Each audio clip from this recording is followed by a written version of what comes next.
FaZe tries to play his hand, coming through the CT smoke. Risks it all on that push. First kill comes through. Nissim was countering him all first half. This guy was his kryptonite, and that keeps up. Nissim.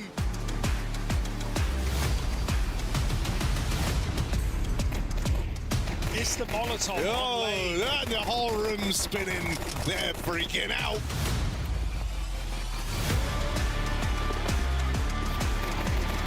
Oh God, they didn't clear Doom out, but Slend is quick on the trigger, making this pistol round happen for GamerLegion is Slend. Here's the fast rotate out of Legacy. 2 players around CC, and Slend with all 5. Demo now hears that rush coming out from main. Quick first one, lines him up, knocks him down. Triple kill made easy.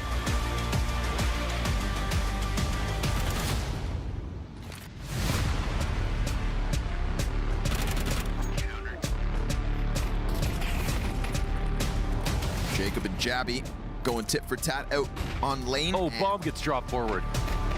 And you've got very little health here for Jabby to try to continue. Oh!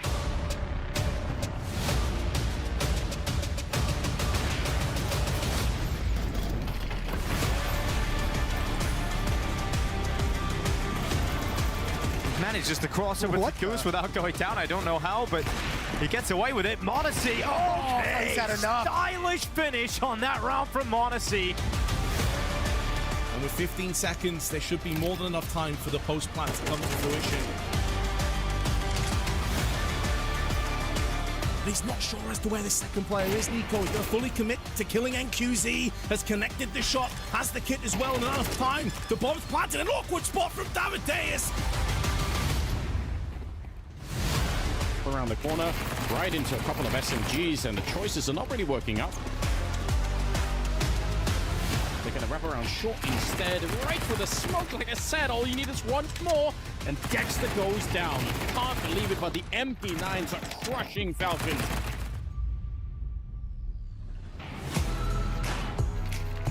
Defense holds strong, confirming more presence out here. Quesarado's actually the one that gets stopped.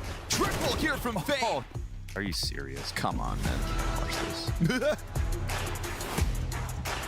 Or drop down maybe, but right now, Electronic. Ooh, nice smoke spam by Flawless. That's gonna open up Cello to go for the swing. Flawless gets a third. Oh. Okay. In some sense.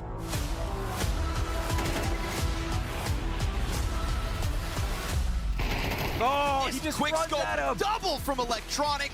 I mean, throws caution to the wind, but then they get caught themselves.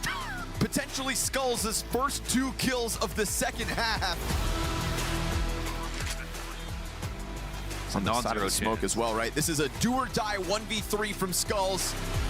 And he'll close it. Wow. Carrigan, they knew exactly where he was. They read him well. He's come running with the flash, finds that orb. Got to piece it together now. Child King back in the spawn. Carrigan needs the kill. He's going to get it. Spray down for Carrigan.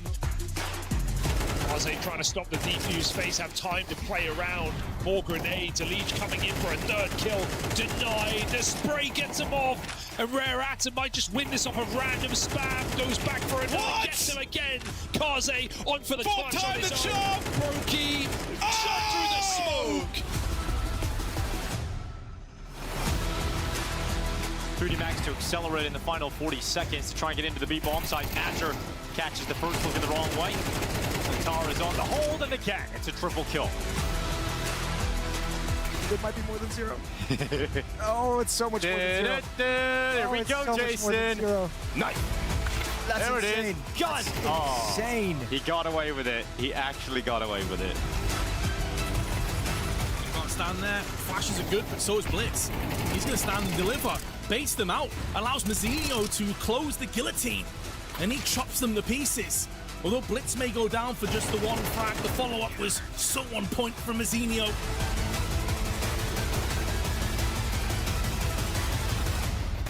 What's a wraparound Goose and what a route to run. Dude, this is insane from Exercise. He just jumps up on the boxes. 3 different positions, 3 different kills. Wakadia 1v2 low HP, but Exercise rips apart 4. Greetings, esports fans, and welcome back to beautiful Bucharest, where the PGL Tour continues. Today, we are going to continue separating the wheat from the chaff as we send teams through to the playoffs and back home. I'm your host, Richard Lewis, always happy to be here, loving it in the studio because I've got my buddies with me, the best buddies a man could have. It is, of course, Maui Snake and Yanko. How are you guys doing today? Exciting day of CS yesterday, of course. Oh, no doubt. Yeah, no, feeling pretty good. I won an ESCA main match this morning, so I feel amazing. I feel better than you do. Killing it. Well, This is the most exciting day. I'm just happy to be alive. I don't know why I'm negging you. I don't know why I'm doing that. I should stop. What about you? Great day of CS yesterday? Just happy to be here, Richard. Yeah, a great day of CS. Yesterday we got some teams eliminated already. Unfortunately, some teams booking a spot in the playoffs, so they get a couple of days now to just chill, practice, and yeah, unfortunately for Maui, his NA boys. Well, we're going to do it. We're going to talk about that. I'll just do the results. I'm going to go from top to bottom. GamerLegion, they continue, but I will say Legacy got that dog in them. It was 2-1 there. It wasn't easy. FaZe were able to overcome Rare Atom. Falcons, they made a meal of it, as is their way, as is tradition. 2-1 against Pain Gaming, but their tournament is still alive for now. But MongolZ and Team Liquid, this is the real shocker. That was, of course, a potential 0-3 game. Liquid, with Shuhei's debut, they didn't just go out of the tournament. They went 0-6, didn't win a single map. Let's just start by talking about those guys, because I think one of the reasons to watch Bucharest was see if Shuhei could come in and do a short-term clinic, maybe take the pieces of Team Liquid and, you know, elevate them in this new era. And, of course, they've fallen totally flat. I don't want to be too critical because they obviously didn't have a lot of time. But, man, that's bad. That's a tough one. It's not a miracle worker. He can't fix everything overnight. Some role swaps, too, for Nerds and Shuhei. I think they switched some of their positions because Shuhei wants to be in the action. So Nerds, unfortunately, kind of look like a fish out of water in some spots. But I'm going to say I feel like it's something greater than just Shuhei joining, because when I watch Liquid, Yanko, I just feel like I'm watching 5 guys who almost don't want to play Team Counter-Strike. The amount of individualism unnecessarily that comes out of them when they're playing through a round, like just solo peaks, like no flash, dry peeking, it just feels so puggy.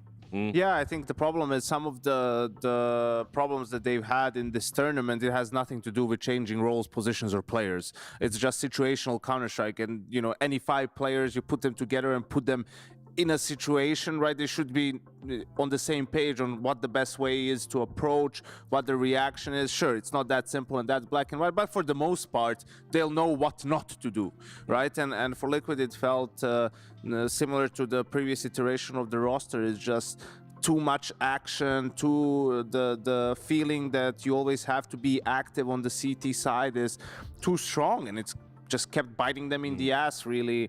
In a way, Maui pointed something the other day too, with Liquid picking Anubis, right? I think 2 out of the 3, wasn't you? Was you? Well, they do. Yeah, but 2 out of the 3 series, they pick Anubis. Shui didn't play it. Shui hasn't played it in MongolZ, right? Yeah. So it's like, it would be great to hear from them. Maybe, you know, they intend to play Anubis, so it's like, listen, at this tournament, we didn't have much time to practice. Let's just throw him into the fire, sort of get some early reps on the map, or maybe, you know, that wasn't the case and they still think they're really good on it, and that with a lot of help from Twist, they would still be able to win. But Liquid goes out without winning a single map in this tournament. Yeah, I mean, look, I was on Reddit on one of my million burners that I used to manipulate the timeline that we're in. And one of the kind of talking points I've seen emerging among the fans is, because obviously we all know JKS is a hugely popular player. There's been like there's like a tiny little groundswell that are saying maybe JKS wasn't the guy that should have gone out, and maybe it should have been Naf. Like, Naf's had a bad run of form lately. Obviously, they're both like, you know, potentially world-class anchors if you look at them at the peak of their powers. So I just wanted to pick your brains quickly about that. I obviously think, you know, I believe in Naf's supremacy. I think he's in a bad spot right now, but I think he's been a great servant to Liquid, and I think he's an amazing player, and I think his ceiling is higher than JKS's. I think he's a generational talent in that regard. But right now, individually, he's not in a great spot. So what do you make of the team composition of Liquid right now? If you're looking at individual form, it's pretty hard to differentiate between NAF and JKS. They were both on a pretty poor individual streak, and the role overlap that people talk about with them both being passive, I don't think that like JKS actually has that low of a ceiling either. I've seen him play exceptionally well when he first was playing with FaZe, for example, as a stand-in at Katowice, and when he was playing with G2, I honestly thought he looked really sharp in some of these positions. NAF, on the other hand, I've seen him be a top 20 player in the world, so that's why I have faith. But in terms of just recently, they both have just looked bad. I don't really have any other way to put it.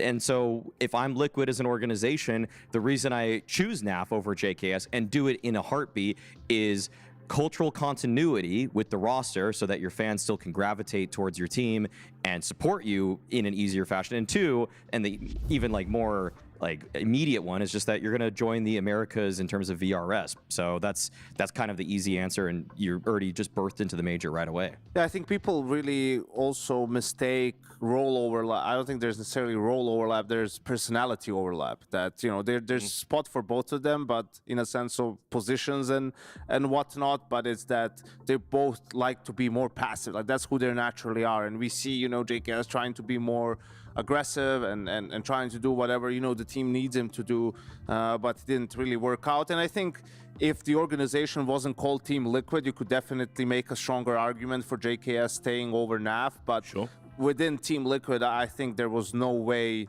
And the regional VRS, where you're going to be, is definitely no small part. Liquid in their state having to play in Europe, right? Wouldn't be a whole lot of fun. So yeah, I think there's still room for JKS in Tier 1, right? I'm sure that FaZe would have loved to have him on their roster now instead of Elijah or Rain in terms of it would fit much better, right? And then they had a fun time playing with him, but that's a whole different kettle of fish. And just quickly as well, we lost Pain. They're obviously out as well in the 0 and 3. Yes. I just wanted to give a few thoughts about them. I really thought they were going to beat Falcons yesterday. I'm not lying. When they were a map up, I was a believer. Yeah, but you were a believer because of Falcons, not because of Pain. And that tells you all, correct. And that tells you all you need to know about that particular statement. I mean, I don't know if the demo is a stand-in or he's their fifth or a trial. It seems like from their academy team or what's something. going on there. They've been very quick to put it out there as a trial. It's just another Brazilian team with a middle season, roster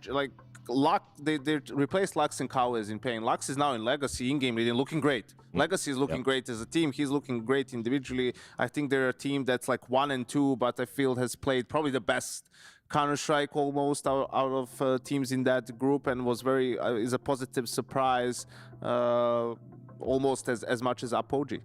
I still think David Deus and NQZ are great. I just feel like Demo probably wasn't well versed enough in Tier 1 to just immediately make a splash for this team. And with the state that Cowes was in as a player, I'm not mad that Pain are trying something new. I mean, in my personal opinion, of all top 15 teams, he was the individually worst player when he was on Pain. So I wanted him. No, he was, dude, he was so bad. Okay, I'm not including IGL. I'm actually not including IGL. IGL privilege doesn't count towards this okay, per role. Okay, no, should I say that? I'll say this. He was the worst anchor that wasn't an in-game leader, period. I saw him eat flashes more than anybody. Let's take a look at the results from the mainstream as well. We'll be able to generate some more hot takes off the back of this. Quite obviously, 3D Max are through. They overcame Aurora 2-1. Great result for them. Complexity, really competitive against G2. Their great run continues, even in defeat. We watched Virtus.pro versus FURIA, so we won't rehash that, but FURIA are looking diabolically bad at the moment. It's kind of crazy, given their lineup. And then for me, probably one of the stories of the tournament. Apogee are on the precipice of going through the playoffs from nowhere. Overcame Astralis, MongolZ before before that. You've got CS experts like Overdrive saying they weren't even going to get rounds. Just finger on the pulse as always. Anyone's an expert now, I guess. Yeah, absolutely. But let's just start by talking about Apogee. We got to give them their flowers. I think they've been revelatory this competition. Yeah, the tier 2 Polish super team is actually tactically quite deep. I know I kind of say that in jest, but in reality, like they have really they're throwing really good utility sets. I look closer at their demos after that, and they just throw the same smokes like every time, but they shroud their actions really well. So teams like Astralis actually were pretty unsure what they were going to do, and I will say this: I think Prism is overperforming. Like he is their 26-year-old in-game leader. It's supposed to be other guys on the roster like Jacob carrying them, and when Jacob is practically tied in rating with Prism, I think that that's kind of a boon for Apogee that they probably weren't supposed to have. But hey, I mean, I'm not complaining about it because I like teams that have a lot of strats, out of spawn strats, like ones that just hit really hard and quickly. I feel like that's always going to be an exciting brand of CS to me. Prism is the reason why Shui is just on a loan to Liquid, right? No, but I think we see also the impact, and I think this is also a case for the team in our first game, GamerLegion,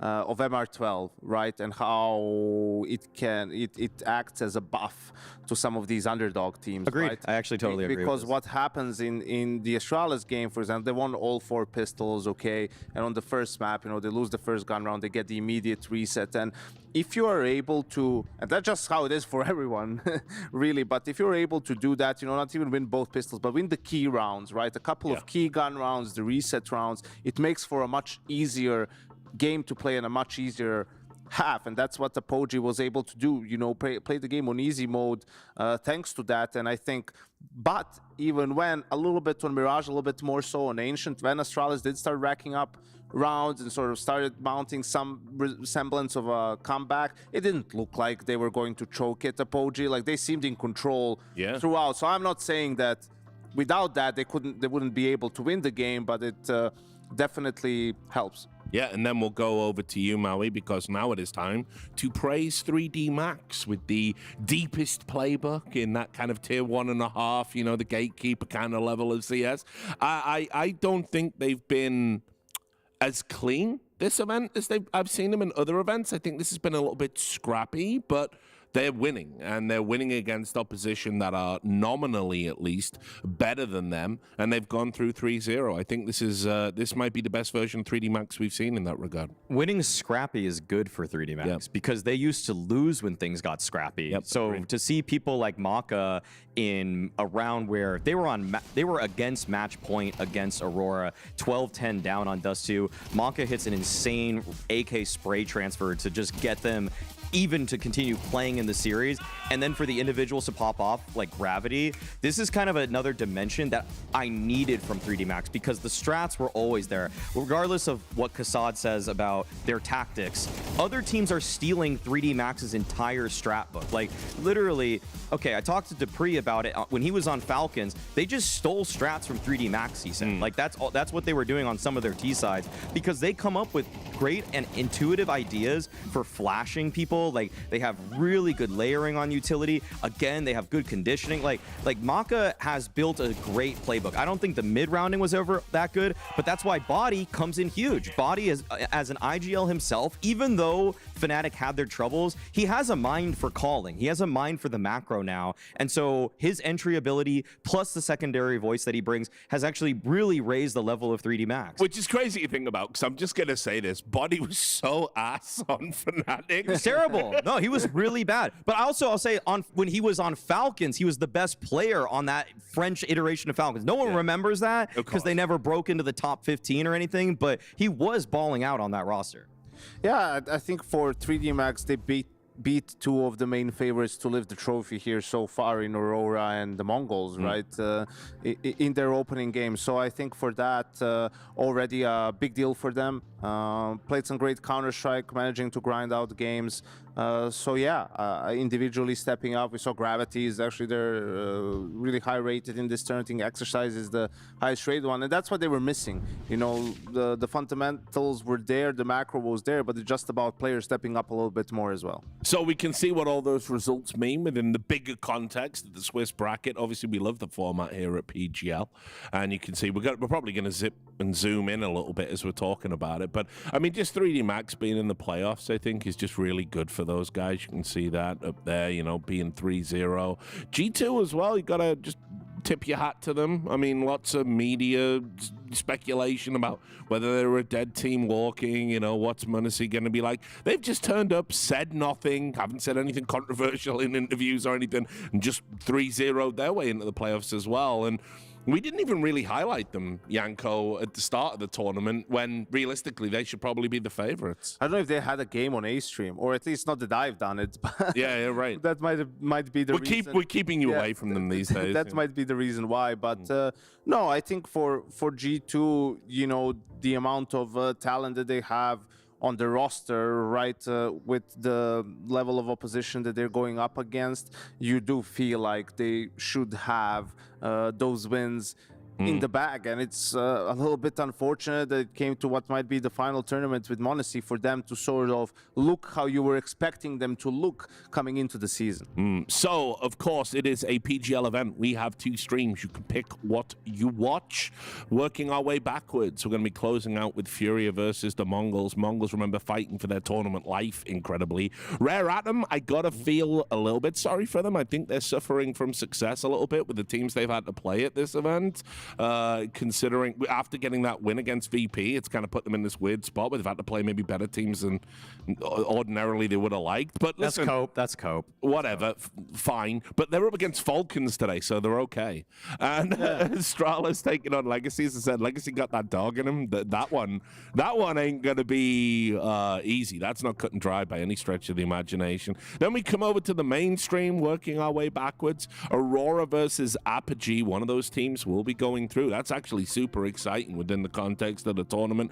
Complexity versus FaZe. A lot of history there, a lot of rivalry there. Remember, FaZe and Complexity were briefly owned by the same parent company and all of this other stuff. Elige obviously going over to FaZe, coming back to maybe disrupt Complexity. Complexity want and approve, you know, blah, blah. But whatever, we're not talking about that one. We're talking about GamerLegion versus Virtus.pro, and we're going to start by talking about GamerLegion. And I'm super happy to do this. Obviously, as a Brit, you know, no Ash, got a lot of respect for everything he's done over there. I think maybe sometimes by virtue of being such a good coach, you might obscure some of the efforts of the players, but I don't mind talking about that and talking about how when they dominated Falcons, I just thought it was so good for the scene and so good for the game because they actually prove you can continually build a team from scratch over and over again in modern Counter-Strike. They've got impeccable scouting. I think they're one of the best run organizations in World Counter-Strike right now. Yeah, I think that's fair, right? Similar to how we talked about Ants in the years prior, right, and whatnot. Exactly. And I think for me about Tash, I think his biggest quality is understanding the weaknesses of his different lineups, right, and understanding that you can't play the same way with different iterations of the roster. You need to mold your game towards your players, get the most out of them, right, and then slowly evolve and slowly build things. I think that's what enabled them to have a great run at the Shanghai Major, and now they're hoping they're getting some pieces where, you know, they can play a bit more of vanilla Counter-Strike and just compete with the big boys. Yeah, and obviously, I know you want to talk about one player in particular, Maui. Yeah. Who might it be? I'm just looking. Is that a hover hand on Tossin's back? I can't tell if it's really on his back. Or You would know all about it's that. on there tight. Yeah. Okay. All right. Well, either way, I'd like a little more camaraderie than a hover hand right now. But that's fair. I mean, GamerLegion and Ash's scouting ability. I mean, he picked from a well that seemingly does not run dry. I mean, he got PR from Mao's NXT, a clearly the best academy project we've had in Tier 1 Counter-Strike. I'm sorry, but isn't it just hilarious how OG picked up like 4 different MongolZ NXT players none of it really worked missed out. the one good to the guy. same Yeah, they extent. always got the bad GamerLegion ones. plucks one guy over, and it's like, yeah, this guy is sick. Ash's eye test on finding players has really been phenomenal. Very, very few misses in the long run, and PR just adding to that tally. I mean, some people just say PR. Formerly, apparently, his name was Pringles. Fun little fact right there. And I mean, he's just busting it wide open. I mean, PR has actually been he's been actually incredible for them in terms of just what he brings to this team. So much stability mechanically. He's got pretty good decision making. Like, he has some pretty good lurks all in all, but he also just tests himself. Like, I love watching him play because he actually just takes peeks on angles that you probably shouldn't sometimes, but he just trusts his pre-aim so well. His aim is buttery smooth. The way I even describe his aim is just like, it's like a bulldog. It's like, sometimes it actually isn't perfect with the crosshair placement, but once it snaps onto somebody, it just doesn't let go. Like, his tracking is so sharp too. And even in positions where maybe he has an ill-advised peek, he just flat out aims people. So really, really huge in terms of just the explosiveness of this team. And I think GamerLegion as well, like I touched upon earlier, an example of, you know, in MR12 sort of giving them a buff. Why do I say that? Because it enables you with a game plan, a good game plan, a couple of little tweaks that you put in there. You get a lot closer to victory, right? I mean, we see it in MR15. You know, a team would get really close and they would be in a lead, right? And then they would lose, you know, 16-14, or they would lose in overtime or something along those lines, because there's just too many rounds for you to win simply off of like a game plan and layering calls and whatnot, or cheesing your way out of it. But in MR12, especially with pistol rounds and whatnot, that becomes just a little bit easier. And meanwhile, a kind of very different organization they're up against today in the form of Virtus.pro. As you can see, slight favorites. But, I mean, it's kind of weird in the sense that we moved out of the Jame era. We're now in the electronic era. We're kind of brought in a couple of, I don't want to say prospects. That might be a little bit kind of reductive because, obviously, you know. I think they still can be. I think Icy can. Flamus and Icy. Yeah. It's like, you know, they proved they were ready to go to the next level, if indeed Virtus.pro is that.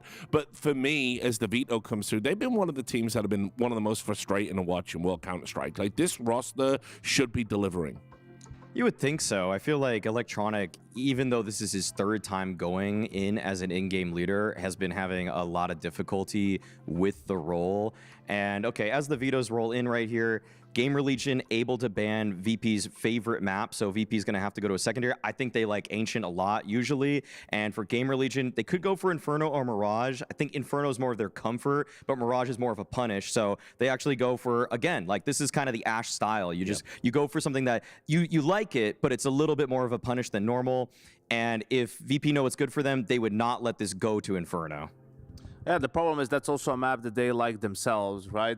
The train would be more of a punish pick, but you don't know how comfortable they are on the map just yet. And Inferno, you know, I think GamerLegion sees it as their best map too, but if you're Virtus.pro, right, and you're going up against GamerLegion, you're not thinking, oh, these guys are, you know, we don't want to go on Inferno against them. It's like, yeah, we don't need to pick it, but as a decider, yeah, we'll take it. Why would we be afraid of them and not play? What's also good for us. I think the thing that's kind of worried me is in this era, just to kind of tack it on to the earlier point before the Veto came through, the only map I've really got any confidence in with this Virtus.pro lineup is Dust 2. Yeah, exactly. Yeah. That's why, even though today I would say VP better overall team, but Veto, this is like kind of a sneaky GamerLegion one. I mean, you have a real shot here. Also worth bringing up, Flamus kind of returning against his old teammates. And I mean, look, I know Ash isn't necessarily a micromanage heavy coach, but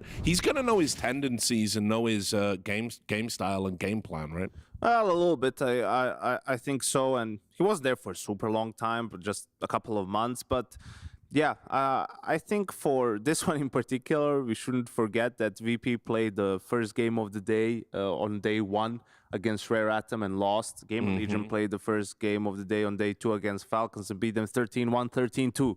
So hopefully for Virtus.pro, they will do a better job of this early game shenanigans than they did the last time around, because it is a big deal, right? Like coming out of the gates, swinging, not taking a full map to get into the series. I mean, it's really important.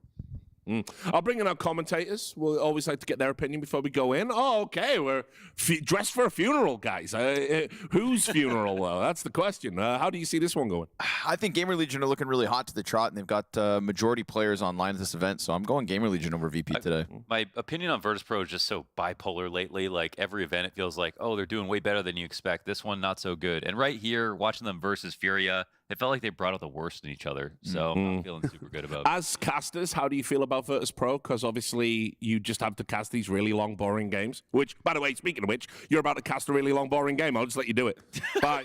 You see, what happens, Richard, is you can be lulled into the pace of Virtus.pro, and you can get angry at it, but to get angry at Virtus.pro is to reduce their ideas, Launders. And their ideas aren't always bad. Yesterday versus FURIA, what I didn't like was that FURIA didn't step up to the plate to get interruptive when it came to these slow VP moments. That is the contrast I anticipate in today's matchup. I think GamerLegion, if you let them sit around a little too long, they're going to be poking VP in the eyes. They're not letting them step forward in the final 10 seconds of the round in numbers advantage, etc. I expect Ash to have a strategy here that should disrupt and disturb Virtus.pro to its core. And tech pause. Go. Yeah, I think GamerLegion will make less mistakes today based on what we've seen from them so far at this event and in general. And I think that's just a good sign for the matchup. Virtus.pro have been struggling to be consistent, but we can say that they are here today because they showed much better rounds on average than FURIA did, at the very least. So I think the main problem, however, as it went back to in the desk, was the Veto. GamerLegion have an edge there. We won't get Dust 2 in this series. So it's a little extra test here for Electronic. But maybe he could have seen this coming. Looking to flash their way into elbow to disrupt it, but Icy double P250 headshot. Ooh, triple kill from the P250. First round looking great for Icy.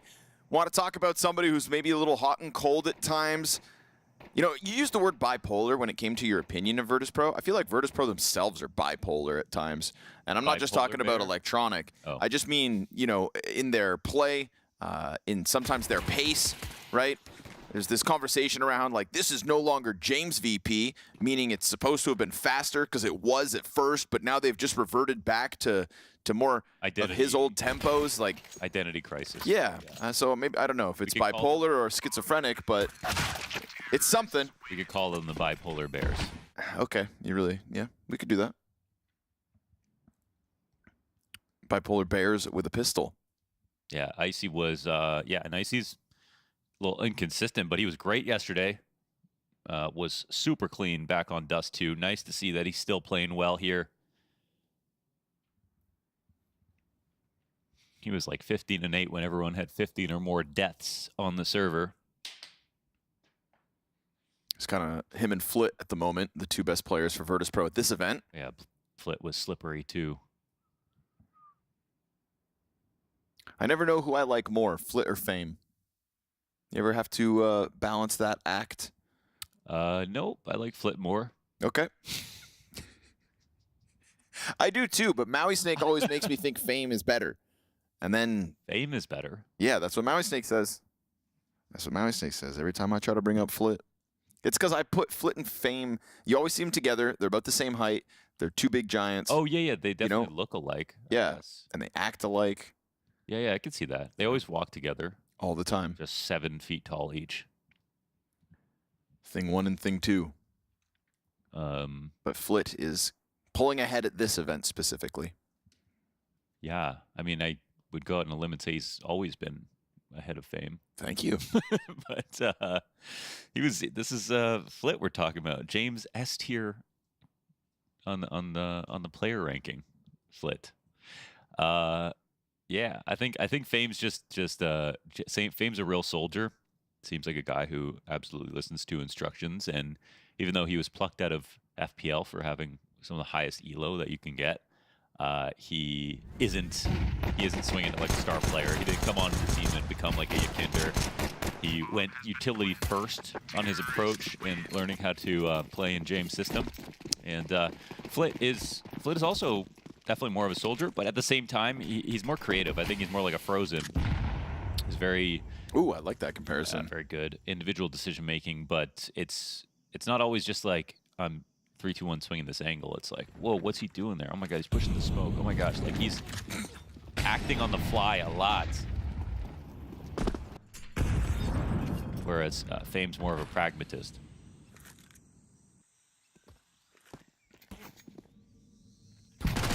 Flawless, Flit, and Fame.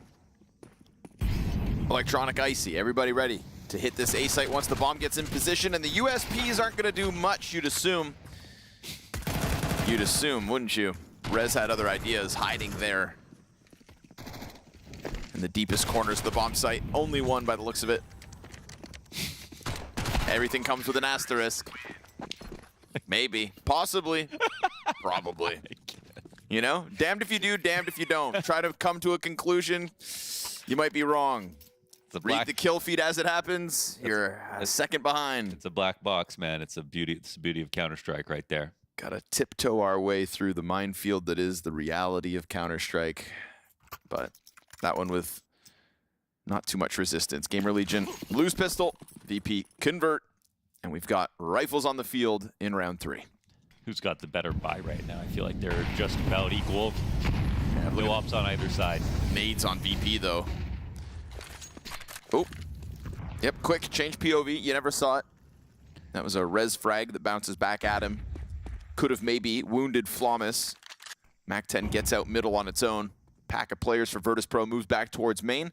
And at the moment, that's PR. Highest performing player in the server so far throughout Bucharest. Having a pop-off event. And let's see what he has to offer here. M4A4 boosted. And if they're not clean about the approach, great chance for him to get some early kills. Now, Slen's going to come and support him for a second, but then opts to double back towards Donut. And it looks like GamerLegion want to push towards middle as suddenly we see that util come over the top of the A site. They know what's happening, huh? They're coming to re-clear mid. They still have 2 on A. Uh-oh. Bad timing. Rez pulls the smoke out, lucky to be alive. A4 only good for the 1. So you've got a hard hitter down, and they see that as a chance to go swinging wide. Whoa, they don't have a smoke for Donut? Not they do. It's deep. It's deep. Extinguished their own Molotov there. Fame not getting the most out of the util, and then the smoke fades, makes it a little weird. M4 in the backdrop, double temple push here. ZTR jumping MP9, and Flawless sees that as a chance to strike Donut. Perfect. Into the double headshot he'll go. 2v2, and Fame with head tucked back sight, honed in on by ZTR, but so be it. Towson wants the fresh mag at half health to deal with this clutch, and it is Flawless who is off to the races, 5-0, and that's Towson to depart. VP clean sweep of the first 3 rounds. Didn't know it, but that was the best way to approach jumping into Donut. He got the full HP player down first, so the spray transfer was extremely simple for Flawless, and this is Flawless versus his old roster of GamerLegion. Of course, it always is a little bit more fun when you have a matchup like that. There was a Portuguese term for a player who leaves a team and plays against their old roster, and I think like when you think about who gets more of an advantage. Portuguese term, but you're not going to tell me what the term is? I don't know what the term was, but it was on Twitter. But it exists. Yeah. Okay. Mentioned it was about one of like Pain or FURIA or one of those. Right, teams. yeah. So, but the idea is that you have more power as the one player who leaves than the team that you left. All right. Versus that one player.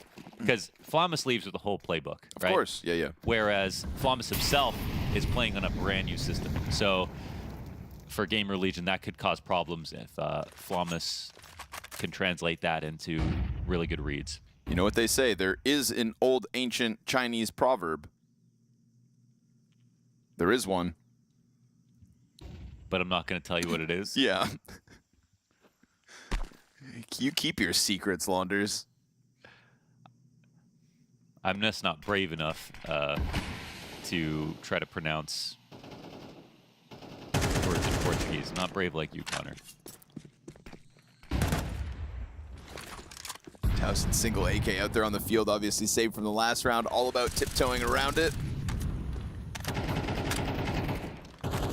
We're also already getting a faster pace out of Virtus.pro today than we did versus FURIA yesterday, for the record.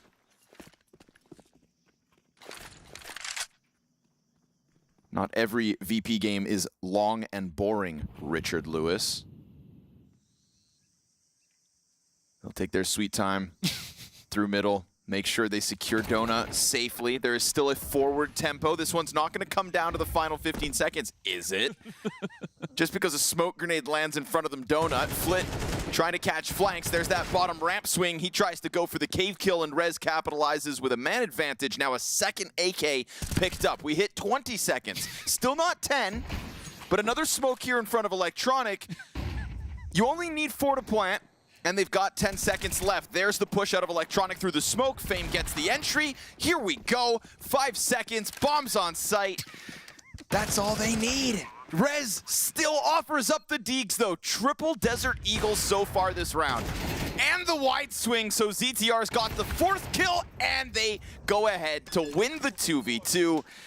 But they planted the bomb before the clock expired, and that's an improvement from yesterday. That's right. They didn't run out of time entirely. And I think at least because the retake was very fast. It was an overall, on average, above speed round here for Virtus.pro.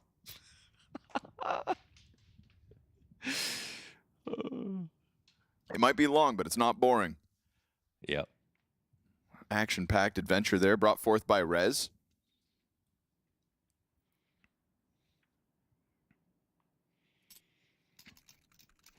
You know, Rez and GamerLegion is like Spinks and Mouse. It's just an organization I never thought would pick up somebody who had that wealth of experience. You know, a big ticket item. Yeah. But I've liked both moves. True. You know? Rez turns back. Easy for the first one. Runs out of bullets, so can't finish off his second meal. We get that trade out from Elbow. 4 players strong, Virtus.pro. A little awkward, right? Because they actually take this fight. They win it. Rez is alone, nearly gets 2. But they have one mid, whether they realize it or not. I mean, Flit's in a position where they can just poke back out if they want to. But it feels like Virtus.pro are making themselves a little bit more uncomfortable than they need to be. And very careful there from ZTR. He does spot a shoulder. Flit backs off.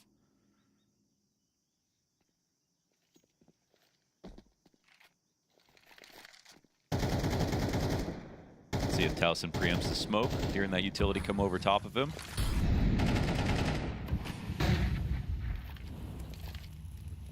There's no smokes left here for VP, so they might be coming through this. Yeah, they'll charge headstrong into it. Clean control of the AK there from ZTR.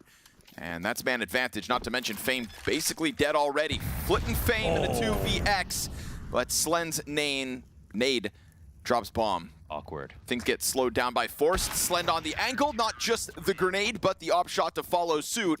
And GamerLegion keep majority alive in their pursuit of Virtus.pro's lead. Was such a quality spray there from ZTR. I think his first bullet hit the second guy right in the head. And it didn't even feel like a total spray transfer, but an absolute must-hit kill out of ZTR. Didn't die in the shoulder peek in cave. Got some info early here. And I feel like VP, again, they won mid but didn't realize it and then felt the need to go into one of the extremities earlier than they would normally do. I think they just missed a smoke and spawn too. Unfortunate.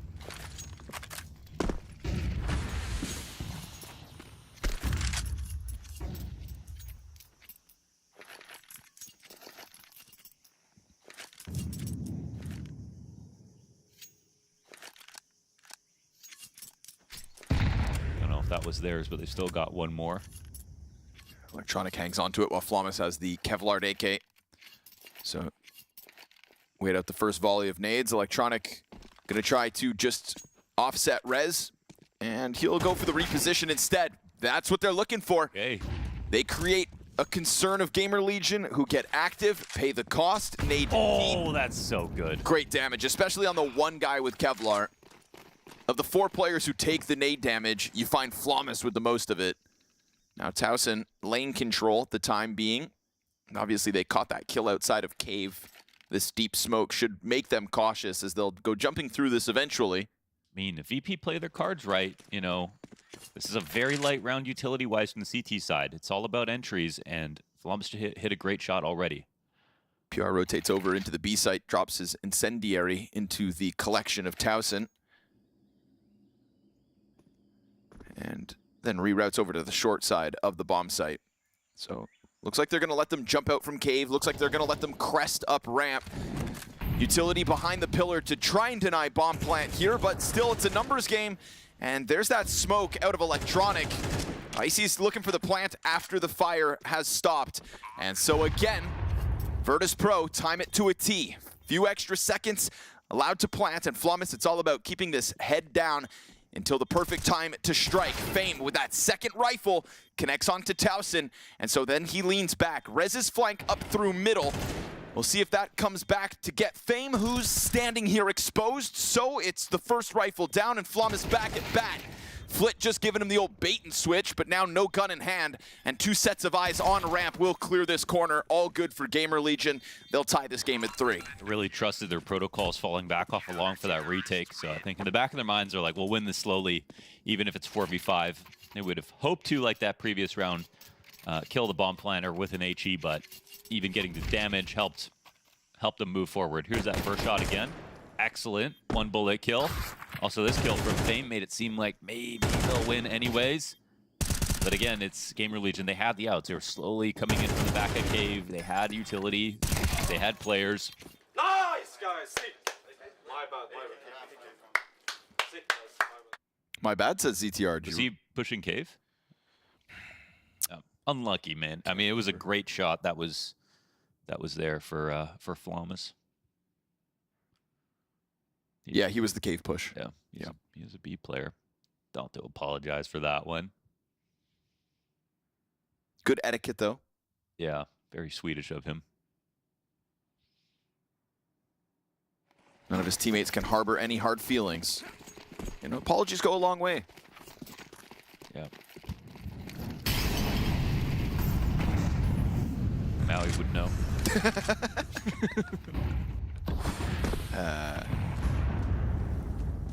ZTR. And if you apologize, you can do it again in the next round. Gets active into the lane. Oh, my bad. Won't happen again. And he's right. He doesn't get picked off early. Instead, takes total lane control. That frees up Slend to then post on the angle bottom middle. And as long as Towson keeps eyes on the base of the ramp, then this op will await its point of contact. Yeah, it's a huge setup for Slend. I mean, they're really just trying to buy him as much time as possible. Like, how are you supposed to get him here? Yep. This is that activity that I was trying to allude to. He's not going to get himself a second, but you've still got 2 players down here now. Do they feel nervous that a climb up could cause them to feel exposed? Maybe. That could be their motivation to disengage. And that would have assumed they left, but instead ZTR goes ahead, tucks himself in pocket. And we could have a world here where Rez has his hands full, because you've got 3 players up in main, 4th one soon to join them. He's trying to cross over to the big box, and now they've emerged. But will they let their guards down? Does he strike them? His teammate from the backdrop, there's the lineup. Rez recovers the front runner, and with the damage he's already done to the other 2, this is Rez getting value out of the position. Icy's gonna burn him out. And you've got Towson now disengaged, just deep on this angle. There's no donut Smoked off, though. nothing you can do about that. We hit 10 seconds, and ZTR just trying to buy time as fire hits the site. Smoke goes down in front of Donut. Icy just tagged up again and again, and that's gonna force them to leave. VP tried to play it down to the clock, and there it is. First round lost by time. They have such good utility though, huh? GamerLegion, like the quality of utility in this round is so high. They don't waste anything. They had a lineup for even that Molly coming through the CT smoke. They just knew how to delay perfectly. And Rez, also, that's just like Rez at his peak. You know, he gets a lot of damage off on the first, but his second shot, like, he has to get that next kill, and it's right to the head, you know? So not only does he get some extra damage, which would already be a good setup for slowing this round down, but he can fall back on his aim and hit a great flick. I think the opening move there from ZTR to run the cave gamble to get the op of Slend posted elbow, those are the kinds of active moves at the starts of rounds that FURIA weren't making versus VP yesterday. And I expected these sorts of moves from GamerLegion in contrast. Yeah. You know, GamerLegion bring ideas. Yeah. Yep, and that difference, I think, is what's going to cause Virtus.pro to have more issue with some of these late round plays. Like, you know, like Ash he just stares at a mini map and just comes up with an idea. Yeah. It's like, why doesn't this work? And then they try it. Just feels like he's an ideas guy and works with rosters that are full of kind of energetic players that are looking to make moves, looking to leave a mark. GamerLegion seek out round-winning plays. Towson falls back for just enough time for the front player to not spot him. Easy cleanup here as he gets flashback in through that smoke. Teammates come to help out. 3.5 frags here for Towson on his own. And so that one rifle doesn't get going. And Virtus.pro very quickly losing control of this game as we go 5 rounds straight, GamerLegion. Can you even see the flash dodges? He's just in perfect flux with each one coming in. His teammates flashing from behind. He knows as they exit, there's going to be one. Turns his back for the second while he's aiming perfectly as well. So, lovely round out of Towson.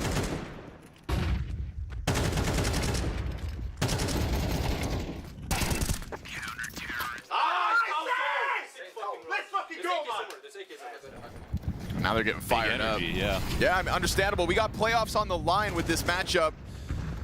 And GamerLegion have looked good out of the gate. I mean, the way that they just smashed Falcons. Yep. This game, GamerLegion will make less mistakes. Virtus.pro have to take it to the next level.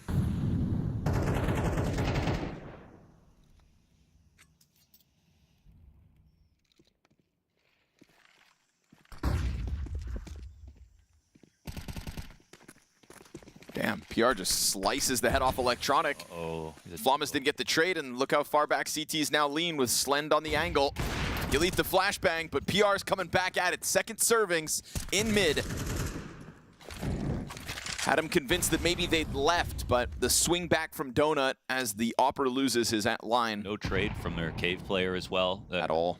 Yeah, the cohesion's not quite there. It is for GamerLegion, though.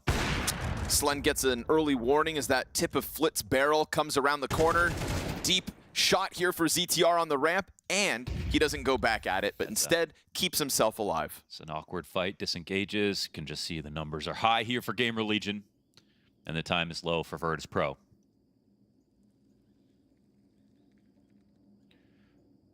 I don't know if that was Flit in the cave, but there was a moment there where they have mid, they have B control as well. They should be fighting harder for mid, but instead they're falling back out, but not really corroborating that information to their teammates above. And GamerLegion definitely could have caught falling back in that 3-player setup, but this one goes to time. Forced situation. This GamerLegion just dominated the map. Counter-terrorists win. Looking extremely strong here to start Ancient.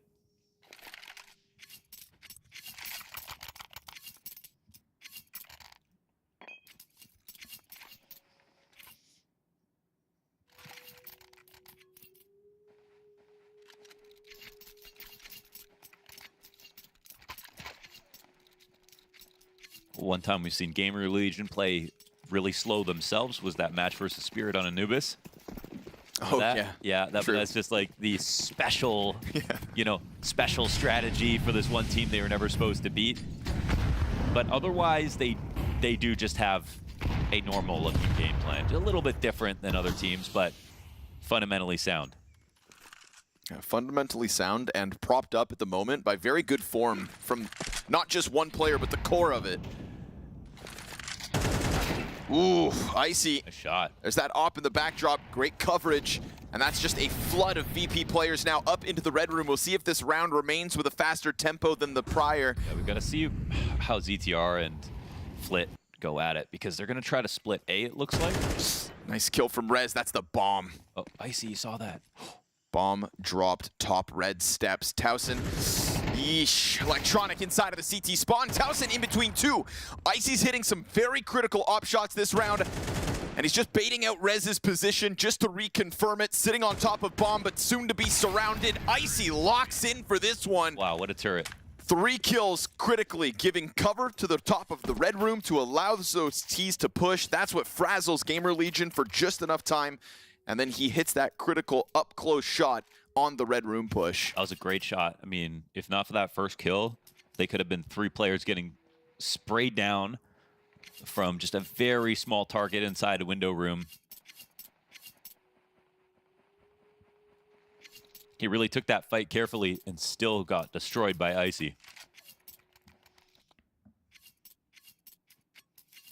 Nice showcase of op play from Icy.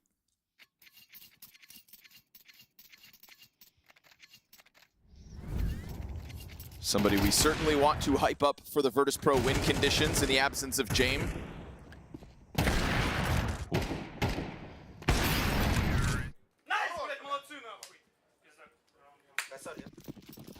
So they make it happen with a lesser buy. VP to still tie up if they can finish and figure out these last 2 rounds. But coming out of those B doors, a little bit of awkward utility. We're gonna pop this open in a second. We'll gotta see where the T's are at. Not out just yet. Timing's a bit off. They'll allocate Slend instead to the red room. Looks like they tried to pop it open at the tail end of the smoke in case there was a re-smoke. Easy. Free.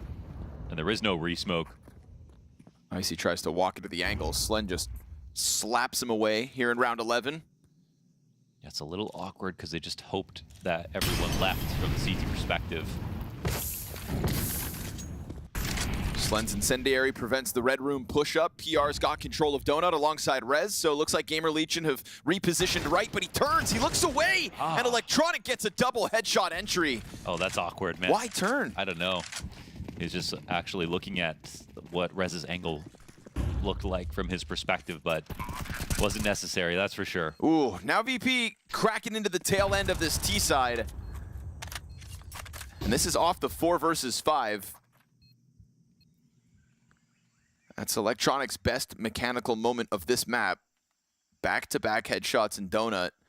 GamerLegion saving for the 12th round of the half. Ouch, everything started so well. The repositionings all looked like they made sense. Yeah, that's a mistake from PR. It's a small mistake with big implications, obviously. Just check back for a second. It's just hard to justify. Terrorists win.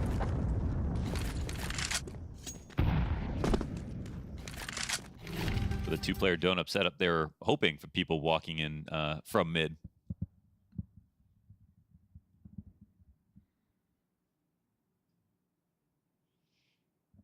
Just a lapse in focus for half a second.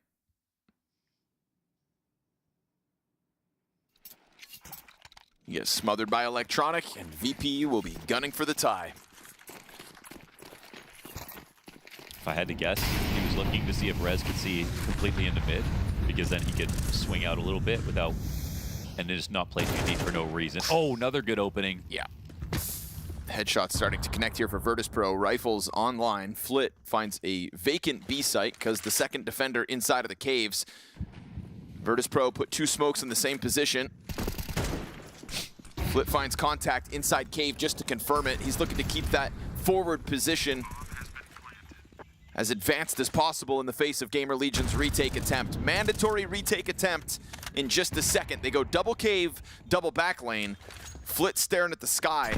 This is a fun position. He's trying to hide himself in that little crack, but his back is exposed. Look, he just thinks he's unspotted. He gets hit by Slen's off. Yeah, jig is up. I don't think so. You're not Austin. Electronic, he's also burned out from this corner. Flit's dead first in the retake. Now the flash finds Eyes of Fame, and they'll still close out. VP managed to get these last 3 rounds. The first 3, the last 3, and this half ends up tied. You're not Austin, little bro. You can try. You can That's try. hilarious. I wonder if he's also looking up for flashes that are coming from spawn at the same time. I don't know, because obviously it's not helping him hide more. Right. But shot right in the backpack. I mean, you're not Austin.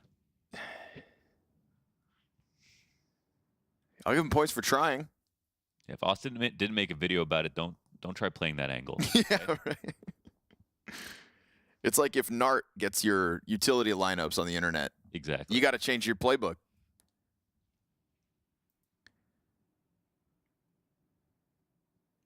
Virtus.pro, use this one corner to win great games. So the couple of mistakes out of GamerLegion were enough for VP to get back into the game.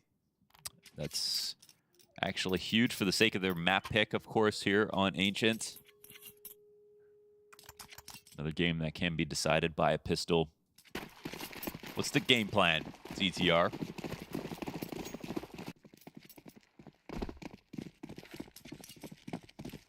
Double smoke, double molly, and all 5B. Waste no time here, Rez. Flick gets it, the headbutt, and Beretta's ready. There's no flashes for him to dodge, you won't know it. He actually got hit in the head through the wall with a Glock.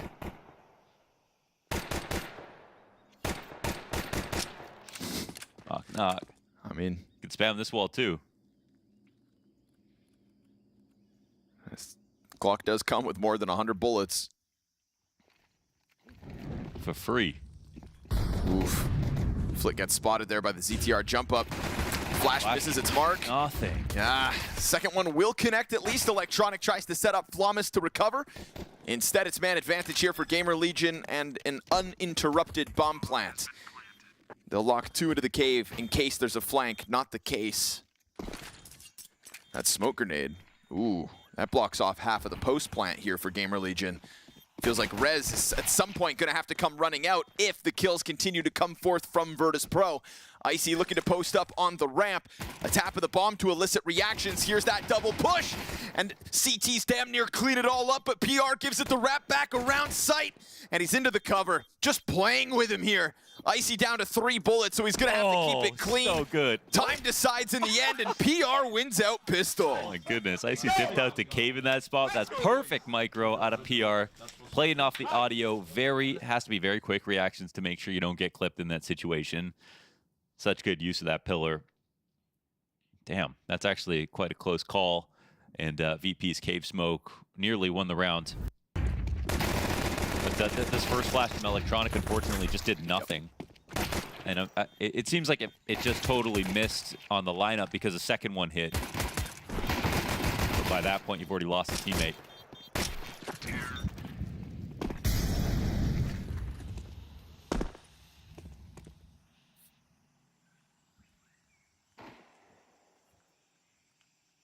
Losing pistol won't stop VP from coming in with the buy. Triple MP9. Nice little collection of grenades. And a 3-player A setup. Spotters, man. It's definitely just one of the best ways to get info safely.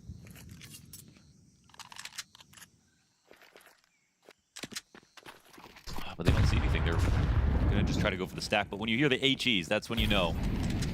Ooh, well placed. Well placed for the MP9 to try to clean up, but Flawless gets a little too wild with it as 4 players still emerge on A. They just gave up on the site setup. Yep. Very well timed there by GamerLegion. Very sudden as well, that hard commitment.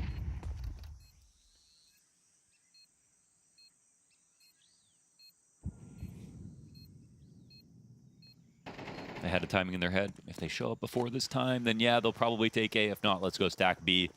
Ends up being wrong, so just really great approach here from GamerLegion, whether that's prep or intuition.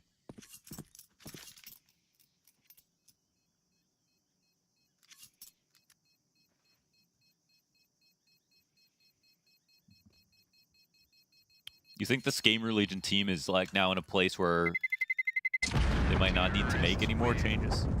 They obviously made a lot of changes to get to this position, including like releasing Flawless not because of his performance, but just because of his style. Sure. Does it feel like they've got that composition now to you? I think that all the players on this team have kind of earned a chance to, at least throughout this year of 2025, just run with this. Mm-hmm. I mean, you made top 8 at IEM Katowice, which is just on the brink of an actual arena playoffs game. You are now sitting 2-1 in a Swiss group's going to make top 8 at this, presumably, if the success of this best of 3 continues forward.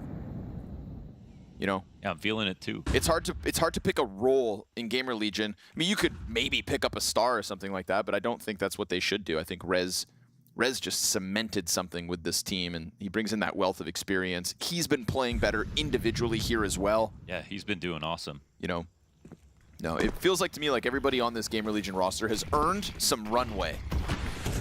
And I hope they continue to run with it. Speaking of which, charging headstrong through Red Room into the CTA wrap. Oh man, they have no idea what's going on. Sweaty. It's re-smoking CT Sweaty stuff here. And they're just out of the round entirely. Yeah. Left their own site by accident, and yeah, there was just too many smokes. Not enough info on mid. Another great call for GamerLegion. You know, speaking of which, again, I love the combination of Ash and ZTR. Yeah. Right? Like, it almost feels like in a way he's got himself another Shuhei. And Ash has quite a Swedish affect. I feel like he's kind of just easygoing. Everyone just says he's really he's a really easy guy to deal with. And I've thought about this too, where, you know, a lot of people, because of the Shuhei move to Liquid, were kind of saying, well, they need a coach, so they should get Ash back. And there was that rumor that there was once going to be the Shuhei, Ash, and 3D Max core organization, whatever, popping up. I thought to myself, like, I actually like seeing Ash with newcomers, up-and-comers. He's almost like a Cyclone to me. I don't know if I would want to see Ash just allocated to a team with a bunch of, like, you know, fulfilled egos and star players of the past. Like, give him a project to work on. He feels like, to me, the kind of guy who's doing woodworking in his basement. You know, and GamerLegion is his baby. And people it's are his stealing project. his inventions. Yeah. Right. You know, but it's okay. He sells them at cost, by choice. Ash invented the guillotine. Someone else just took credit for it. Alexander Graham Ash. Keep him right here. I think GamerLegion have absolutely gotten their money's worth out of him and the effect he's had on their rosters. I mean, GamerLegion was an org we barely talked about before Paris, and now they've become a mainstay of Counter-Strike. But back to the game, because we've got real guns in the hands of VP, and they had a man advantage. Flit. Rez's aim, man, just never fails. No. Years later. Yeah, no kidding. Talk about a journeyman. The bomb's in window, which is awkward. Slen's here watching a flank because they're worried about a reclaim into mid through donut. Not a real threat for the moment, but if they do catch a push, this would be a nightmare for VP. But at the moment, because they don't have middle, looks like they want to take a small risk. And, oh, Slend fails the spray. Bomb dropped in an awkward spot. ZTR, however. Yeah, he slipped through. This one's free. Oh, the shadow. Oh, no. Oh, awkward. It's what, Launders? That one's free. Huh.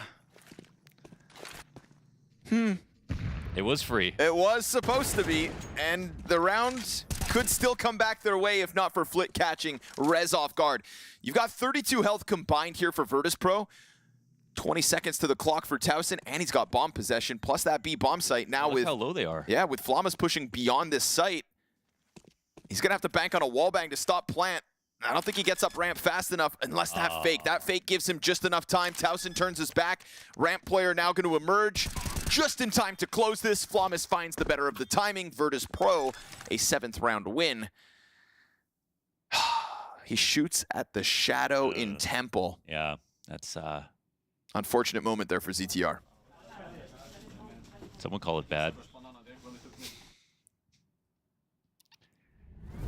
It's because of Austin CS, man. Like, just can't trust anything on any shit anymore. Oh, Icy's like, what the hell?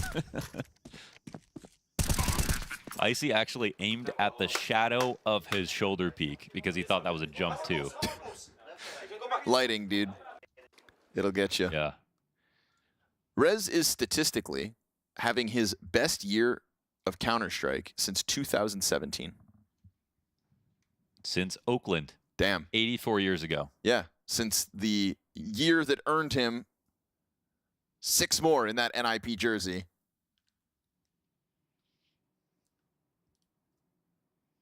Next closest would have been 2022 when we re-emerged in the LAN environment. We are comparing 3 months of stats to 12, right? So. No, I love it. He is on for his best year since 2017. Counter-Terrorist playing into the forward mid-aggression. Virtus.pro lock it into the corner. Fame knows he can't stick around. So evident. that they knew what he was up to. Flamus versus Rez queued up here, supported by Electronic in the cave. That's a duel I want to see, you know, Flamus and Rez. Hell yeah. But you'll have to wait because it gets smoked off by Electronic in cave as he peels back. Looks to join Flit in sight instead.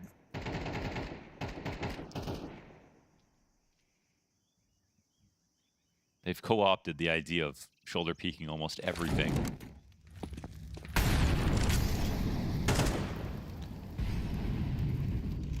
These counter mollies are really important so you don't have to re-clear stuff. With mid getting taken over, it suddenly becomes a good-looking map here for GamerLegion. They've got the window smoke in. CTs are not in a position to retake this. Flamus has to actually be careful. You know, playing right on that right side.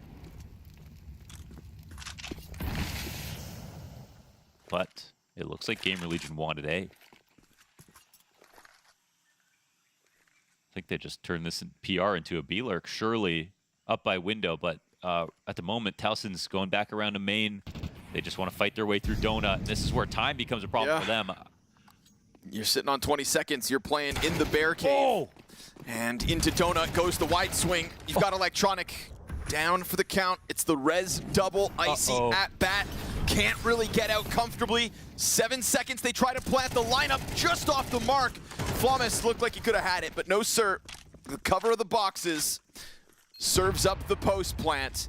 Down to the absolute limit here from GamerLegion, giving Virtus.pro a taste of their own medicine. I mean, they could easily have lost some time here if not for Rez. Like, he hits the first shot instantly, doesn't lose any HP, and then he sort of inadvertently baits PR, who runs out first. And because he doesn't lose any health, he can survive even though PR goes down instantly. That's 2 great entries out of Rez with no time to spare. Two-way map from him here. Very solid kills. Terrorists win. And that's as close to a superstar as they've ever tried to really recruit.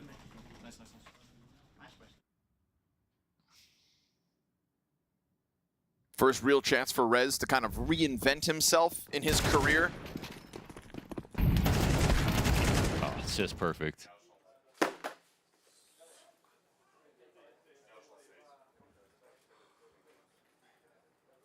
And he's pissed about that one. And it actually looked like he might have been mad at the setup, right? Because they ended up just being 2 pieces, taking fights one after another. But no, those but those were judgmental eyes down the line. It's hard to say. Like, looking back at that, he's in the position to take the second. Wait, did he take the first fight of the second there? No, he died after Fame. Yeah, so who knows? You know, if he was in front, then maybe I could understand, but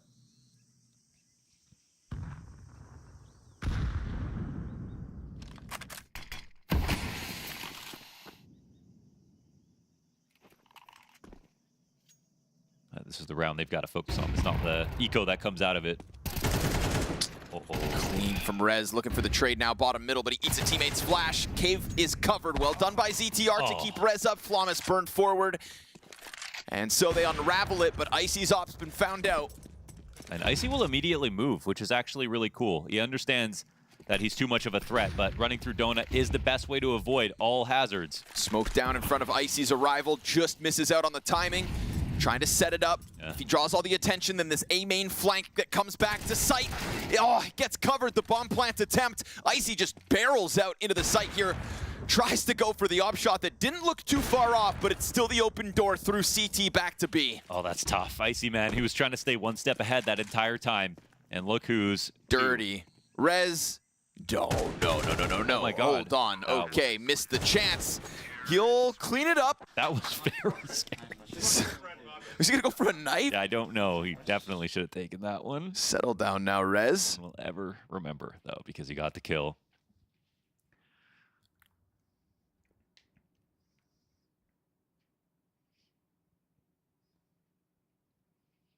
Just chilling, drinking my Coca-Cola.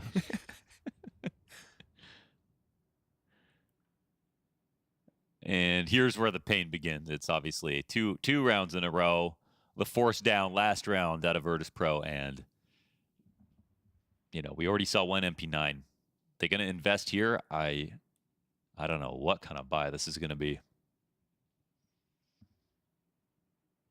I'll have 2 M4s, but that's about it.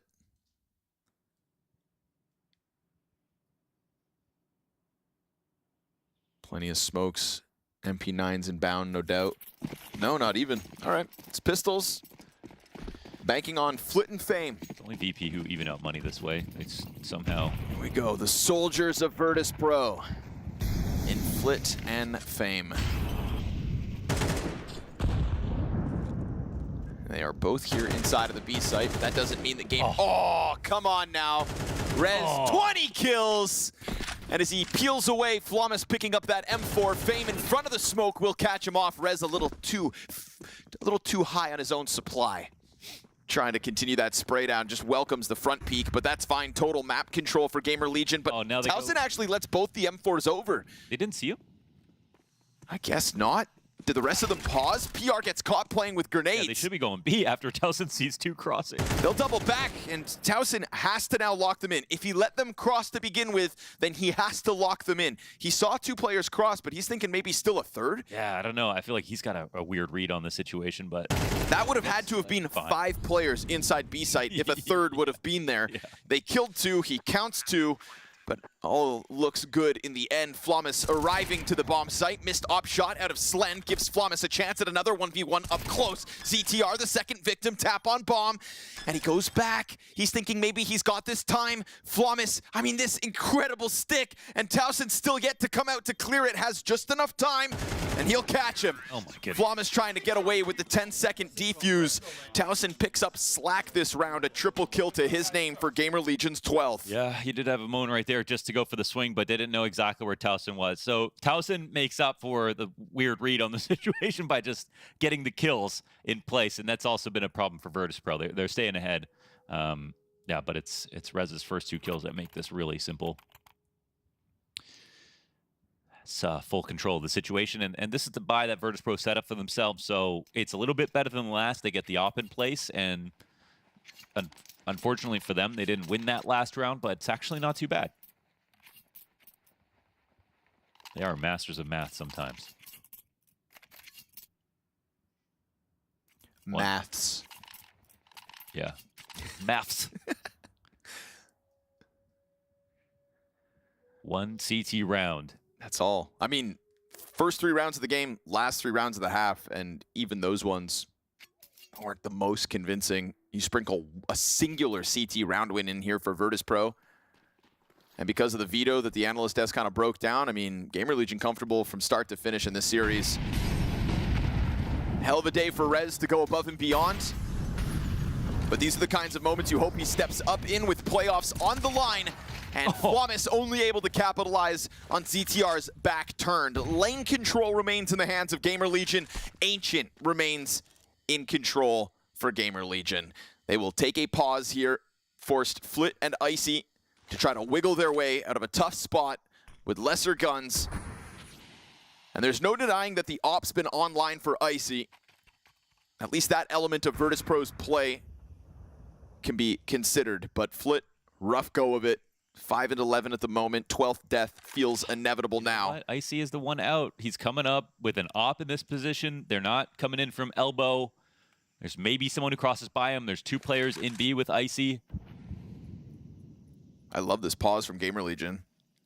Yeah, but they don't have any info. Oh, man. Yeah, VP just a little too frantic. They just left. Patience, name of the game. Absolutely vacant B bomb site. Icy just wrote off the possibility that they'd be hiding in the pocket. Crazy. What a decisive close here. And GamerLegion just, throughout these T rounds, have just gotten better and better.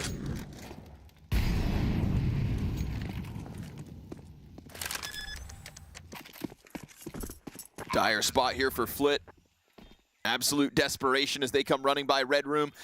One saving grace is there isn't a flank. Problem is, you got smokes up in front of you. He doubles back, grabs util, drops it onto the short side, and Rez sees that as an invitation to put the final nails in the coffin of Ancient here. Looking to go 3-1 on the day, an opening loss to G2. An absolute dismantling of Falcons is where GamerLegion turned heads here in Bucharest. And today's challenge versus Virtus.pro, all is too easy.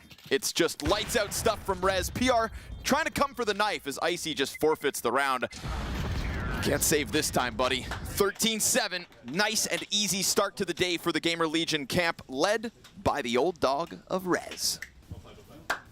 Indeed, Connor. Resurrected, you might say, freed from the prison of NIP onto GamerLegion and showing his veteran smarts in this one. A real air of inevitability in that second half, guys. I just love the way GamerLegion go about their business. It's really the difference for me when you have a guy that's bred to be an in-game leader versus a guy that's kind of LARPing still, in my eyes. When ZTR calls to pause for everybody on GamerLegion, and then they're able to so accurately and acutely be aware of what they need to accomplish in those kinds of moments and then convert on it. Like that's when it's just like, okay, this looks like a well-oiled machine versus VP where it's like, oh, we missed the opening pick. What do we do now? Like, I love watching GamerLegion just piece things together in these kinds of moments. And for Rez, I don't know. I guess Oakland and Bucharest share some characteristics. They do. We don't know what they are, but leave that open to interpretation. I'm sure they do, but yeah, I think GamerLegion did look a little bit better, but you can see the frustration in Electronic. I mean, things clearly weren't going according to plan. You know, sometimes the players, when it comes to the execution of ideas and just acting on the information that's being passed around, that plays a big part in winning rounds, obviously. And I think I wouldn't put too much of the blame on him because, I mean, they had good post-plan situations in the first half that they just couldn't convert. The first round they lose is against a half buy, and they have pretty much a 3v2 in the A bomb site, and even the 2v2 is, you know, thrown away. They have a round later on in the B bomb site where it's a 4v3, and they somehow find a way to lose that one as well. They had their opportunities, just couldn't really capitalize on them. Yeah, and look, I'm going to say this. I don't mind. I'm brave. Unlike you, Maui, you coward. Okay. If I see my IGL like banging the desk like that and he's not even like playing particularly well, like I'm checked out of that game. Like this is why people call him Egotronic. You know, it's like you can't be. I need my IGL to be calm and collected when times are tough. On the spectrum of Halzerk Death Smash to Nico Death Smash, I'd probably err closer to Halzerk. Yeah, personally. So I feel like it's not ever good to fall on that side of the spectrum. The way that I mean, some of the rounds and how they just broke down for VP feels like they sometimes lost by pretty slim margins, but I feel like those margins widened as the game progressed. I feel like GamerLegion actually became way more clinical, and VP, like the only saving grace for them in this game for me was Icy hit all of the easy shots. I feel like that's been kind of a weird trend for me where it's like he was super consistent as an opera for me on Cloud9. He got to be kind of a streaky one, and now he's kind of doing both, but he's kind of the only bright spot for me, which is concerning. In a lineup with Flit and Fame, I just feel like Electronic just hasn't figured out how to use all these pieces to the maximum effect. Yeah, I don't know. I was looking at this round where Electronic got frustrated when him and Fame were both towards Donut, right? And I think there might have been one more player towards A. I'm not really sure. It seemed like he was frustrated at Fame, but I don't know what Fame could. He didn't have any nades left. I don't know if he was supposed to fall back or play in a different spot in Donut. Like, I'm not exactly sure, but that was the reset round in the second half, right? Which is when VP fails to convert that, you feel like, okay, this is now just a matter of time before GamerLegion is able to close it out. Yeah, and look, it wasn't just about Rez. I mean, he was obviously imperious on the server there, but it's like we highlighted it before we went into the game. GamerLegion are just putting together really well-constructed rounds. They have a good T side, solid CT side. They're proactive on the CT side. They seem to understand where the meta is at in terms of you can't just wait, you know, for the T's to come onto you and then deal with it. You have to get out there. And I just think they're a good team to watch right now. I think they're super underrated in terms of what they're doing. And we have round 18 where we can just kind of see a little bit of how they get their dirty work done. I just love the beginning of the rounds. I mean, in a map that's right now the most CT-sided in Tier 1 play, they just have so many moving parts that are actually pretty interlinking. Like, they're fighting from elbow, they're throwing nades at the same time to support all of these positions at the same time. The spacing's really good. It's just like, there's just such a concerted effort, I would say, for GamerLegion in what they're trying to do. Sometimes there's actually weaknesses on like one side of the map, but it's up to other teams to punish what those weaknesses are. Like if there's no, like for example, on that round, I don't think anyone's watching B ramp, but it's up to teams like VP to not sit on their hands and actually go for it and try to push these extremities and find what the weak spots are. But if you just let GL run the exact plan that they want, especially their openers, they're very well oiled. They look, if you took nameplates off, you would say, terms of nade usage, terms of how they're spaced, that they are one of the best teams. It's just like things kind of can break down for them badly if they like if they have to do a really tough mid round. I'd say. Yeah, I think for VP, unfortunately, we talked a little bit about first game of the day and whatnot, and how they failed in some of the post plans and the players weren't as sharp. That goes into reactions as well, just being active, right? Reacting to what's going on the map. But yeah, frustration obviously being apparent too. And I don't know, that whole conversation, I mean, Apex isn't a calm in-game leader, is he? He's been one of the best in-game leaders we've had in the last couple of years. He's screaming at his players. He's telling them to, you know, guys, please just, you know, stop doing this, start doing that. I don't want to use the exact words. It's fair. He's been using, right? So I wouldn't put too much stock into it. Like if you see, let's say, if you're Electronic in this case, and you see your players are half asleep potentially, right? You want to scream at them. You want to, you know, rile them up a little bit to sort of have them snap out of it. If that is what's happening, right? Like there's no benefits in pretending everything is fine. It's okay, guys, let's do it. Let's go round by round. We got this, when like it's clear that no one is really in it. So they need to find a way to turn it around in between maps. I think the thing that worries me, Yanko, though, is like we talked about before we went into the game. It's like by now you've had this lineup for, you know, long enough. No. I think so. I think to get a map pool together. Well, I mean, to have some semblance, sure, yeah. And the problem is that, you know, they don't get Dust too, and it can't just be the one map. Yeah. I agree. I'm just think, you know, this team will need more time. They need a whole full season just to see what they need to tweak in the off season, really, with the amount of changes that they made. Do you agree with that? I would just say that the reason I would put Egotronic closer to Halzerk for how bad the Death Slam is. It was a bad round to do it in. Is because he just hasn't also won anything as a leader. You know, the only thing he's won is the immediate Blast Spring Finals in what, 2022 was it? After Boomich left, and they were just still using the Boomich structure. And now he's had Blade structure. The blade, that's true. It is the blade. Correct. The blade itch. The boom blade.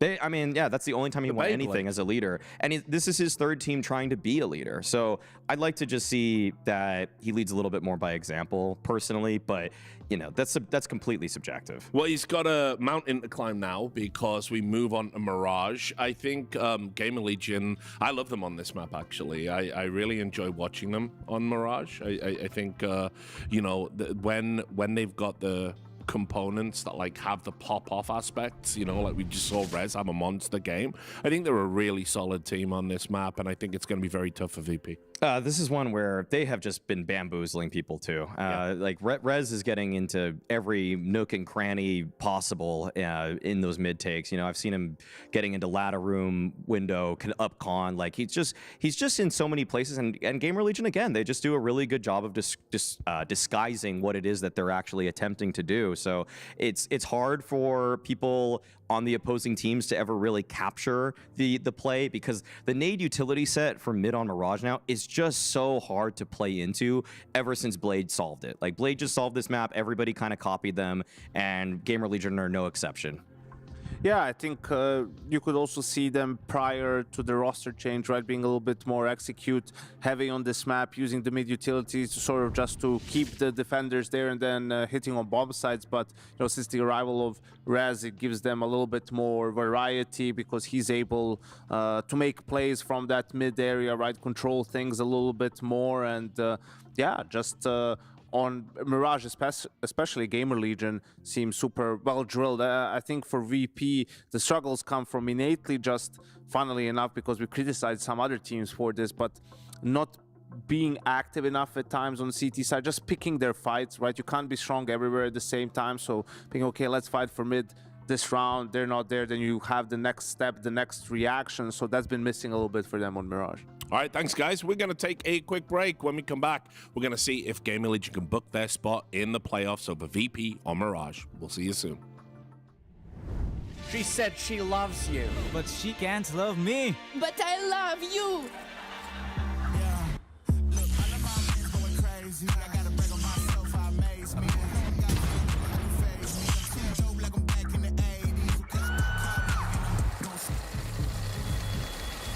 I won't play window anymore.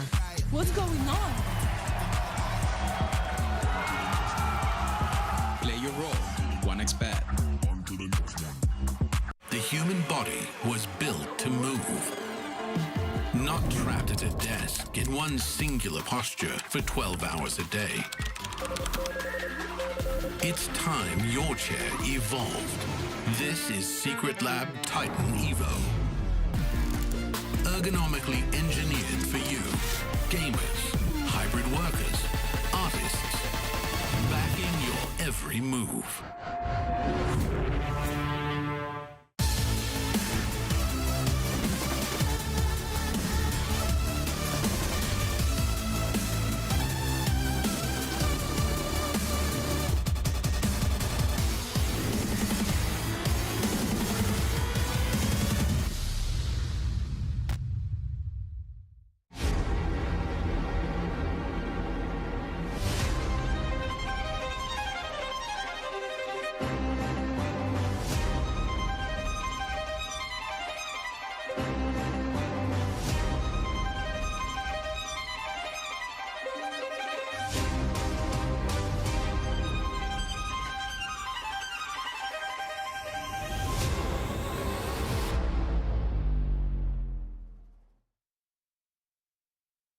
GamerLegion are here at PGL Bucharest 2025.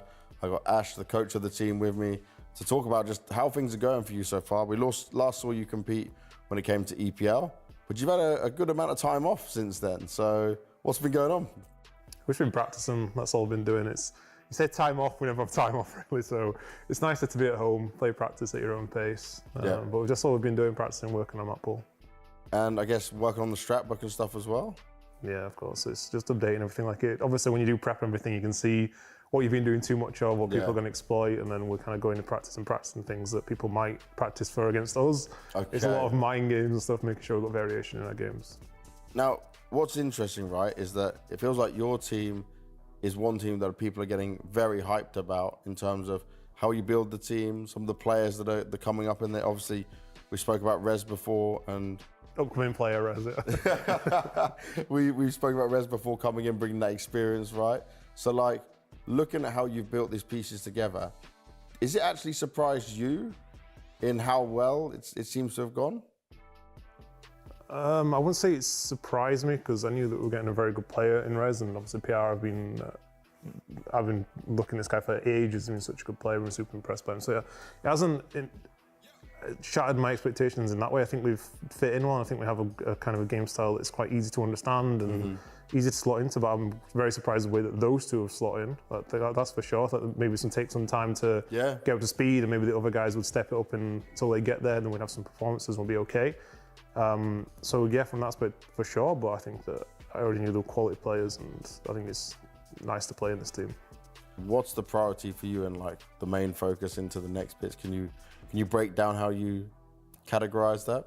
Yeah, I think for now it's kind of what do we need to win games, like win condition wise. Obviously we need some high quality rounds that can guarantee us some rounds. There's some sort of set idea to play where we don't need to leave the spawn with that's just a tactic name. It's just if we don't say anything, we can leave spawn. We can still play a normal round and be okay. Set ways to end the round, good ideas for pistols, good ideas for just basically something that all the time we can do something and be comfortable with it without having the massive variation in our game. I think most of the time when you're being the best team, you need to have lots of top quality variation to keep it fresh, to be hard to be read and everything. We don't need that right now. We can just throw in set rounds, people turn their brains off and they just run and play the round, because we know that it's just doesn't make sense for us to highly drill a default, go to another one again and again and again, because at this rate it'll take a month to just do one map rather than try to do 6 or 7. Yeah. So yeah, and then we go away and like we have now the 2-3 weeks of practice. That's when we kind of go into that a bit more, make sure we still have some good set rounds, and eventually we'll phase these out a little bit more. We'll become more of a consistent team with our playstyle, I think. But for now, it's just a way to be able to be competitive in a short period of time. How important do you feel this event is for you guys as the building block or the next step? I think it's every tier 1 event's super important, and everyone kind of knows it. Where the way Counter-Strike is right now, you can't take any event for granted. You know that the second you're falling back into tier 2, that's just infested with cheating right now. It feels really infuriating, even to just sit and watch it. To be honest, as a viewer, when I'm watching some games, it just doesn't feel right. And that kind of gives you an extra determination that we need to work really hard to stay at this level, and we can't let it go. So every event right now is super important. If it's just leading to invites and future events, if it's building your VRS up, if it's proving yourself in the biggest event and showing that you deserve to be here and everything. There's so much hunger in this team. That's why we want to make the changes in the first place, was to get the youngest guys in because there's no most hunger, but then try to find the best players available who want to be here. For example, Rez, when I talked with him, he's so passionate about the game and he just wants to work hard, and everyone's giving glowing recommendations saying that he's really working hard, and I'm very surprised. Like, I talked to Isaac about it and he said, I can't believe how hard this guy works, seeing as though he's the Babylon MVP and everything from so long ago. So we can't take an event like this for granted, and we're delighted to be here. And if other teams want to be less motivated because of the major of tournaments going up, then fine for us. Let's go take advantage of that. Good luck doing this, though, man. Thank you very much for your time. Thank you for all the insight. Thank you very much.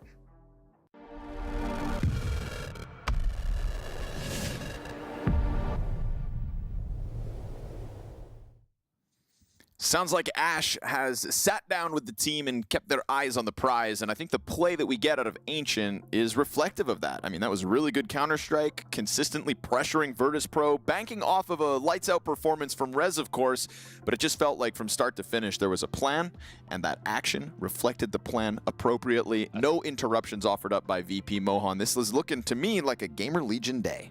Really does. I think this thing that stands out the most to GamerLegion is that every piece of utility that they bring into a round that has a really strong plan behind it, and you don't really see them waste it, whether it's... You've even seen Sland step into a Molotov to throw a counter Molotov just for a very small advantage. Right. But they never offhand anything.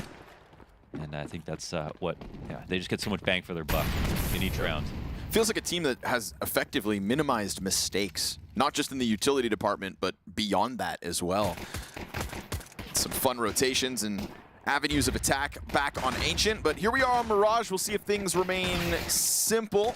Down into the bomb site goes PR with the opening kill of map 2. Wow. And they've got Electronic just begging for help, but unfortunately his cover dries up. Bomb goes down. GamerLegion comfortable 5v3 post plant in the pistol. Icy sees nothing. From gunfights to an absolute absence of things to shoot at here, GamerLegion have just allowed Virtus.pro, not even allowed, forced them rather, to get out of that back market door if they want anything of a retake.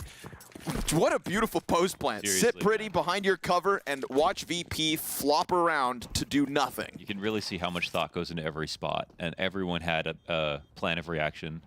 First contact from bench and the Van Pillar peek right afterwards.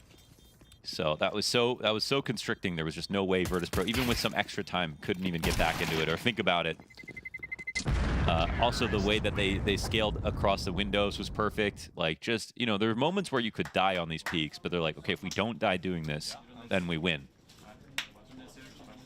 Yeah, I do the smokes. There was so much pressure on the Cat Pillar player. They couldn't peek any windows. Bomb could go down. There was just no recourse anywhere in that round, except for that first peak. Instant force back here for Virtus.pro.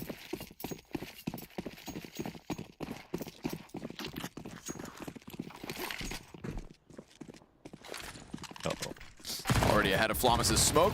Good for him. He gets damage on both. Unfortunately for him, it's just Electronic next on a scout. So those two tag players by Tetris get a chance to catch their breath. We get a scramble out of VP back around towards Ticket. Flashbang interrupts Towson, so he has to hold for a moment. Smoke and now would be better. VP have effectively positioned correctly. It'll boil down to trying to topple off the tagged up Rez and Towson. ZTR goes jumping in. He's kind of lost track of the one connector player, but that's all right here for GamerLegion. Kills continue to trickle forward to their advantage. All goes. And Fame and Flit tucked away. Felt like there was going to be a fight out of Virtus.pro this round, but GamerLegion just lick their chops and chomp back down on the second wave of VP's pressure. Yeah, they didn't rush to plant for CT spawn without CT control, and instead had ZTR jump over the stair smoke with a connector smoke coming out to make sure they had full control of the situation. Another one just too tough to get back in for Virtus.pro. 5 players alive here from GamerLegion on the A attack. It looks scrimmy at first, and then it gets organized afterwards. They just pop up the A ramp. Yep. Again, it kind of feels like ZTR is very good in those moments to get everybody back to the protocol. You know, Counter-Strike is a game of reactions at its core, and sometimes you have to do things on the fly, but it's all about that, you know, tree of options. It doesn't feel like ZTR rules with an iron fist, but he is very good at getting everybody back into a more composed version of themselves. Sign of a good leader. Crazy how unlikely the two kind of Swedish callers we've got right now, how well they're doing, you know, considering the many years where it was only Hampus and there's no one else really from the old guard, no Pronax, no, you know, whoever was even calling on Nip most of the time, like Fiflaren. Yeah, I mean, there was a period of time where, yeah, no one even knew who was the IGL, the best team in the world, because that role was changing hands, but very cool to see that Sweden still has the capabilities.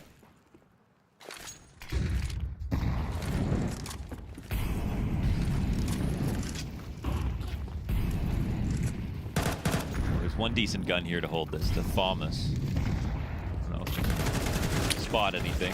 Yeah, gets stomped out. Fame, first Thomas at bat. There's the second one just behind him. Icy gets dropped. They know Fame's still here on very little HP, and so they follow through. It's another perfect approach, isn't it? They jump Excellent. out. Yeah, instead of just focusing on scaling out through Ven, they get across the site to the E-box, and now Flamus is alone. He would really like another kill here. I mean, it would definitely help, but yeah, last round 5 alive, this one majority alive. I got so much money. Flawless start to the GamerLegion T-side endeavor.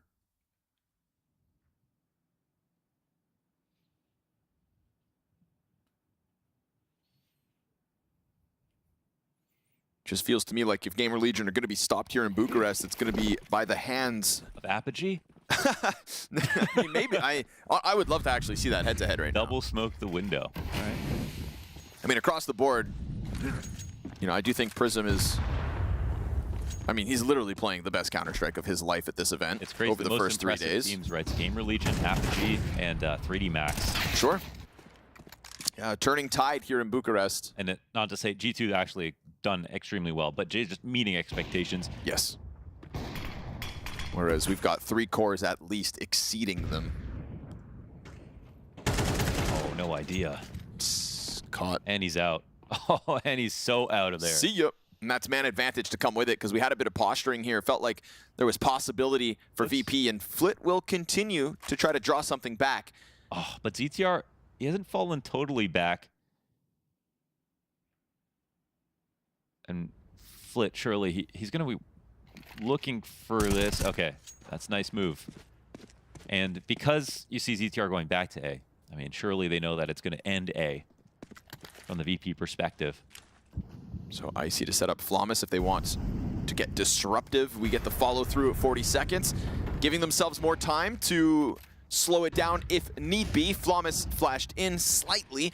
Doesn't get contact. Palace player still tucked down. Smoke to cover the bomb plant, and Flamus won't spam away. So now it's a retake needed, but you're already up on site at least.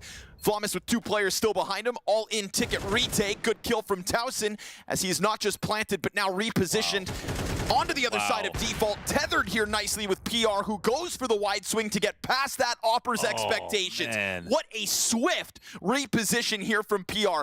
Icy thinks he's locked behind the other set of boxes. Now, does he drop the ball by missing that shot? Yes, he does. VP still come through with the defuse and their first round win. Huge reposition from PR doesn't pay off. Yeah, that's an awkward moment for PR. That was a guaranteed position, because the fact that he got past triple, he should have known. There's no way Icy could read this. He thought he came out quickly and cleared everything out. Maybe it's an A ramp play, maybe it's Apex, but definitely not behind him. But couldn't believe it. An amazing move from Towson to get back under balcony and then move into the smoke. Yeah, VP needs something to grab onto right now, some thread of hope. Feels like Flummus just won the lottery with that one. You can see him tense up when the bullets come flying out of PR from the flank. Yeah. From jump scare to the icy clutch.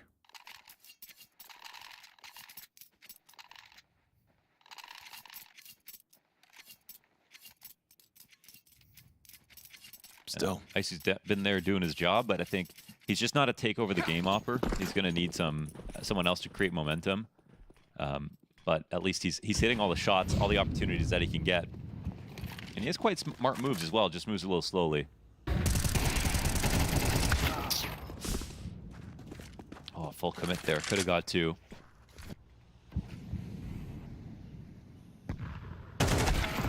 Oh, nice shot, Icy. Very nice. Towson quick on the recovery, though. Yeah.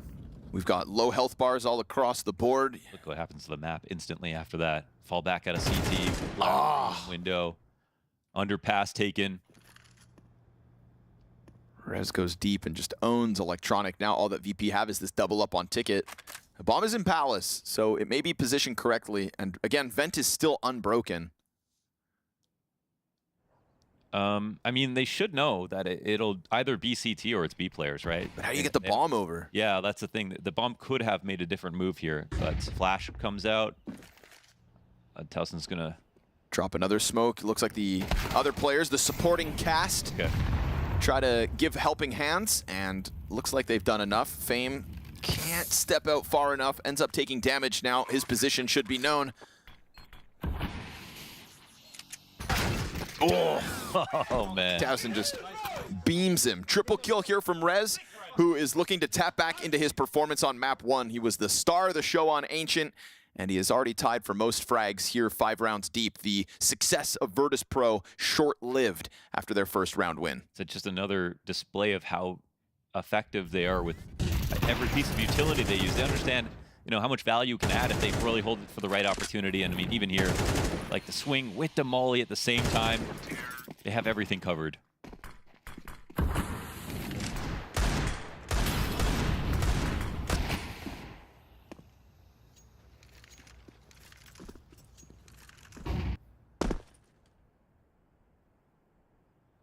Two flashes, 2 smokes, and some pistols for VP to try to stop the 6th. But inside of the A site, no early contact. It's mid taken over by GamerLegion. You know, they haven't fallen victim to the lesser buys, really. There's been no mistakes out of the GamerLegion endeavors today. Yeah, man. It feels like at Virtus.pro, if they keep like moving in the right direction, they'll end up in a place where GamerLegion are, right? Very careful with each piece of utility. They can play a long round. They default a ton. Yeah, but for now, I mean, all they can do is kind of learn, I think.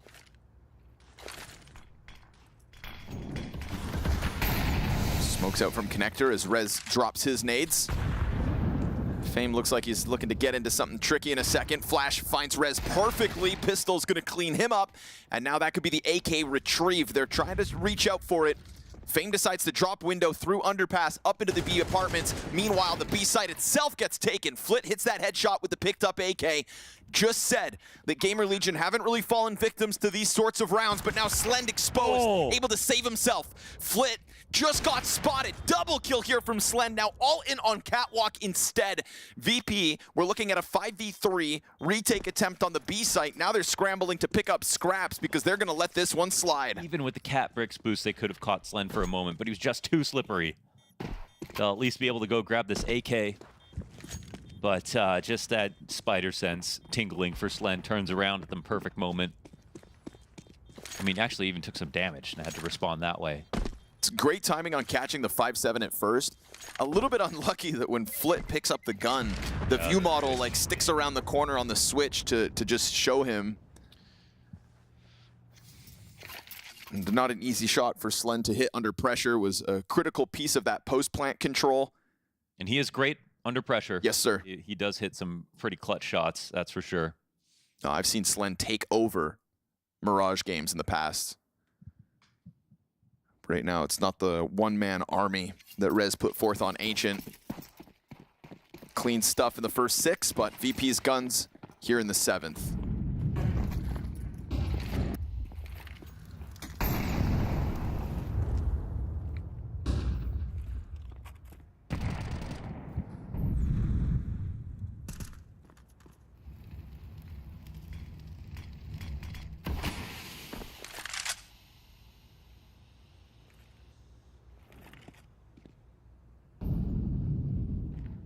It's looking pretty systematic so far from GamerLegion, and still not throwing in any rushes, leaving anything to chance.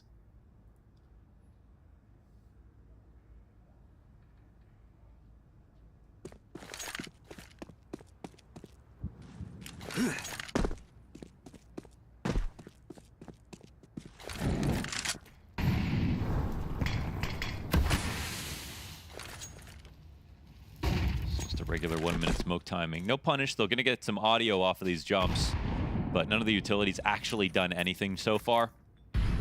The crawl will still come.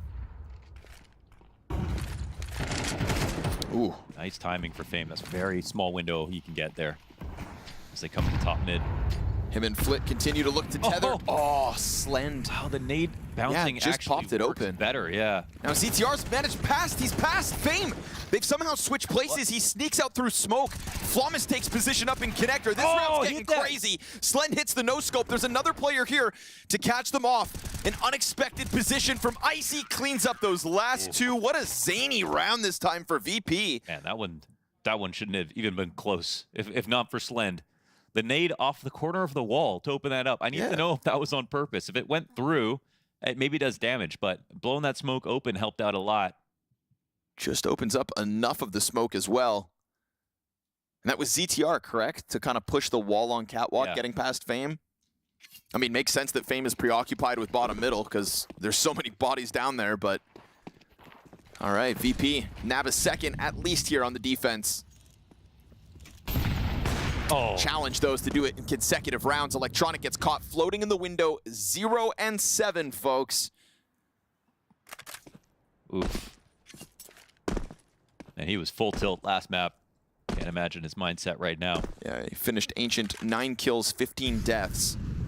Second lowest performing player for Virtus.pro. Oh, no! Oh, my God. Okay. You're kidding. That could create a tragic situation. Does make it a 4v4. Tries to go over top into like the flick shot no scope. We'll see if the rifles can recover because the op's not on their side. GamerLegion, ooh, dousing over top of the staircase. I mean, we're starting to get into the slippery Counter-Strike. PR just walking around with a knife out. Uh-oh. Yeah, dude, this is, these last two rounds, we have, I don't know what, delved into the depths. Slend he giveth and he taketh away. What was that? I mean, goes for He was looking to see over the CT box, strafed in. I think he maybe was just gonna wall bang it. Yeah. I wouldn't. But there was like a little like flick to the wall bang, and that's what ends up putting it in the back of Rez's head. And then even like jumping top stairs with an op to go for like a no scope I'm gonna entry make up next. for this, guys. Yeah, right. Like, yeah, you can make up for it by scoping on an angle and getting a kill back. I'm the star of the show. Okay. The bomb's holding back. The GamerLegion system can't stay here forever. Slend, put your hands on the keyboard, bro. He's drinking water. Slend this map, dude. Dude, what? We just we talked him up just now. Yo, Ash, give him a little wallop upside the head. a little silly here. Oh boy. What the hell is going on? 8 and 5, but those 5 deaths. He's like, yeah, boys, I'll hold the flank. Glug, glug, glug, glug, glug. Hit the chug jug. Oh, awkward. Oh, okay. How the heck did they figure this out? What is going on? How did they figure that out? Icy. Oh, it's not. They're not going to run to him. Electronic. First kill. There it is on the board. Second and third. Oh. Not so much. Now, B-site still has a defender. Ooh. Frag grenade doesn't connect. Fame's going to keep it clean, though. Rez headshot puts him down. PR tough clutch with 29 points of health. But already 2 kills into the round. PR can make this really weird, honestly. His last couple of rounds, it's felt like anything's possible. He's got bomb, and, well, now apartment's fully cleared out. Yes, he's got time. But he gets a little jumbled up on the doorway, and Fame closes out. B-site holds strong. VP closing the distance to the 5-4 scoreline. Almost figured it out, but that damn doorway.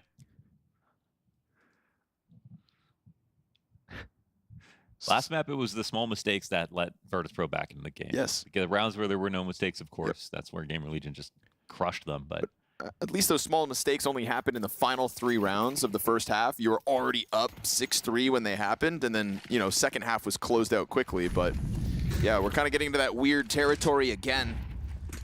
You're gonna let VP keep the first half close. Not as clean as back on Ancient. Rez unable to get the opening kill. 3 bodies here for VP out mid. And GamerLegion's T side starting to fall apart at the seams. That might have been a good time for a pause. Yeah, pause so maybe you can drink your water. Yeah.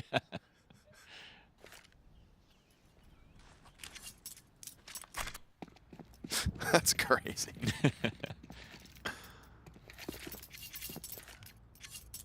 They have to remind themselves it's not actually a lost position. Just a couple of awkward moments, and now a disadvantageous spot.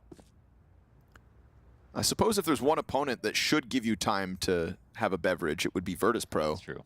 That is true. You know, they were lulled into a false sense of security by that. Ash said they wouldn't push me here at this time. I read the notes, Ash. I should have had 30 seconds. But no, sir. Triple stack here for Virtus.pro.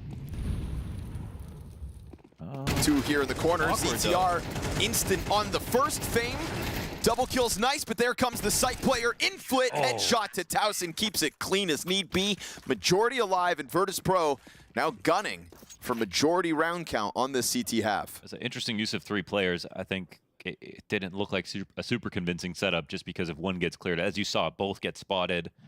And you would definitely clear get right in that spot. And the player tucked in on the box, boosted up, can't peek out at all to help. Just a great rifling go out of Fame.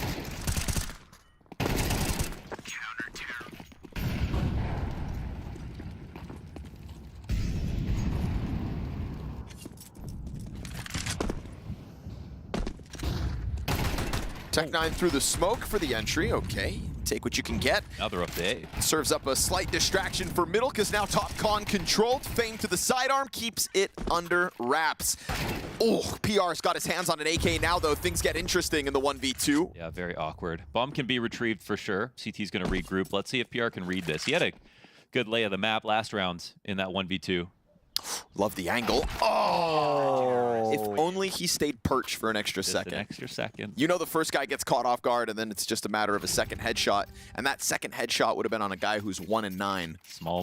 Small moments here, allowing Virtus.pro back into the game.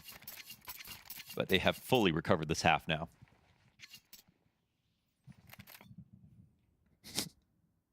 Still thinking about Slen blowing Red's head off. That was crazy.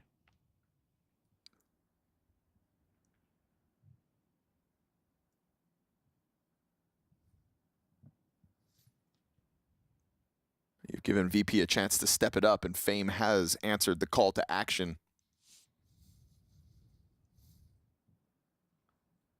Starting to light up the scoreboard in these last 5 consecutive round wins out of Virtus.pro. Not even a bomb plant to talk about lately for GamerLegion. Yeah, no kidding. So Ash comes through with the timeout coming into the last round of their T side. A round that features full guns, full nades, everything GamerLegion would hope to keep this map tied. CTR again gonna try to get out through this top mid smoke aggressively. He's afforded a bit of space. Oh, what nice a shot from Icy to snap that one up into Rez. And then skin shown here by ZTR out middle. Meanwhile, everybody else trying to get into that A site, but the Virtus.pro defense holds strong in mid again. Flawless in anticipation of the stairs swing, eats a flashbang, and Towson creates a bit more space, but still gaps here found. Smoke in the top of connector to try to give them a chance to plant, and Sland, he's got it down uninterrupted. But not working with the op, he'll get that Galil further towards jungle they'll go. Towson's got a flash. I don't know if they're going to use it for him. Oh. Okay. Faces the smoke. Towson's going to make up for it. Things getting weird again, but nothing weird about this. 3 kills. Towson on for the ace. And as PR sits comfortably on that site, smoke goes up on bomb. Feels like PR's the guarantee. Emerging from the backdrop, they'll get that final round. I think a much-needed, convincing individual moment after a sea of awkward rounds from GamerLegion. Such a crazy half. Awkward rounds, absolutely. Some unforced errors. Some regrets for sure that came into that for GamerLegion. But every opportunity to capitalize from Virtus.pro. And finally, they saved themselves from their own mistakes. Just a very funny one from Slend overall. Yeah. Lots of great kills. Walk into that corner backwards, the smoke comes up.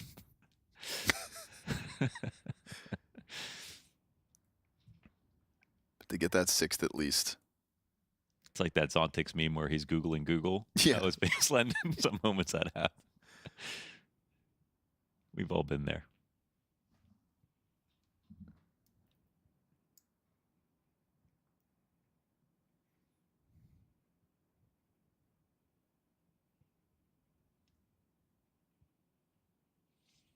We don't even need full strength PR this game. No, sir. It's been solid this round. Yep. He's been having his best event, and then Rez takes over map 1, and Towson had 12 health in that second. Yes, sir. And PR just here for the closer. That was a sweet round. Let's go now, guys. Let's make a fucking great sit down. We are good on. What's that? PEDs? That's why you hold W right there. Guys, I've got an idea for a pistol. If all of you just follow me into the apartments, I swear to God, I'm going to get 3 kills, guys. Just follow me, follow me, follow me.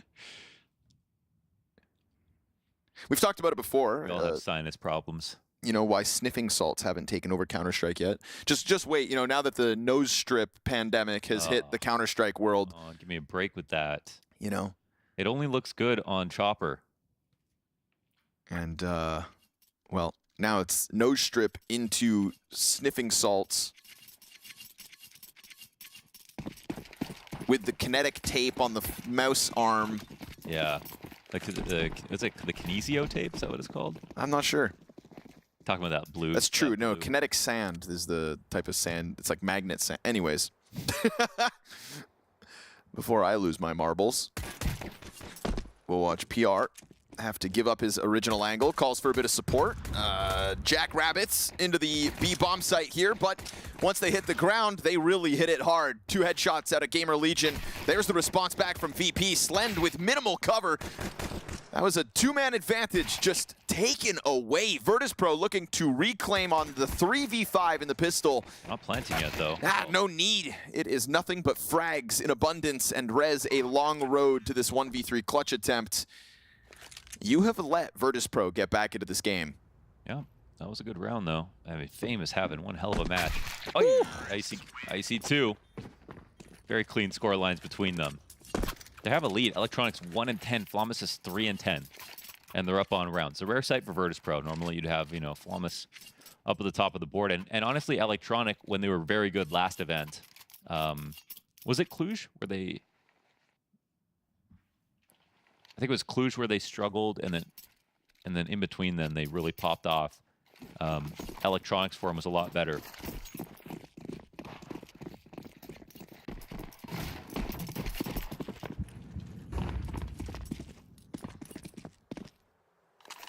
So, be GamerLegion officially now on the back foot.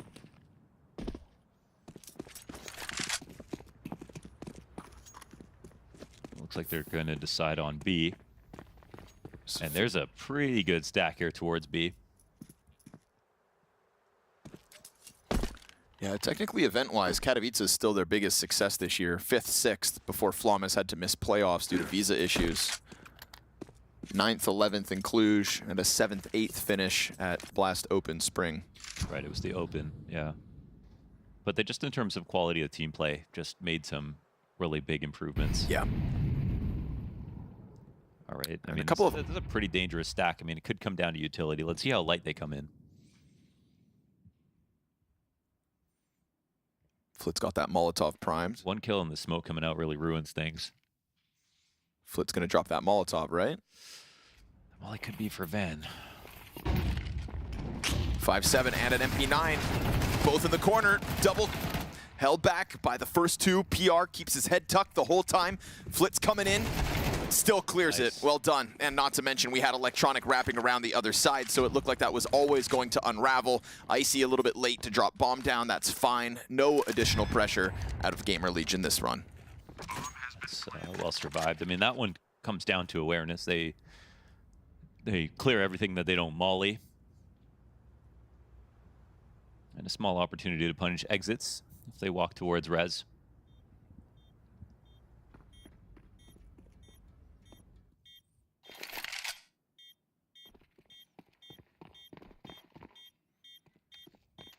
Oh, you can laugh at those mistakes as they happen, but Virtus.pro have undeniably now seized this opportunity with both hands. 8-6 lead, map 2. He's really working on this. Oh, man, he played that perfectly. Yeah, excellent, Rez. Using the bomb to kill one and then the headshot wallbang. Yes, sir. Wow. Gets the AK as well, so there's an important moment from Rez to keep the money low of VP. Look at the limitations that's actually going to cause. That's 5 dead plus the AK over. I mean, it's one of those situations where we find out this round how much it really paid off. I mean, that's from 3 AK-47s this round that would have been had by Virtus.pro to now just the one on Flit. You've got all of VP's money on the line here in the 15th round of play.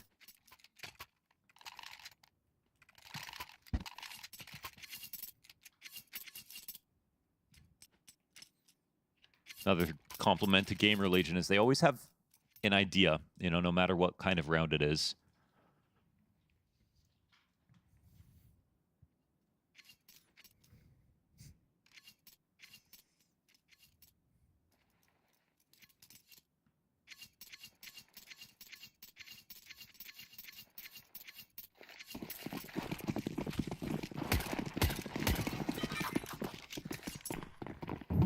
In through the window, and Rez makes his jump up. Full vision on window, or on mid, excuse me. Forever good movement out of Rez. Yeah. He's actually made a surf map. A very hard one he worked on in his spare time. Useless in CS2, but... All your hard work means nothing.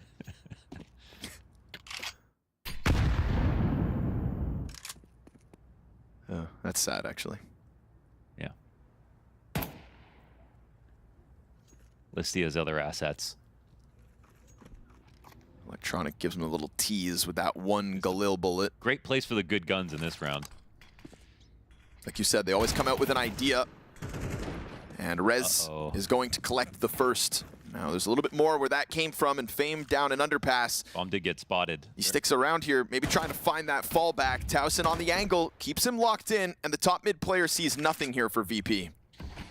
Oh, very rocking a hard place here for Virtus.pro. What site do they go to now? They don't win in a fight back in mids 40 seconds. The trouble with playing long rounds. Small mistakes matter for you, too. Electronic could win that duel. Yeah, but he's 1 in 12. Yeah. Rez plays ahead of the Molotov. Oh, PR perfectly tethered there with Rez. And so Flit, poor guy, gets hit from both ends. That's contact top middle. That's just a big mistake, isn't it? Because Virtus.pro, they outweighted their own smoke in window. So they missed their own timing. They tried to come back to mid, which seemed like that could have been a good idea, but GamerLegion, hey man, they found such a great way to use these small guns. And it looks like Rez's impact is really felt. Yes, sir.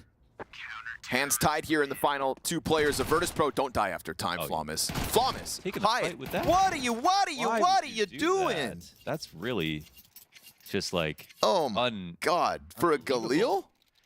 A Galil and like... Brother. It's just $400 he could have just hid. Or die sooner. Those are your 2 best options. There you go, buddy. You can buy a smoke. Have fun. There, you threw it. Tough. You can have a smoke and you can play the bomb. That's crazy. Yeah. You had a MAC-10 and Kevlar to save. Yeah. So, money problems continue. All right, well, there it is. First round lost to the clock by Virtus.pro. He goes unspotted here. He could sneak up underneath Sandwich. Oh, he starts running. He's going for the underbound clear. Cues up Towson. Not ready for that either. Easy cleanup, well-timed Tech 9 peek from bottom connector. PR kind of lets that happen. Electronic, more kills in this round than the entire game. How much more? As he disengages from middle, back to the bomb carrier. You have the swing from Slend after they've already dealt with A, and they're pushing underpass as well. It's perfect movement here from GamerLegion. They kill ZTR, rounds back on. Remaining active. Oh, he gets 2 headshots and a third one queued up. Flit, Deeg in hand. Gets it back, and that's an AK-47 delivered to Flit, who does have the Kevlar, and plus smoke and flash off the dead bodies. Time to go back to A. All right, Flit, figure this out. Oh, a cat maybe. Let's see. Towson running around in connector, making tons of sound. Don't know if that was out of earshot. They're both going to play kind of very tucked in positions. But it looks like Towson, well, he's worried about a window lurk. Flit has a smoke to work with. Flit looking to clear out sight. Just going to give himself a smoke for the plant. Spotted, but still a bit of extra time here. Gets off the angle. Flit's going to confirm some cash. Gun in hand, down to 30 health. Outnumbered, but distracted. Towson just keeps his attention trained towards Ticket a little too long, and Slend able to survive it with 13 health. So GamerLegion, that is the game tied up.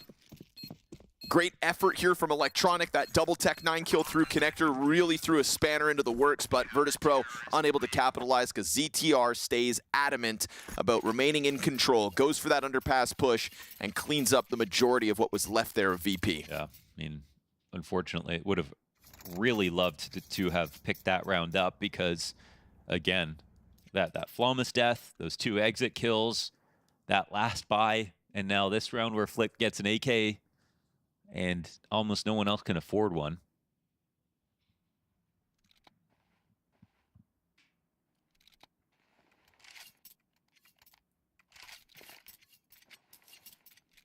Very unfun position for Virtus.pro this game.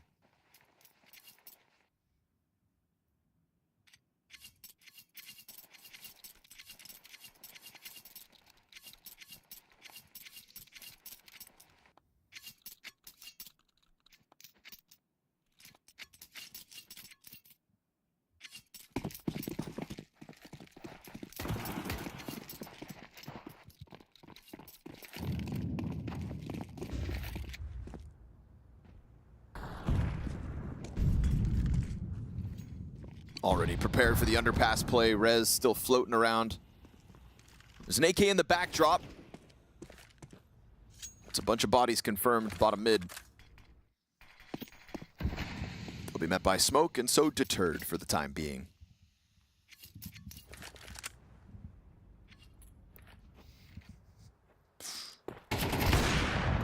Down goes the gun. But luckily for them, falls in a retrievable place, so Fame's turn. And he still has Kevlar. Yeah, they get to run the gauntlet with their 2 best players right now.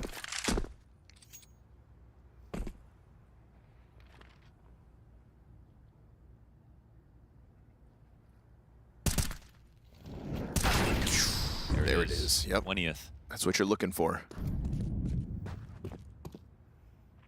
If Flit can't do it, Fame can. That's kind of the aura at the moment. Another 15 seconds passes. This is going to come down to just, you know, how many extra kills you can get. But you've got guys who need to die right now. I mean, you can't have another Glock save on a round like this, so. Electronic has $100, no Kevlar and a Glock. Yeah. I'll make it seem like some kind of cat split. So there'll be a lurk in place, but it is just a Glock coming through the smoke. There's the ramp push. Rez still waiting out middle. And now they'll be able to turn attention. Supported here by ZTR, despite him being blind. Bomb plant wouldn't be half bad. That makes up for some of the economic losses, but it is an easy cleanup for GamerLegion as far as they're considered. They need every dollar, so yeah, the bomb plant won't matter. Virtus.pro's kept this game close, but off the back of some pretty sizable issues and mistakes, unforced errors out of GamerLegion. Well, that's the thing with playing this map as well, right? Desk kind of touched on it, like GamerLegion maybe going down their list of best maps to try to punish Virtus.pro more so. And maybe that awkwardness playing into the hands of GamerLegion now. Yeah, like conventional advice, just always play your strongest map, even if the other team is really good at it too. Right. But yeah, GamerLegion are one of those teams that they look for punishes. They have very tailored game plans, always bespoke to your deepest insecurities. That's how Ash works. Ooh. Yeah, he just knows things about you no one's ever told you before. Those things you think you've kept secret? The thing that Ash knows. You thought no one noticed. That's what Ash sees. You better clear your browser history before Ash comes around. You little pervert. Ash knows. Ash knows. This guy's got a clipboard, damn it.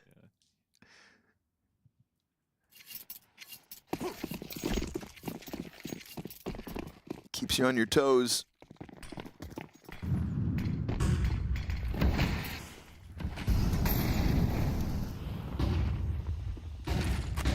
Bomb left back in spawn, VP. It's Electronic most limited, but we've already seen him have his best round of this map with a Tech 9, so we'll give him the benefit of the doubt. But no actual swing towards the top of middle. And Flawless already starting to reel backwards from B.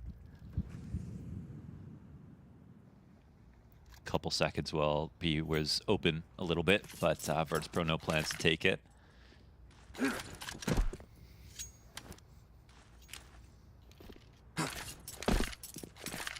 Looks like they just tried to draw out some B utilities so they could go for a B split here, but there's a lurk on A ramp as well, so we'll see if this goes a little longer. Just don't want to have to run through mollies. However, they're walking underpass now.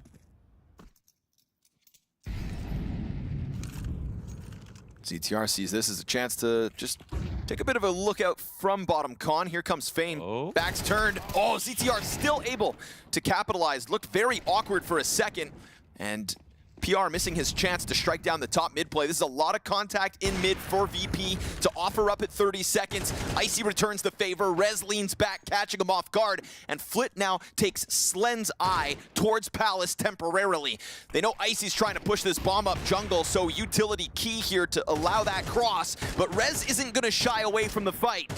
Just a matter of a single bullet here. Icy holds on bench, locked into this position. Tech 9's out, bomb's down, and now it comes down to just the clock. But Flit has time, had time. Did he just miss that? No, he's got it, All good.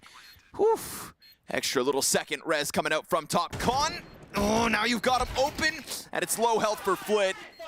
I thought that delay cost him, but he still just put the bomb down. It's the reposition that then's disallowed. This is like an old school, like Polish Virtus.pro call. They did what felt like sort of a double fake. They did a good job drawing a utility. Their play to get out of underpass actually worked. Rez, or ZTR, did not have any idea they were coming there. Just came in to check really late, and just as he turned, it's the moment where he can get the spray better over Fame. And then GamerLegion suddenly look like geniuses. They've got everyone in a good spot to fight into middle. That was actually a very good attempt here from Virtus.pro. But they couldn't stick the landing.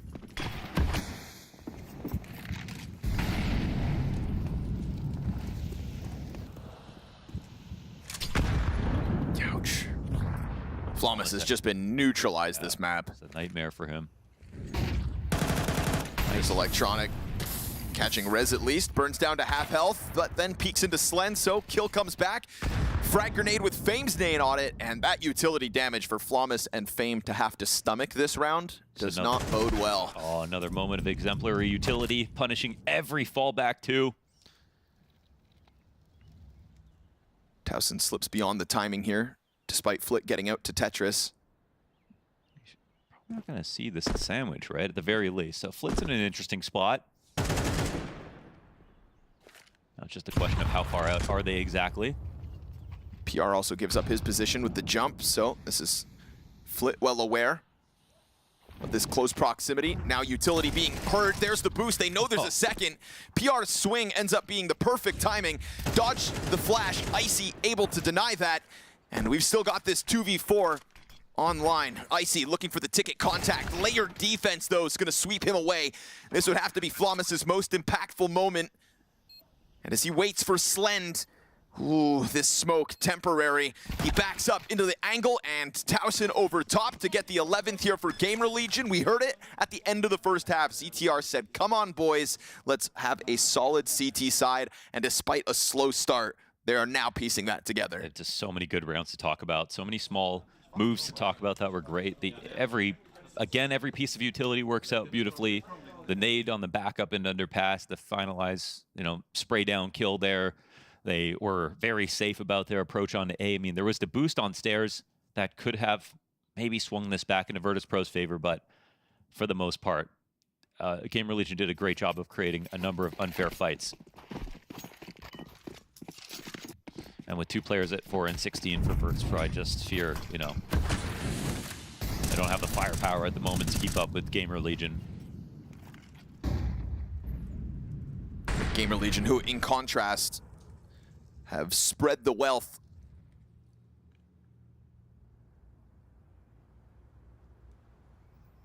There's been a lot of really nice team play from GamerLegion throughout this series, ideas flowing constantly. And despite some awkward situations, we'll call them, at the end of this first half, CT side's absolutely made up for it so far. Can't really afford that, yeah. Rez locked in at this point. Fame to his left, Electronic up above. They're probably just finding out about that smoke now. Very awkward. They just want to be able to cross, but they're being watched from every angle. Got to kill these B guys themselves. Rez, easy entry. As he repositions, B players try to just force errors on the site. PR up into the van, and this is a total stuff. Virtus.pro banking on an icy 1v5. Odds against him, 12th round secured. 4 map match and playoff points for GamerLegion. No kidding, they got to be hyped about this, man. The frustration's there for Virtus.pro, but to be honest, they need to improve 10 different things every round based on how well GamerLegion are playing versus them. Could have been a genius Veto. Just excellent game plan, but also sound fundamentals across these 2 maps so far for GamerLegion. The streak of rounds is well deserved.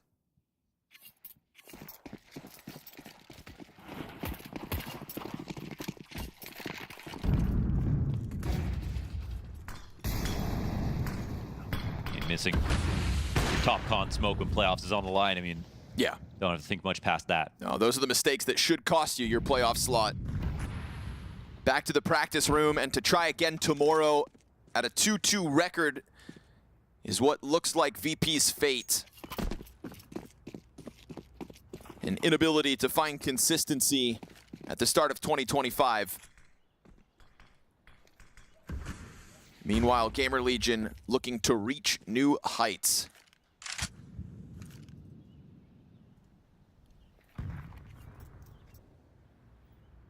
Everything rests on this A play here for Virtus.pro.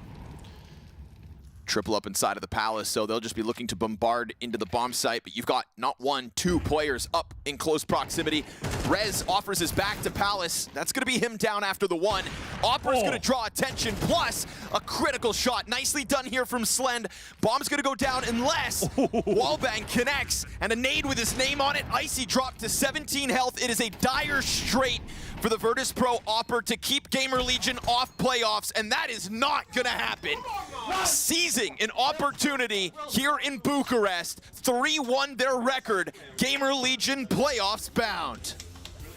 And my, don't they deserve it. And look, what I love about this as well, just look at the body language. It's like, yeah, it's just another day for us. This is a team that continually improves. They've had their lineup, their roster deconstructed 2 or 3 times now. They just go out, they get great players, they slot into a system. Like I say, you have to tip your hats to them. One of the best run organizations in World Counter-Strike right now, and they are playing great Counter-Strike on the server.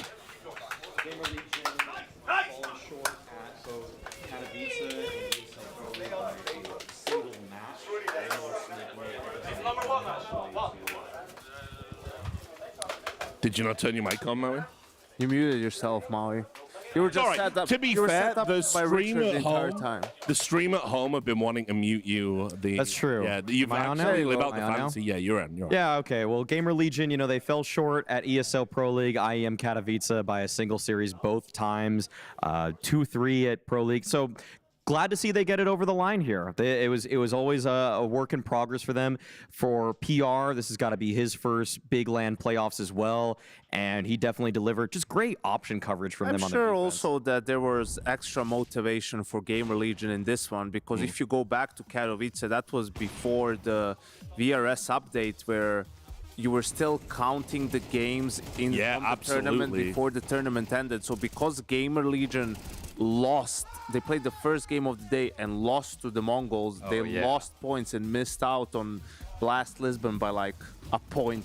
VP, you know, they were behind that cutoff. So yeah, I think they definitely were motivated here to show who's the better squad, and also, you know, probably a bit of banter with Flamus, I guess. Yeah, we didn't make a big deal out of that before the show, because I mean, look, obviously one of the things that I like as well about the way the Flamus transfer was handled, GamerLegion were just like, yeah, look, you played really well for us for the 2-3 months you were with us, and you've got your opportunity now, and we salute you, and good luck in the future. It wasn't acrimonious, you know, like some transfers have been.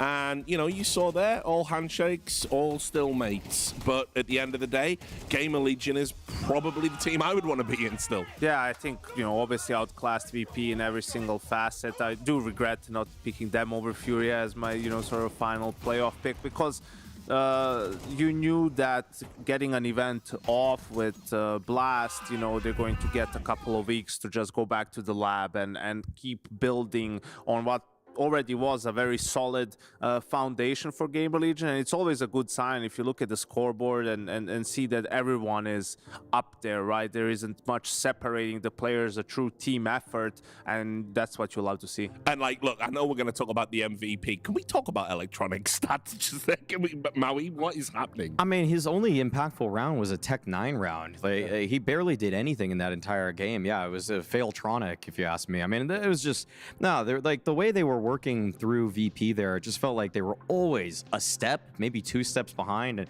yeah, people like Slen with the consistent impact on the CT side, not always like the flashiest, but lately he's been kind of picking it up for me. I've been seeing some moments where it's like, I don't think he's going to get this trade. He gets the trade. Like, close range opping has been something that I've seen him mess up before, but this tournament, it's been really good. I saw him yesterday too, doing well with it. Yeah, and did feel the reason why the first half was close was that perhaps GamerLegion got a little bit complacent, got a little bit ahead of themselves in the game. You know, they rushed some situations which VP was able to punish, but still managed to recover in the second half, you know, cleaned up those clutches, really won. But I feel like, if not every single one, then definitely the majority of them, and yeah, just put VP to bed. Yeah, and look, I have to also say as well, I think the way they handled timeouts, you know, game plan management, reacting to things that VP were doing, because, you know, easy to forget, it was tied up at one point. We thought we could maybe see a third map. VP came out of the first half ahead, and ultimately, this is what I love about GamerLegion. It's these adaptations that they make. They just really are able to put together game plans that consistently adapt to their opponents. They just understand the push and pull of maps in ways that teams like VP surprisingly are still catching up to. The way that they were fighting for mid control with Rez sometimes pushing the bottom con smoke, just like peeking guy underpass, it's always done with someone covering the angle that he's blind to. So many times there's a VP player that looks like, if you're just kind of watching the guy that's on camera, he's going to get shot in the side of the head, but then someone from GamerLegion's just covering 90 degrees to his left. So they're playing off of each other incredibly well. I'm going to interrupt your yapology because we're going to be joined by PR now. Congratulations on the win. I'm going to throw a crazy question out there. Why are you guys so good? What's going on? How have you solved Counter-Strike? Hello. I'm not sure. I think we are just playing our game and it's working out. PR, when just looking into your history, your name was Pringle before. What's the deal with that? Well, it started when I was like young, 9 years old, and I didn't know how to name myself, and I liked Pringles at the time. So I just kind of cut the few letters. Okay. Then I started actually becoming good at the game. And yeah, that was like, okay, I cannot be named like that. So. Fair enough. Okay. Good on you. I guess PR, I mean, this is your first real foray into Tier 1 with GamerLegion and working with like a more experienced IGL and ZTR, a coach that we cannot stop talking about in Ash. How have they helped you develop as a player? Yeah, I would say I improved a lot since I joined them, and I have like bit different view on the game than I had before, and yeah, they are helping me a lot, like in individual mechanics and of course like overall the game knowledge. Hey PR, congrats on the playoffs. I wanted to ask you about, was there any extra, motivation for you guys going up against Virtus.pro, considering how, close you were in the rankings around Katowice and the invites that happened around that time? Hello, thank you. And I don't think so. I mean, at least not for me. I didn't really care about that. But maybe for others, Flamus is playing in Virtus.pro, so ex-teammate for the other guys here. So maybe it was more personal for them than for me. Just had a question about... So I can, yeah. Oh, I mean, I just had a question about... I think you mute just... I cannot hear, I cannot hear. This thing's just dying. Okay, so I had a question. You said they helped you with your individual mechanics. Do you actually mean they helped you with how you play micro situations there, or... like actually your like movement and shooting too?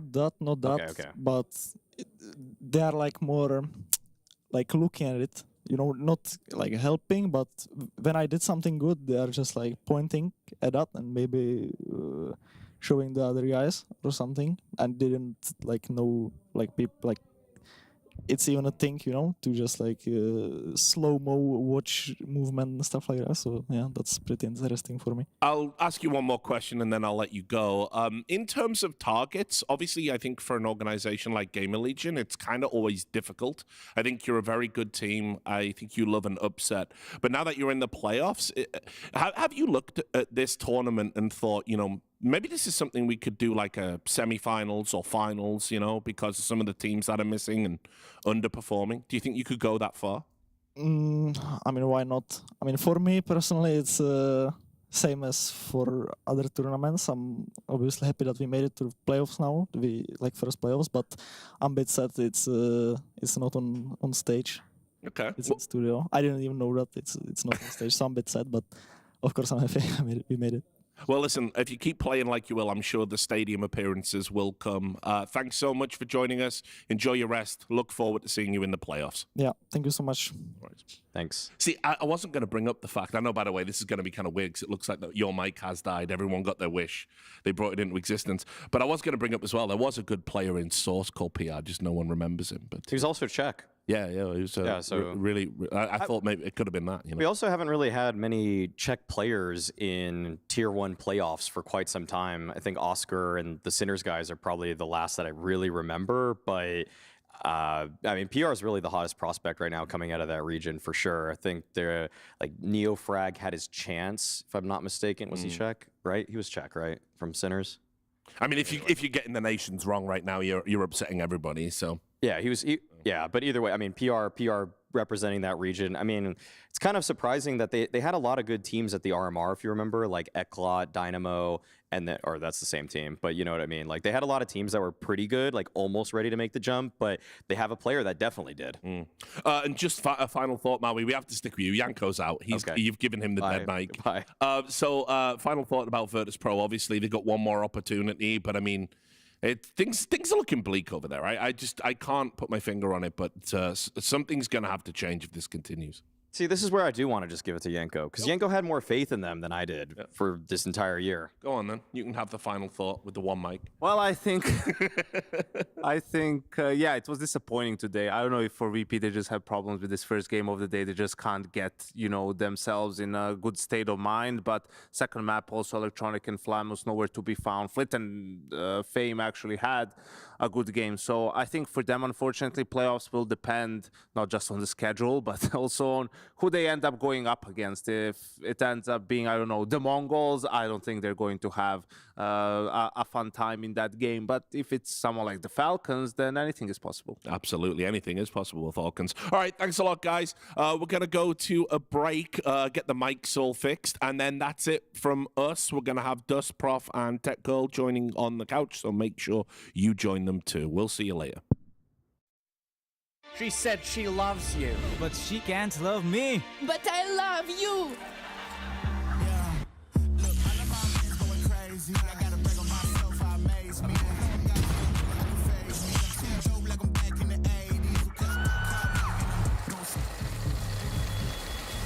I won't play window anymore.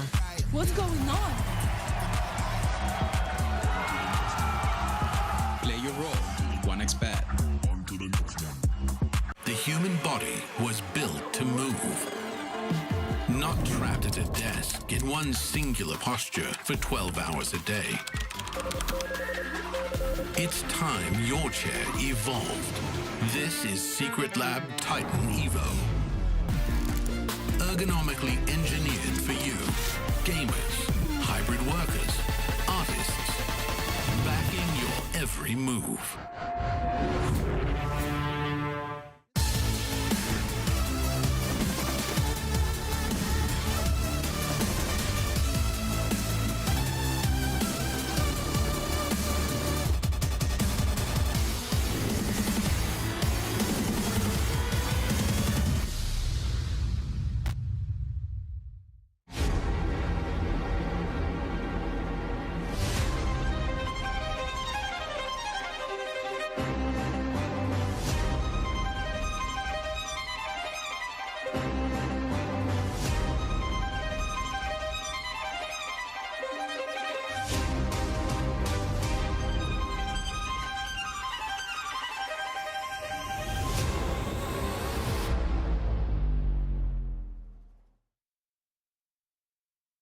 It's lineup landing, and I've got the Latvian laser with me, Brokey, ready to take the challenge. How are you, man?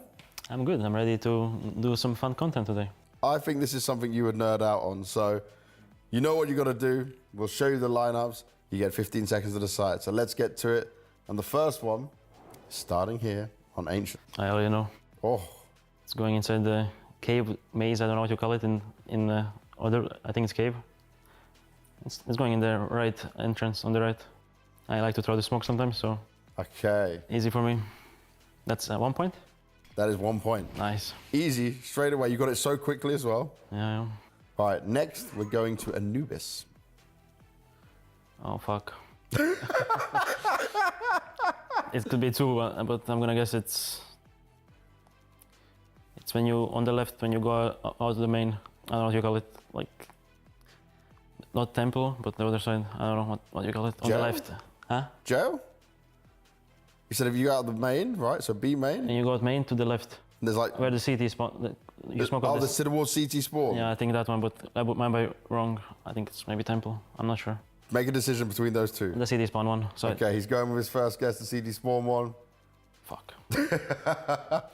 I never threw in the smoke, so. Ah, it's not one of your smokes. No.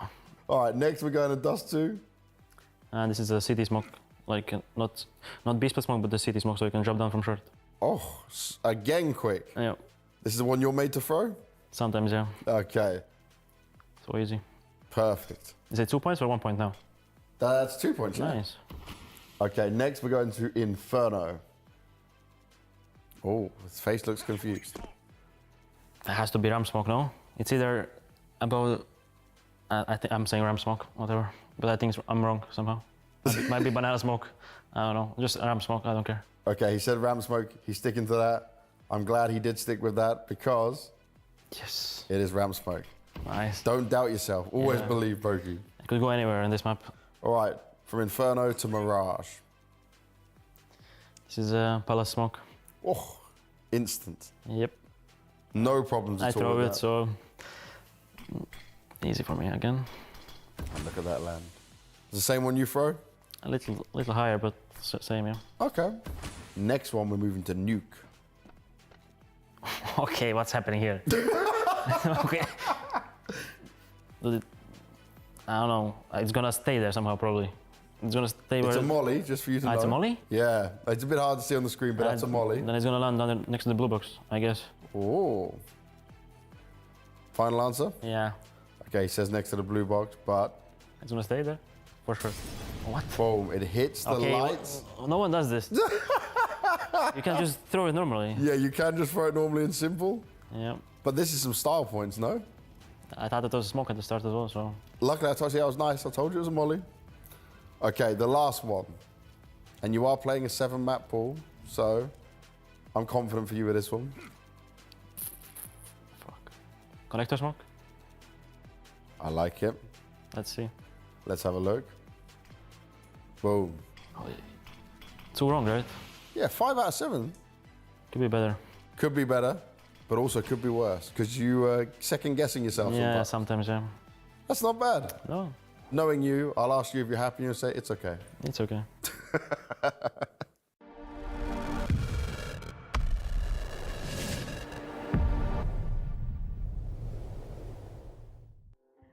Welcome back to PGL Bucharest. We've had a quick change around here on the analyst desk. My name is Sam. I'll be your host for the rest of the day. I've got Dust joining us on the couch and also Prof. We do need to touch on something that happened yesterday, very controversial online. Prof, very provocative. I see you've put the cargo boots on because yesterday showing a lot of ankle. I heard a few people online were making some comments about how much ankle you were showing. Yeah, I don't want to be too provocative. I'm here for my knowledge and not my looks, so I want to just double down on that. I mean, look, be here for looks, but just make people pay for it. Put it behind a paywall. Like, you gotta, you gotta diversify your assets over there. Well, we'll work on something for sure. I mean, also Scrawny was also a big fan of these boots. He's forcing me to wear them pretty much. Might have even said something like "step on me." Maybe don't share what you're doing later tonight, right now. Keep it to yourself, Sam was ready for that one. I called them cargo boots. They're combat boots. It's very early. That's what happens. And my brain is focused on the game coming up, which is, of course, FaZe versus Complexity. This is the matchup we've all wanted to see because we all want to see Elite face off against Complexity all over again. Let's talk about the thing that no one discusses. And I'm probably going to get a lot of hate for this, but hell, you know what? It's halfway through the tournament. Let's go. I watch a show where they refer to a particular character as an energy vampire.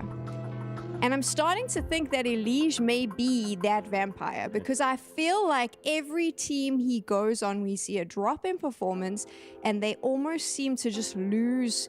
There's no more communication. There's no more hype. And he's joined this FaZe lineup. It should have been, on paper, the big success. I'm a Carrigan stan, do not get me wrong. And it seems like the energy has been sucked out of this team. I mean, all the teams except Complexity that he was in before. Yeah, about to say he didn't really help them become a top 4 team for a little bit there at the beginning of the season. Okay, but gents, let me argue my point here. We all saw with Complexity, though, what would happen. There would be these moments where you would see Elite say something, they would all stop. Sure, okay. There were clearly issues happening there. I want to say, like, I think everyone on FaZe right now is kind of under fire. I mean, what you're saying about the Leash, you can find something about pretty much every player because they're not performing and everyone has some flaw that, when they're playing good, we're overlooking, some will be like Frozen. He is very consistent, but he's kind of a baiter. And he's not really doing well at this tournament. Rain, we all want him to play better than he is playing. Realistically, Kerrigan he's been around a long time, but in the current meta, IGLs frag a lot more than he does on average. And then Brokey, top 10 player the last 3 years on HLTV. This year, he's not it, right? He is always hot and cold, but this year he's more cold than hot. Yeah, I think there's a lot of variables in play, and I think you're fair to point out one of them. I do think that could be a part of it. Obviously, I think it's a balancing act of like wanting to give Elise to spots where he could be the most successful and try to facilitate him as one of your star players, but you're also doing it at the sacrifice of someone like Rain, who's having to completely pivot the type of roles that he plays on the team. I think they've also been trying to experiment with just how aggressive aggressive they want Elige to be. You kind of looked at it there on that head-to-head with Grim, where, you know, Elige used to be a guy that was like going for like 30% opening attempts on the T side, and he was on Complexity. He was like one of the most aggressive entry fraggers in the world. They've really tried to temper that, I feel like, lately on FaZe, where, you know, Kerrigan's kind of going in more first, letting Elige trade off of him, and I think they're just trying to figure out like what's the best way to make everyone successful, and that's kind of, they're in a weird spot right now, I feel. How much more time do they need to figure this out, though? I mean, there's this Austin Major coming up, and I think that's going to decide everything for them. Like, they brought in Elige at the start of the season. They did have to go to a transitionary period, actually bringing him to Europe, right? So that kind of put them a little bit behind schedule, I would say, and they haven't been good, right? They brought in FaZe, Elige brought in FaZe, or Elige left Complexity, joined FaZe to win tournaments. They haven't been even close to that. So this is the tournament where they need to show that they're still in contention for titles. The Veto is on your screen right now. We'll talk about that. Obviously, on the side of Complexity, it hasn't looked very good for them since losing Elige until they got to Bucharest. They've had a pretty good run. Let's speak now about what we are seeing and how we think this will play out. The bans were kind of what I expected. FaZe trying to play some of a map pool, but we know that Complexity has looked hot on train, so them going ahead and removing that makes perfect sense. Smart. As far as where the picks are going to go, Complexity has been liking Anubis. FaZe picking Dusty makes perfect sense. I think Anubis makes sense for Complexity for sure. FaZe didn't look super hot on it so far, and it kind of suits Complexity's playstyle. Yeah, Dust 2 for FaZe also pretty obvious. And then for the decider, maybe Inferno? Yeah, I don't see why that wouldn't be a good call, really. Yeah, Nuke would be something that I think FaZe were trying to lean it towards, but I think it's a smart ban in the second wave from Complexity to get away from that.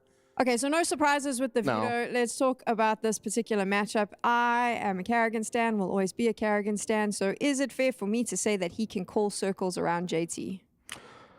I'm just throwing the controversial statements out this morning. I'm feeling spicy. I mean, it's one of those things where, like, I think JT is one of the better IGLs we've seen, especially in the Americas region for quite some time. But he's not, exactly, that's what I was getting to. Like, there's just a different level of experience, a different level of accolades.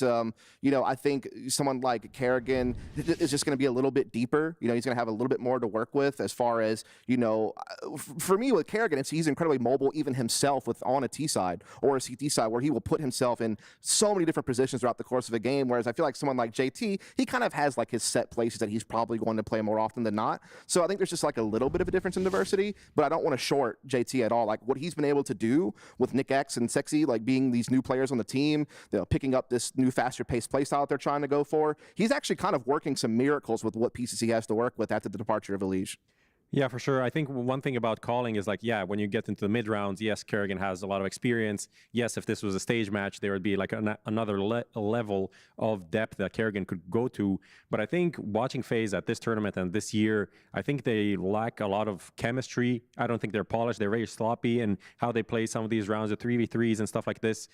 Usually would be FaZe's bread and butter, but now they're just losing it. The chemistry is just not there. I think it's down to the individuals. It's down to like what Elige is trying to bring to the team and how they're trying to incorporate them. There's a lot of stumbling points for FaZe, so I think there's a chance there as well. Do you know what causes chemistry to not work? Is energy vampires. Just putting it out there. Moses and Dinko are here. Let me throw another statement out because I'm feeling this. Oh. All right. Is there any world where FaZe not making the playoffs is acceptable in this particular tournament?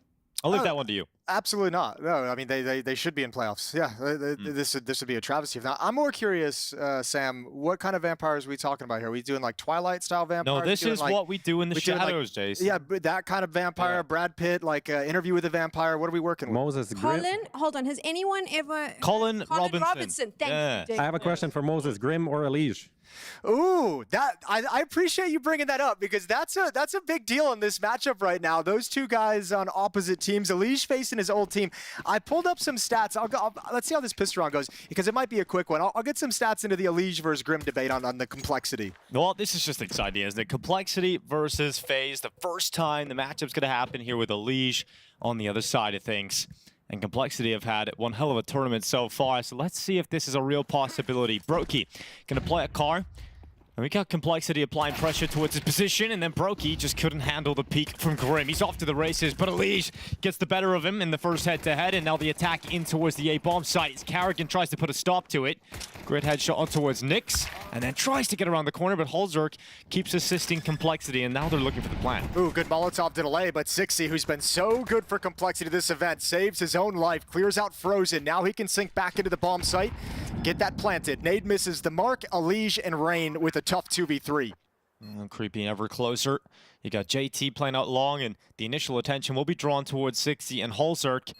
And Alige is still moving forward. Now the fight comes in, but Holzerk nails the headshot, and JT closes it on Rain. Complexity with the pistol. Okay, we obviously had we spent a lot of the last year with Alige over in Complexity. Well, actually, the entirety of the last year with Alige and Complexity. So some of the stats with between him and Grim, because Grim with Alige on the team last year sported a 1.02 rating in 2024. Without Alige this year, he's at a 1.17 rating. Now the context there is that Complexity has dropped down to play a lot of online qualifiers, a lot of tier 2 competition, so there's a little bit of easier opposition compared to last year when Alige was in the roster. But then you look at this event specifically playing without Alige. Grim is 1.24 HLTV rating. He's the second best player at the event behind Modesty right now. I think he's actually tied for second with another player, but he's just playing, his level has for whatever reason elevated with Alige not in the team, even though you don't have that really strong player providing you openings, providing you space, making plays to make your rounds more simple.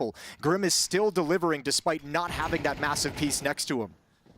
No, it wasn't all sunshine and rainbows for Complexity to kick off the start of the year. I mean, I wouldn't have been that interested in a FaZe Complexity match if it happened earlier in the year, because to me it would have been obvious it would be a comfortable FaZe victory. Yeah. But I think coming into this tournament, what we've seen from Complexity, the fact that they are now 2-1 in the tournament, and they got their first 2 wins in the best of 3s. This is an exciting matchup, mixed with the fact that FaZe have been struggling. I think the exciting thing about Complexity is like they've obviously put some work in during this stretch where they've kind of after I guess like Cluj, where they kind of got knocked out and then they fell down the VRS rankings and missed out on the invite. So this period they've had away from tier 1 events, just a couple months, they've obviously put some great work in and worked on improving and getting Sixy and Nyx comfortable, and it's had results. And I think what's exciting about it is they come into this event against better teams, stronger teams, and they deliver on day 1. So you have all this hard work that you've put in, and you're not sure if it's exactly going to work or if it's going to make you better. And then you step into the competition, you get those confidence wins that makes you feel like, yeah, the work we've done has really delivered for us here. Now we come into the event, we've upset Falcons on day 1, 2-0. We've upset FURIA on day 2, 2-1 as well. Like, this stuff works. We can compete with the big dogs. So now you've got confidence stepping into this FaZe match. Well, a big problem for them has been their Dust 2 throughout this tournament so far. There's been moments for Complexity where they just get blanked. So a lot of hard work needing to be done in this first half for Cole, and FaZe have their first buy of the CT side. There's no AWP in sight, but 5 rifles out.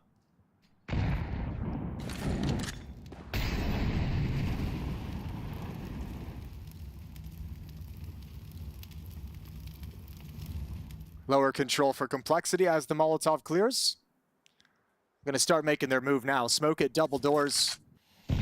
Utility for catwalk control coming in. It's going to be Holzerk in tunnels with the bomb, looking for a B flank at the moment, but playing late with that bomb on his back as Complexity start looking like they want to line up a split on the A bomb site.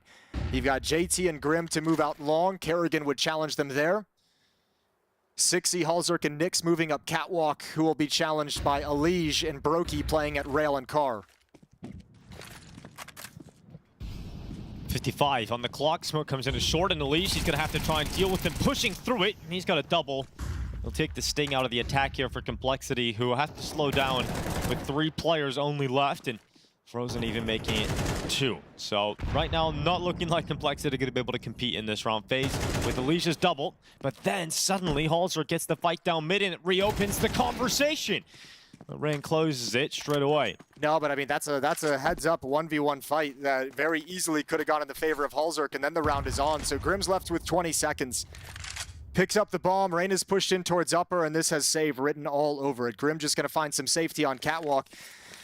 One more kill would have been great for Complexity just for the damage. Actually, Grim, I guess, trying to die before the time goes out. He wants this bomb plant. He could get it. Alige is low. He might be a little bit nervous about taking the swing. And yeah, Grim's baited him. Oh, okay, baited him into the peak, but Alige wins that regardless. Yeah, the bullet just didn't connect to him. So Alige gets a 3K in this round. Solid hold on the short play. Looked like Complexity wanted to burst through that initial utility, but Elisha found himself in the perfect spot. Yeah, what also helps that both of his opposition has Mac 10s. You've got Sixy and Nyx both stepping through that smoke with Mac 10s, so you do some initial damage, but tough to finish it off and clean it up. Good round from Elige with a triple kill, stopping the plant. Winning a fight with low health and Complexity. Starting to have monetary issues. Galil on Nyx, Scout on Halzerk. Galil on JT as well. Fine pressure out long, 60. Front with that corner smoke, but it's Frozen that goes down early. Halzerk, we've seen this yesterday. He was capable of using that scout to devastating effect in mid against G2. He's grabbed him a really important opener here. When you've got some weaker weapons, playing 5v4 up from the get-go, it's going to be huge for Cole. Yeah, that's nice too, because Complexity put a ton of long pressure on. They didn't find the kill there, but that might have forced Frozen to kind of step into the open and started flirting with the idea of a rotation to the A bomb site. Just gets wrecked. So he's down, his kit hits the deck. One of 2 kits they had in the round, the other on Kerrigan. And Elige wants to find the equalizer, but it's Halzerk again. Damn, dude, the scout is looking so good to kick off round 4. Under 1 minute. Elige is probably like... on 2 players, he's like, yeah. He's like, Halsey couldn't hit that shot when I was on the team. Killing every one of them. Now Grim getting involved. Brokey's out of that. And this is a clean round for Complexity all of a sudden. Yeah, a really nice round. And I think they're probably even a little bit shocked about how easy that fell into place. Nice picks from Halzerk to make it as simple as possible. And Complexity steamroll FaZe's defense, and they're pushed back to the brink of nothingness in terms of their money. Force buy coming in. You'd have to imagine.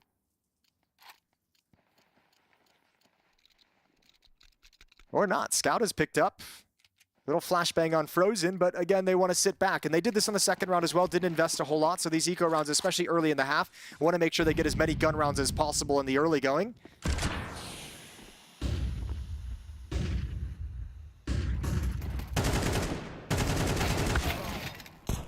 Well, you've spotted 3 more, so you would have liked to have a few more kills, would have liked to have not gone down at all, but you've got the information for your team to win the round, so no big deal.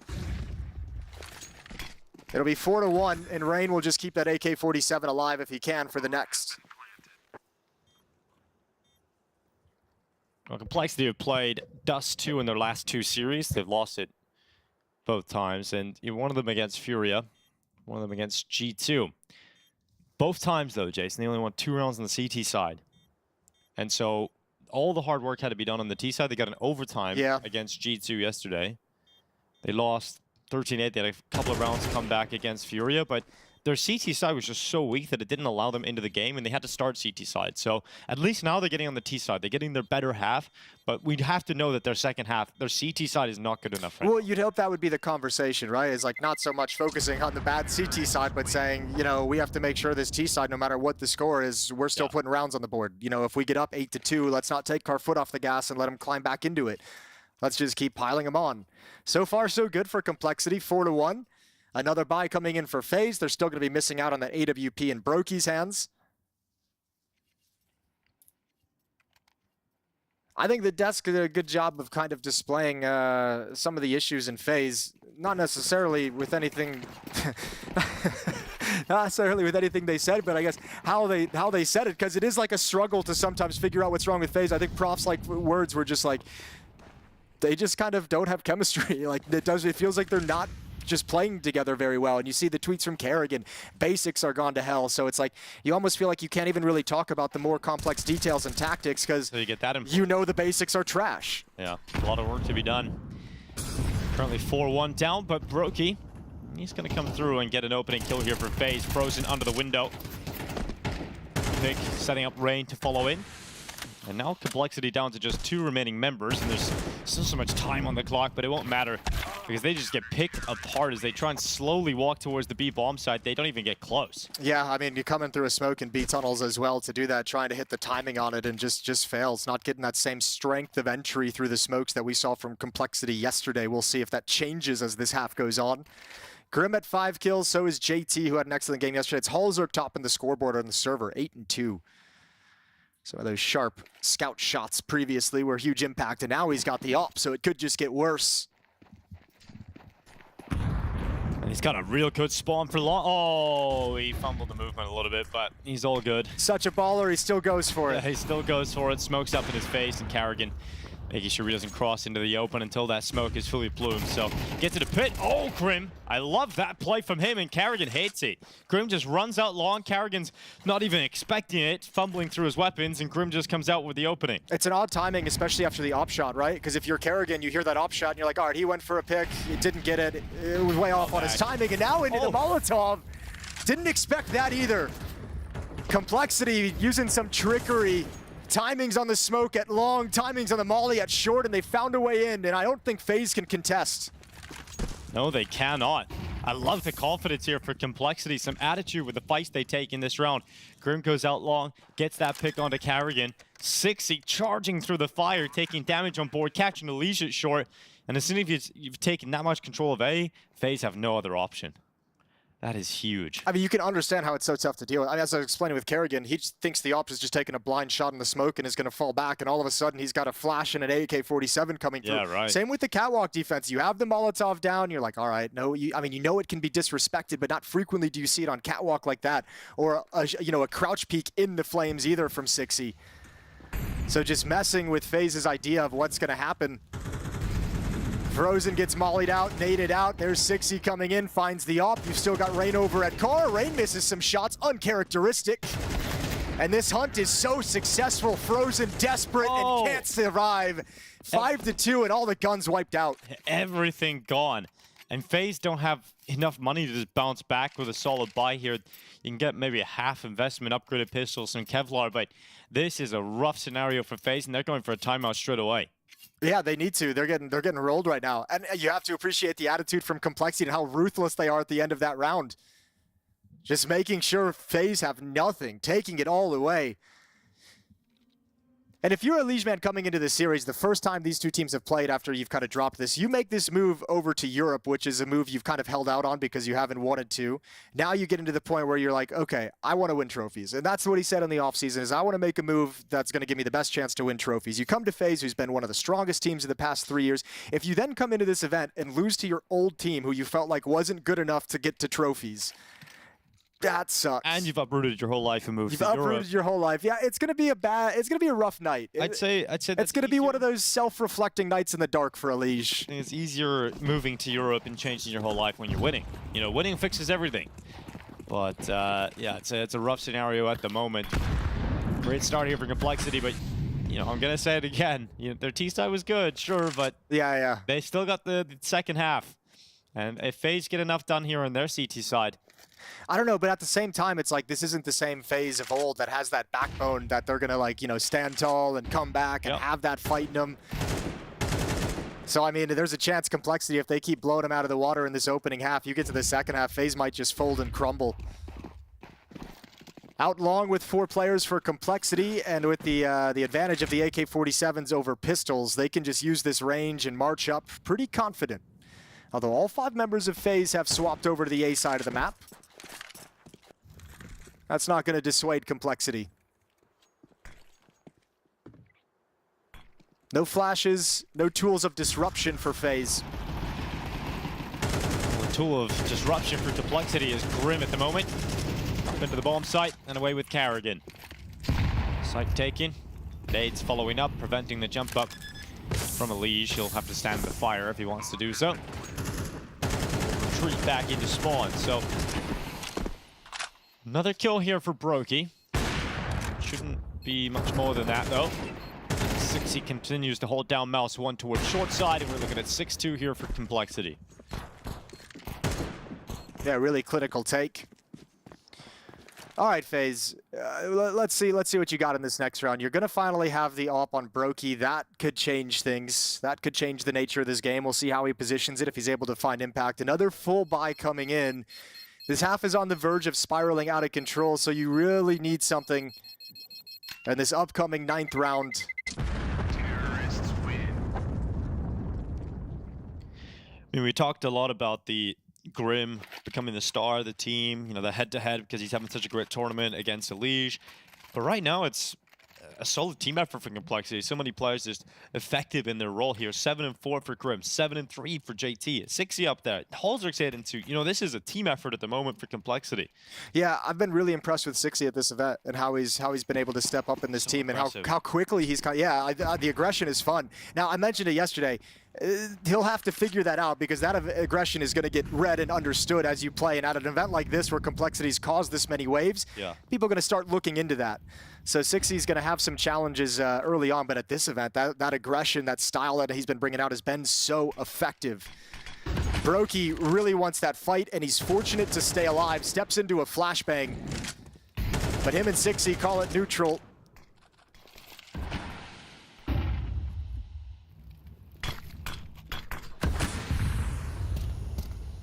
Goes to the side of the smoke, and speaking of that aggression, here he is.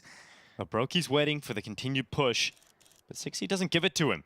Now the peek comes in, missed shot from Brokey, and 95 damage done from 60. He's won the space. And Brokey doesn't want to go back for the peek. He kind of considered it. Now he's got a Liege stepping up, so maybe he wants to use that as a distraction. 60 trying to isolate this alt peek.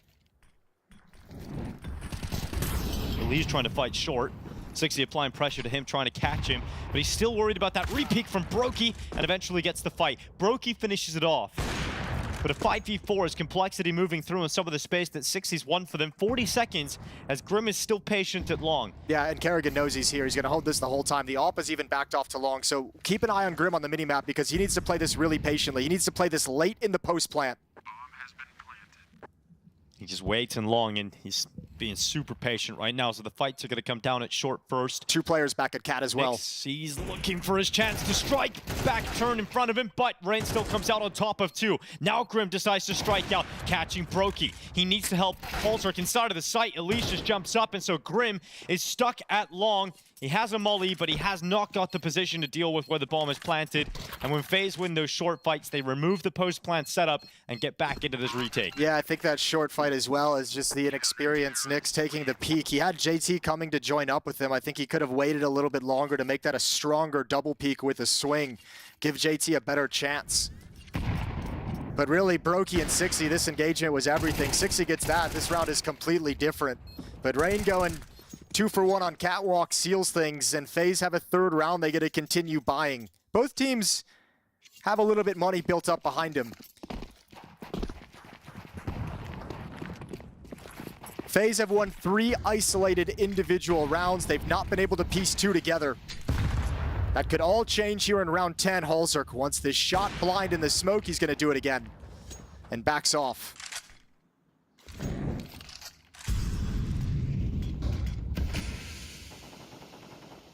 Brokey looking for the mid fight. Halzerk's come on over. He's at top mid, peering down.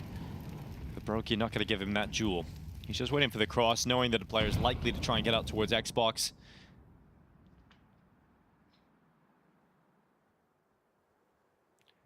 Halzerk honing in on it, but never going to get the angle to spot Brokey.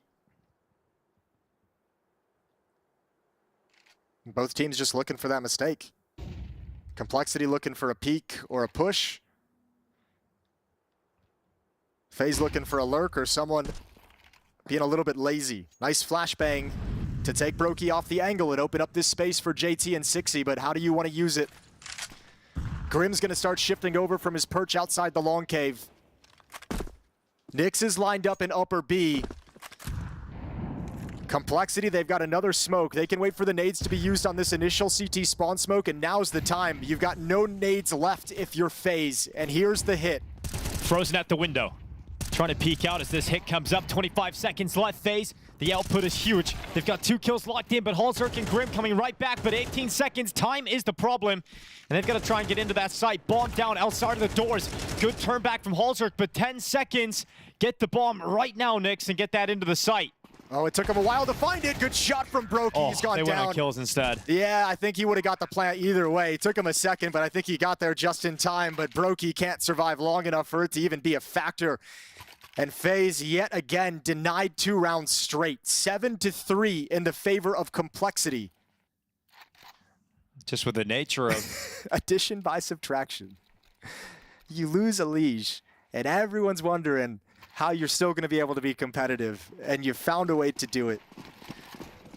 567 days in complexity for Elige, a 1.20 rating during that stretch. 2024's 19th best player. Carried complexity to second place at IEM Sydney 23. To a third, fourth, a semifinals finish at EPL Season 19. Wasn't able to lift any trophies with them. But we thought losing Elige would potentially be the end of this team in Tier 1 Counter-Strike, but they just look better.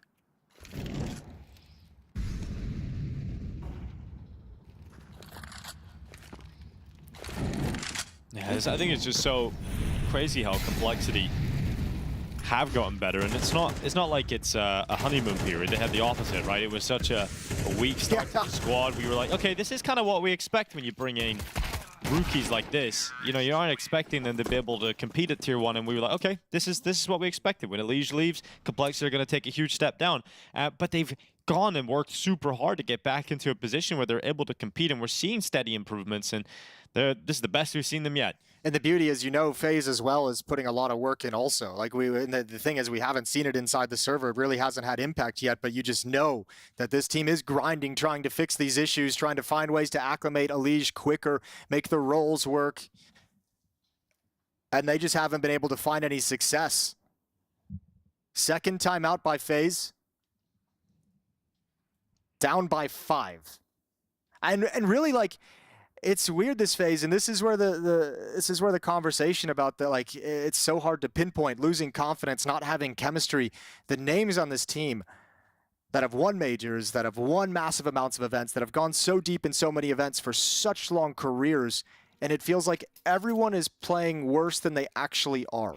And the weird thing is, usually when we look at Kerrigan's career, when he has a roster move, they immediately get a buff, right? So yeah, I thought this FaZe team was set for like one of the strongest honeymoon periods we would have ever seen. I was like, oh, Elige joining up with Kerrigan, these first 3 months are going to be wild. Yeah, exactly. But you just got the wrong pieces, or not really knowing how to fit those pieces together at the moment. So tough challenge. So we'll see if they eventually figure it out. But at the moment, the CT half has been incredibly weak on Dust 2. Complexity looking for their 9th. They've got the opening kill, so that's the step in the right direction. It is a tough challenge, but I think if you could pick an in-game leader to solve those issues, it would be Kerrigan.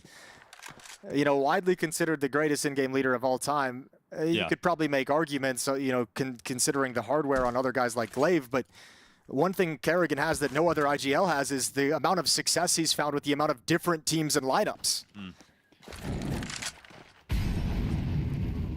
Waltzing into the B bomb site, and FaZe have no idea until just now. Smoke up the double doors, and Frozen and Rain are just like, guys, we thought they were coming mid, but now they're in the B bomb site. Grim still at long. He's going to have a very, very late lurk, but probably needs to get a move on right now. There's still so many nades here for Complexity. Like, they still have lots on Nyx, lots on Halzerk, and FaZe don't have a whole lot. They've got a flash. That molly went way too deep. They go into the site, over the top, and somehow Grim comes out on top of it to close it out. 9-3 here for Complexity. A dominant first half versus FaZe here on Dust 2. This is insane. Like, I did never think at the start of this year, when you told me that we were going to see Elige up against Complexity, that their first map ever played is going to be a 9-3 half for Complexity. This is crazy, right? Yeah, it's really impressive from Complexity. I mean, it's really, really good. Now I mean, this is the conversation though that we had at the start of this half, is be a little bit careful about how hyped you get up about this Colt team, and I think we're kind of struggling not to get too hyped up. But the CT side is where they've had some issues on this map. Played a rough one against FURIA, managed to scrape together 5 rounds yesterday, 2-10 on their CT side. Put it this way, FaZe have had a bad half here, but it's still better than both of the CT sides we've seen from Complexity on this. That's true. That is true. Well, let's see what they can do to bring it back on their own offense. And this is where you kind of get some of the issues of FaZe that you can pinpoint a little bit more, talk about in a little bit more detail, as it feels like they're struggling to find comfort in their opening moves in some of the rounds that I watch and some of the games that I watch. And remember, in the past, in the previous lineup, a lot of it was Kerrigan and Rain working in tandem. Now a lot of it is Elige and Kerrigan working in tandem. Maybe sometimes not even working in tandem, just kind of being there together. Well, FaZe need this pistol round. They're going to quickly head out long. Brokey's going to grab for the opening kill, but could he get the second? Fantastic work from Sixy and Grim to keep the numbers even as FaZe commit with their final 3 out alongside. JT behind the cars, lost his teammate, and now things are heating up for him, and he won't be able to get a follow-up kill. So Carrigan makes sure that FaZe have the round. Nyx will try and change that fact, but it looks locked in right now for FaZe. If he can get a quick headshot here and set himself up for a 1v2 with a ton of HP, the possibility is there. He's going to have the option on Carrigan. There it is. Okay, 1v2. Let's get started. Nyx has been able to find great impact for this team. This would be a huge clutch. Another head showing inside of the site. Knows where Elish is. Trying to separate them into 1v1s, but as long as FaZe just prolong these fights, he's going to run out of time. He's going to run out of bullets. He's only got 3 shots left. Ambitious if you don't reload. Well, goes for the reload. But yeah, time is the issue now. Great setup here at long. Nice shot, but Elish straight away, as soon as that peek comes in, nails this opportunity.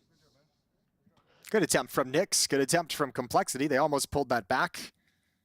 When you look back at the teams that FaZe have beaten in this tournament so far, right? They lost to Astralis to kick things off 2-1, but they went on to recover their run, and the reason they're here is they got 2 wins, one against Pain and one against Rare Atom.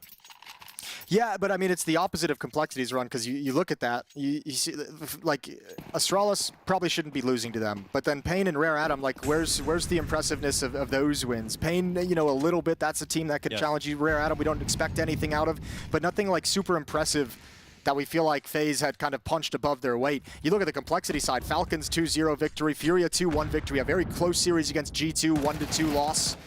And you're like, okay, these guys are punching way above their weight. Certainly a more legitimate run from Complexity so far, but not wanting the pistol here in the second half could spell a little bit of a disaster potentially for the rest of the half here for Complexity. They're going to allow FaZe the good start. Looks like they're about to convert on the second round as well. That gap can close real quick. Yeah, and I think you hope FaZe has done their research and had the conversation, because if we talked to how rough some of the Complexity CT sides were, but the one thing we've seen out of both of them has been the crazy, unrelenting aggression. They push a lot. Grim in towards the long cave frequently. Sixy is going to be pushing middle and catwalk frequently, and now lower to disrupt this attack, and there's the push from Grim. Just as I talk about the aggression, it's got 2 kills for Complexity, and Sixy's got close, fast flank and boxed them in. Here goes Elish, but the smoke is out to protect Halzerk.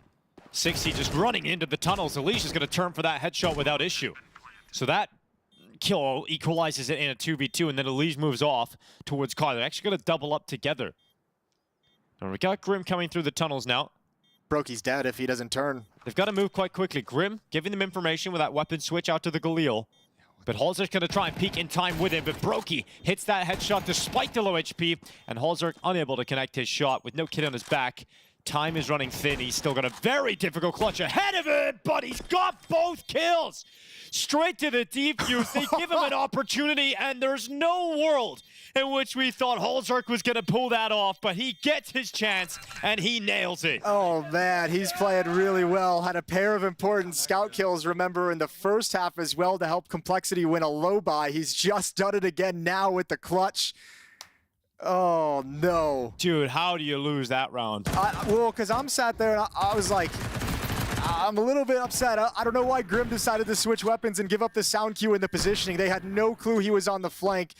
But Halzerk saves the day, and without a kit, still wins the round. And you know, Carrigan's just sat there, and he's like, basics, basics, basics. We just cannot play well in these post plants.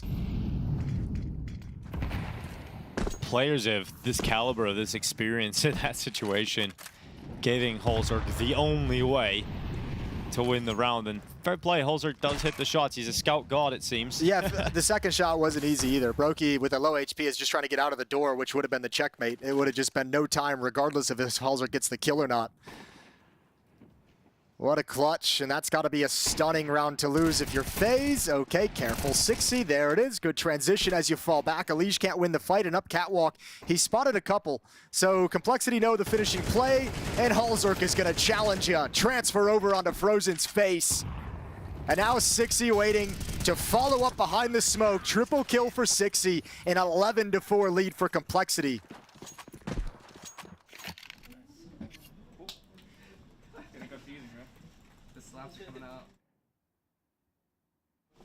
Putting FaZe in them vampire coffins. Locking them up. High fives, the slaps are coming out. Messioso loving his job right now. It's like being a coach is awesome. He's got one of the best coaching winning records of all time, I would imagine, at the moment. Maybe that's the recipe, isn't it, Jason? You get Messioso to be the coach and everything starts going well. He knows the rule books better than anyone.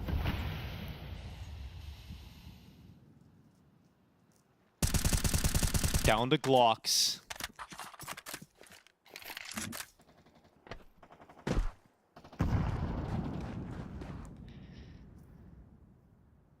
Well, this is the difference for Complexity on Dust 2. The fact that they can get a really strong first half. You can see how different the story looks at the moment. You don't have to work from behind and pull it all the way back. And with a hero round like that from Holzerk, you're now given what is one of the steps towards the tipping point to close out this map. And if you win FaZe's map pick of Dust 2, yeah, we're really looking at a solid chance of a 2-0 here for Complexity to get into the playoffs. Well, especially because one of the conversations around Complexity too is about the map pool, right? And it's another series, a second series where they don't get to play Train because it's the FaZe ban. And we know that's a map that Complexity just love leaning into and have shown great prowess on in the early going. So much like yesterday against G2, who banned Train, Complexity go to Anubis, but you steal away Dust 2, and yeah, you feel like you've built yourself a little bit of a buffer zone in terms of the series, to where you have a lot less pressure on map 2. Oh, JT. Easy work on the FAMAS until dinked away by Leash. I can't, this is crazy. 12-4. In the favor of Complexity. When I woke up today to cast this match, I never expected this. No, I thought it would be a really fun game just because of the storyline. Yeah. Complexity are playing better. Maybe we get a close matchup. I did not expect to come into Dust 2 and watch Complexity completely destroy FaZe. Just give them the battering ram. Yeah, this is just not on the bingo card at all. So yeah, this is crazy. And FaZe, this is it. This is the last chance. You have one Khalil, 4 AK-47s, and you need to pull a huge comeback. And you're right, we have not seen that FaZe so far with the squad. It's like the one with the backbone, the one with the any comebacks possible mentality. It has been rough. And 60, he tries to get away with this a lot. We've seen him throughout all of the CT sides of Dust 2 with some aggression up through short. It's a move he loves to go for. And it hasn't worked here for Complexity in this round. FaZe, oh, I love it, Holzerk gets the knife. Brain sat down. Holzerk now with Nade in his hands. Eventually gets taken out by Brook. I don't know why he didn't think anyone would be on catwalk after all of his teammates died. Maybe he's just too excited with the knife kill. Yeah, the knife is cool. Worth it. Oh, damn. Okay, well, if Nyx is going to be doing that to Elige, that's a rough day for old mate Johnny. Johnny Jabs. Yeah, Complexity's like, hey, look at our new friends, Elige. This is yeah. 12-5, so well done from FaZe to fight back into it. Plenty of money on Complexity, so much so that Nyx is going for a 1v2 with 15 HP. Might be just thinking, I might be able to ninja this. Here's the footstep. Peek out from Nyx, and Brokey will break him. So that's the first step.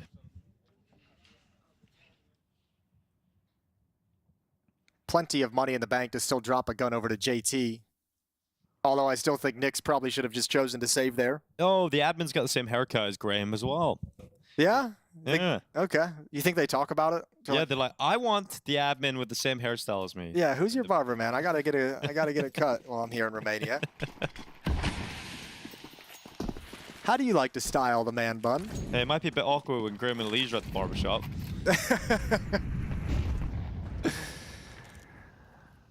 Oh, bald people suck. You can say that. I could say that. Apart from you, though, Jason. You're awesome. You can't say that. No. Well, Raincoat start. It's a fantastic opening move. So, FaZe, they've got that to work with in lower. The peek down from short, not exactly going to plan here for Complexity, and nor does that B tunnel push. These are the pushes that gave G2 such a rough time on Dust 2 yesterday. These kinds of aggressive plays, walking through smokes and upper, pushing lower constantly, but I can tell from that very first round, Kerrigan and Elige both paired up right outside the long cave waiting for 60's push. FaZe, they've prepped for it, they've had a conversation about it, they're aware of the possibility at all times. Might not be enough to bring them back all the way into overtime, but at least they've negated it early on. Good push from Elige out of the flashbang. Yeah, great flash as well from Frozen. Grim stood no chance.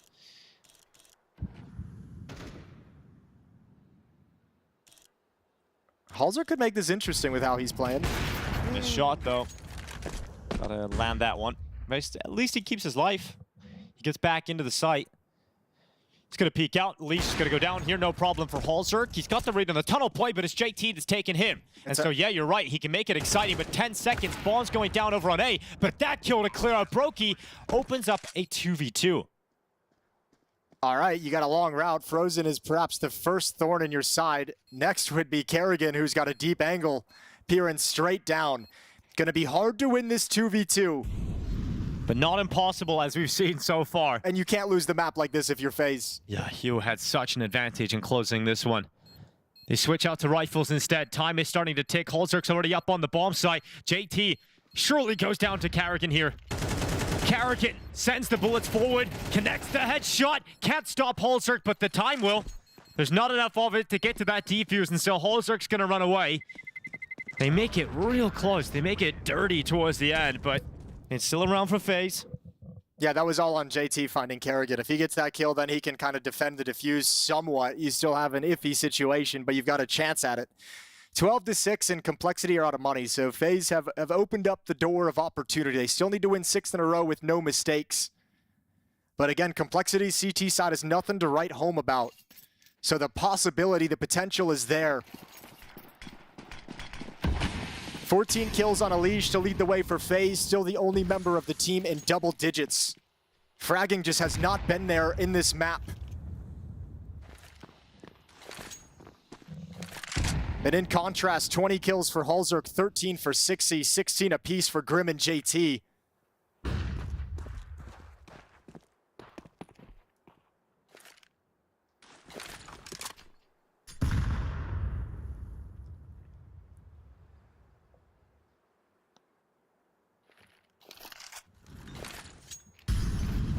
Yeah, this is not going to be a round to remember for Complexity, but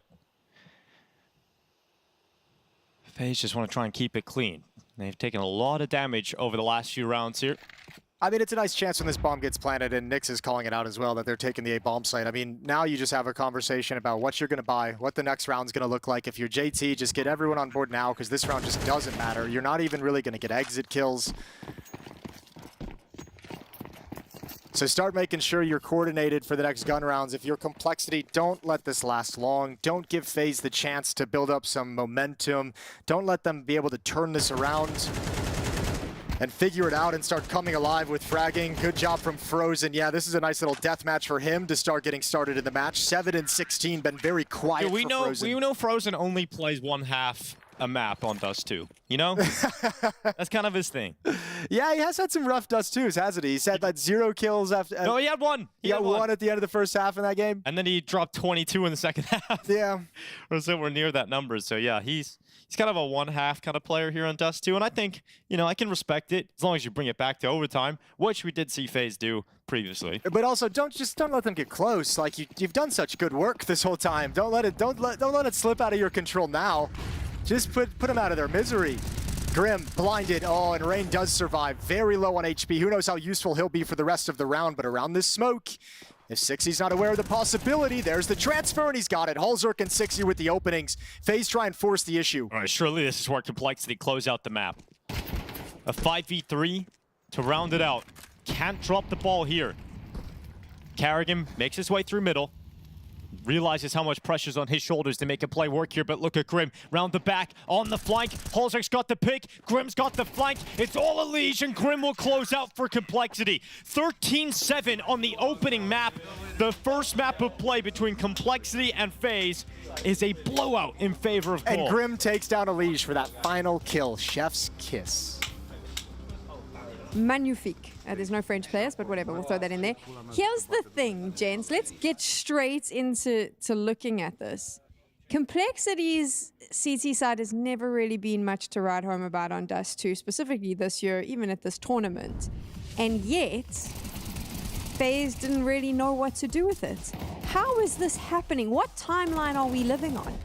Yeah, it's actually mind-boggling to me just how terrible FaZe looked in the first half in general. You know, it's one of these things where it's not even just this map. It's their CT sides in general where obviously they've had a lot of position changes to give Elijah spots, and kind of Rain's taken some of the anchor rolls from Rops, Frozen's taken some on other maps, and it's like they've never really been able to find a formula, it feels like to me, on the CT side to find success consistently. And I think one of the biggest issues of it is that they don't work well together in the mid-round. Like, they're not peaking together, they're not retaking together. They just look so sloppy. Like there's just a lack of connection between players in critical moments. But what about Cole's? I mean, for me, it was Cole's CT side is not normally that strong, and yet FaZe couldn't figure it out. This is Kerrigan. He's like the GOAT IGL. Yeah, I mean, Cole's CT side didn't have to be that much of anything, just because how the game went. They lose the pistol, they win the force buy, which is a amazing round to highlight how FaZe lose that later on. And then, you know, it's pretty much over there. The T side from Complexity was so good. Also, because FaZe lost some very key rounds, let the economy slip out of the way, and just Complexity just ran over them. And we spoke about this team, maybe not in the pre-show now, but the last few days, when they get the momentum, they run with it. They have absolutely horrible halves and really, really good halves. And this was one of those really, really good halves, and mainly because really FaZe allowed them. FaZe really allowed them to do whatever they wanted to. The team play on Complexity with two brand new players who have never played at this level before up until Cluj look like a better team as far as how they play together than a FaZe squad where the core of this team has been together for ages. And Alicia's been there for a pretty good while at this point, where some of these things should have been figured out by now. Yeah, I mean, Sam, you mentioned it in the pregame, JT versus Kerrigan. Is Kerrigan a better IGL? Yeah, he probably is a better IGL, but what he can do is limited in some of these situations, right? He can tell people how to play these micro adjustments, how to play off of each other. I think you mentioned it here on the CT side. You know, Rain and Frozen being on the B bomb side is a new pairing, and we saw some issues right there. The cohesion that I mentioned before is simply not on par. I don't know if this was maybe because Rops was calling, okay, let's do this together. Maybe because Rain is simply not used to playing these positions. He is notoriously an A-side player, and he had some amazing, insane performances on the A-side of Dust 2. But yeah, now he's on B. He plus Frozen need to do better together. And let's actually, if we can, look at round 10. I think this is a highlight of how FaZe lose unlosable situations. 5v5, clock's running down, Complexity is going for a B split. Okay, it's pretty obvious. FaZe is ready for it. They get the first 2 kills, playing off of each other. You know, standard protocols are going to be a smoke here. Brokey's going to flash. They're going to peek together. They're going to get 2 kills. And actually, initially, really good play from the 2 players on B. You see here Rain and Frozen playing together, getting the 2 kills, 5v3. In this position now, okay, what's going to happen next? Are they going to clear out mid completely, or are they going to fight the B player coming out of tunnels? They decide to do both at the same time, with a player that's more exposed, which is Frozen on the window fighting B, and Rain fighting mid, while Brokey's behind a smoke. So horribly giving away the kills here. Still 14 seconds on the round. Kerrigan's making the flank. He whiffs on Kalzerk. He dies, and then they just clean up on Brokey to win the round. 20 seconds, 5v3, you know pretty much where everyone is, and you manage to lose just because you're not synced up on what you want to do. You could have fighted in B, stay alive in B. You could fight mid altogether, Brokey come out of smoke, that he loves to do. Have Kerrigan on the flank. How do you not trade up these kills? It's insane. Yeah, talk about really just kind of grasping defeat from the jaws of victory in a round like that, where, as you've perfectly illustrated, all the things are set up right. You know, your early round protocols, the way that you're trying to initially deal with the attack, all those look great, but it's like in those final moments where all you got to do is dot the I's and cross the T's, man. Just like get together in the mid round, figure out how you want to finish things. They just continually should drop the ball in those situations. Yeah, and we have another round, similar kind of mid to late round where FaZe have a great advantage, and that's round 15. I mean, it's a eco force buy from Complexity, and they get into a decent situation, and now the 2v2 becomes a 2v1. Halzerk's on the scout against 2 players, low time. How does this happen? How do they allow him to get both of these fights in 2 seconds and allow him to do a 10-second defuse on this force buy? Like literally, Elige, tuck in. That's it. Just stay alive for 2 seconds. The round's over. You won it. So these are 2 rounds that completely break FaZe's economy and don't allow them to get rolling on Dust 2 at all. If you were a stats man and you were looking at this, coming into this, on pure firepower alone, FaZe should be winning. Experience, just the level of player versus complexity.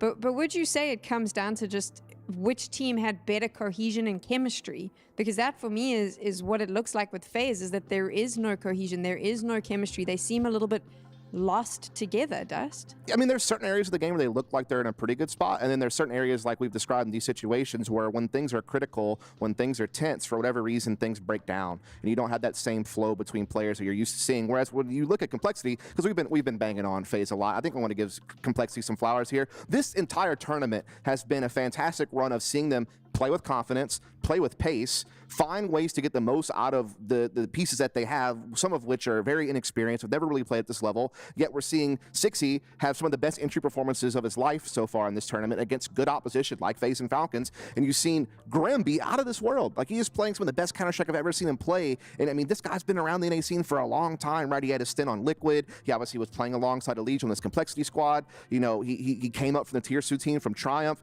Liquid, that was a tough spot because it seemed like he just didn't really mesh with that group of players. He was getting hated on all the time and never really kind of got to be the star player that he needed to be as far as what roles he got. And now all of a sudden he is thriving right now. He is looking so impressive. He has the best entry stats of any player in the tournament, period, by like a wide margin. And think of some of the other players who are here. Think about it. You got like Xantares, Elise, some of these guys. Like, Grim's outplaying them by a large margin right now. I mean, just to put it simply, he is the second highest rated player at the tournament. Only MongolZ is ahead. You want to hear a crazy number? Hold on. I just have those in there because I know numbers are boring, blah, blah, blah, blah, blah. Guess the percentage of battles that Grim takes on T-side. Guess how many of them he wins? Like, it was like 70%. It was 80% before this match. 80%. He's winning 80% of his opening duels on the T-side. Here we go. Like, that's a really nice kind of group to be in, no? MongolZ, Grim, K-Serrato. Heavy God, okay, he's also kind of stepping up, and then Woxic for the tournament top 5.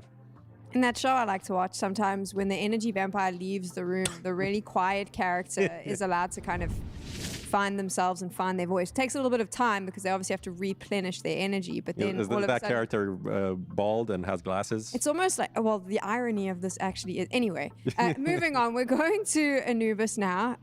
This is Complexity's map pick. They've been able to take Dust 2 from FaZe. Closing it out 2-0. What timeline is this? It's possible for them to do. We saw them beat G2 earlier this tournament. They've looked very good in regional play on this map. I think, again, one of their biggest strengths that they're playing with a lot of pace and confidence, which is nice to see because I feel like a team at Complexity's level, normally when they get the bright lights on and they're up against a top team in the world and LAN environment, they kind of cower away from playing an aggressive play style. But Complexity's really just leaned into it with confidence.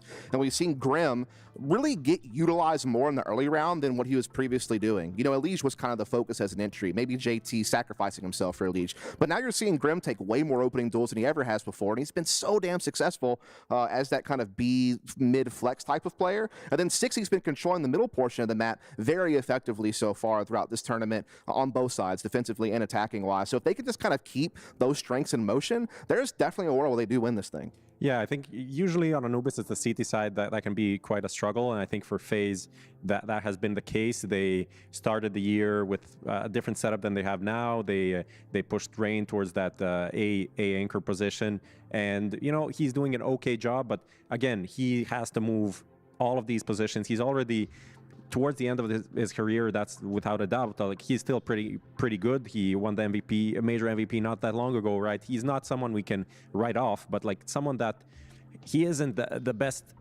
sharpest player in the world, and also needs to relearn so many things. So that's kind of a struggle, and I don't know. I was never excited about FaZe on Anubis, and the other side, I really like complexities. So I think it's looking very grim.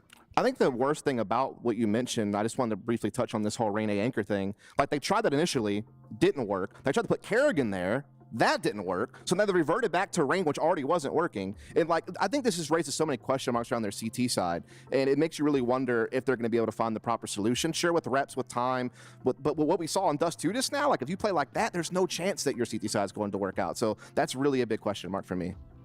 So Dust says there that FaZe just needs time, but the problem is the clock is ticking, and how much more time do we give them? If you're a FaZe fan, you may be a little bit worried. I'm a FaZe fan. I know that we've come down really hard on them here on this desk, but I can assure you, if you are a FaZe fan like me, you're feeling it quite hard in the heart right now.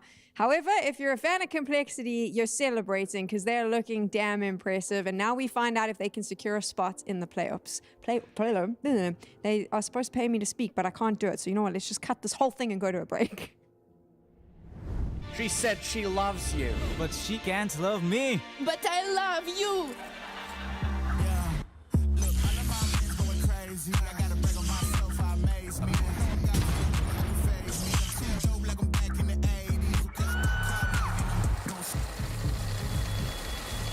I won't play window anymore. What's going on? Play your role. 1xBet. The human body was built to move. Not trapped at a desk in one singular posture for 12 hours a day. It's time your chair evolved. This is Secret Lab Titan Evo. Ergonomically engineered for you. Gamers, hybrid workers, artists. Backing your every move.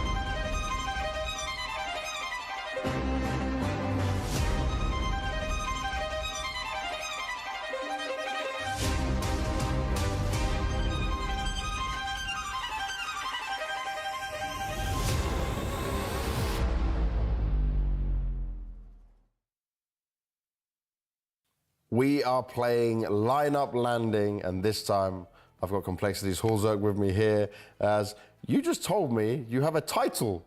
What is this title? Yeah, it's self-proclaimed. I'll try to get it out there, but I'm the Nade Wizard in our team. The Nade Wizard. If we need a smoke, we need a flash, I'll find it. Give me 3 minutes, it's there. I'm interested. I'm excited now because you've got a name for yourself. So let's see if you live up to it. We're going to show you a piece of utility. We'll show you the beginning, then you have 15 seconds to tell me where it's going to land. Okay. All right, let's get started with the first one. Oh, that just lands in the cave opening. Of course, easy. Look, okay, easy start. We'll show you. Yeah. Very quick. I like how quick and confident you are of that. You even sat up a bit just to make sure you're I'm ready. Good. I'm going to do well at this. We're going to take you from Ancient into Anubis next. This lands, lands in Palace. Oh no, ooh. I don't think it does. That would land street side, in street. Let's have a look. Oh no. You're calling it street. Yeah. This is because you've got NA callouts. Off. I call it temple. It was Palace, so I was wrong actually. I said it correct first time, temple, but then I changed my mind. Damn it. All right, we're gonna go more dusty maps. Dust 2 this time around. This one lands on the box at Cat, jump up. Let's see. Oh no, it's a spawn smoke. Oh no. Yes. Absolute choke job. CT smoke. CT smoke. Hey, Nade Wizard. Not looking so good right now. Not looking so good. This is. To be fair, on the second one you were correct. You just played yourself, so it's not that terrible. Let's go into Inferno next. I've not seen this one before. Really? Not seen this one before. Okay. This is top ramp. Let's have a look. Top look. of ramp, so it covers banana and ramp. You are correct. Yeah. Ram smoke, that's good. Yeah, ram smoke. You said you'd not seen that one before, but you still knew where it was going to go. Yeah. From Inferno into Mirage next. Oh, Mirage, I might struggle. I haven't played that map in 4 years. You've definitely played it in Pugs. Yeah. This is just Palace smoke. Yeah. Let's take a look. This one even I had back in the day. Okay, 2017. There we go. Quick and easy. Nice. Let's take a look at this next one. We're moving into Nuke. Oh, I'm guessing it just lands on top of the rail right there, so it gets like it's blooming down, I think. But whereabouts would it land on the site? I think just landing on like the railing on top. Okay. But I mean, pure guess. Never seen it before. This is a beautiful one. Ah, it was a Molotov. Oh, I thought it was. Oh, of course. I thought it was a smoke. Oh. That. I mean, of course, that Molotov I've seen before. All right, this one, we're putting you on one of your clearly favorite maps, Train. Train. Okay, let's see. Train, I'm expecting glorious things from you here. That would just be landing C, I guess. Connector, CT connector. Let's have a look. Yeah. Dum dum dum. Correct. Quick and easy. Train, you had to know. Train was for sure. Love that map. I'll say it was still good. I'm quite disappointed in myself. I wanted a full score right there, so that's, yeah, I'm disappointed. We'll give you another try later on in the tournament. We'll have to come back for round 2. Perfect, thank you. Thank you very much for playing, man.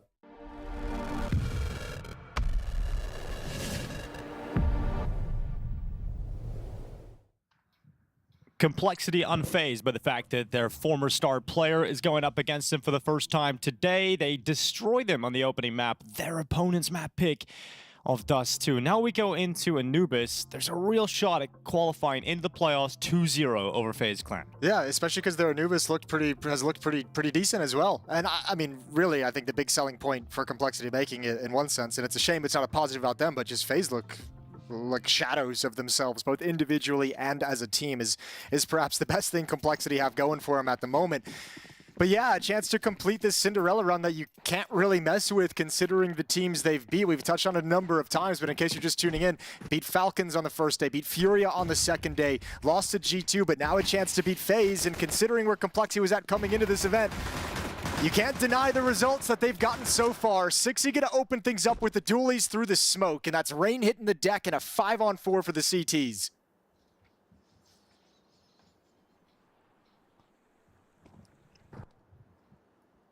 FaZe go for the mid-fight to try and trade it out on Grim. He doesn't want to stick around. He doesn't want to give away his life. Elish having to fight towards A main. So close to a double kill, but holzerk stands strong. And FaZe are going to drop down through window, and a big kill on JT that opens up the B-bomb site. Yes, Complexity scrambling now to get into position. Grim going all the way around through CT spawn. holzerk on 1 HP, and Grim on a flank. Frozen, though. He's watching it. He's got eyes on it. So Grim's going to have to get involved in that fight. Needs to win it quickly and doesn't win it at all. Carrigan waits for the smoke push, and FaZe collect the pistol with 3 up, despite actually losing the initial player. Yeah, that's a mistake from Grim. He doesn't clear that angle the whole way, just kind of lazy in the way he sort of crouches into it. They could have played that a little bit more patiently, and Grim had plenty of time to actually go for the full clear. And if he gets that kill on the flank, then you can pause a little bit longer, see what the reaction's going to be. But a good 4v5 conversion for FaZe, losing the opening fight, but a nice call to just drop down, catching JT. No time for him to fall back. And an easy post plant set up for FaZe. Second round bye from Complexity. They did win 2 of those on Dust 2 by virtue of holzerk's scout, which he doesn't have here in this round. MP9 for holzerk.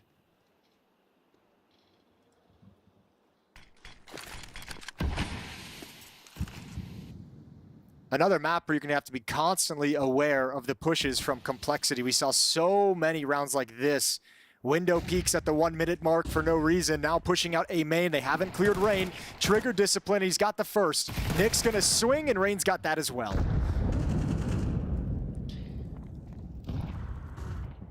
Keeping the conversion clean for FaZe. Grim actually nearly gets a shot at taking Carrigan down as well. But it's all good. Now JT waits in the temple. The bomb is arriving at the B-bomb site. Maybe he can get 1 extra kill here at the end of the round, but you would imagine that is about it. This event has given us nice information about Complexity as well. Coming into this, obviously we knew they were trying to work Train into their map pool, and did that to great success. Last 2 series against G2 and now FaZe, where Train is banned first by their opponents. Complexity have gone to Anubis as their map pick, so you can kind of see their hierarchy, at least at the top. Number 1 priority Train, number 2 priority Anubis for Complexity at the moment.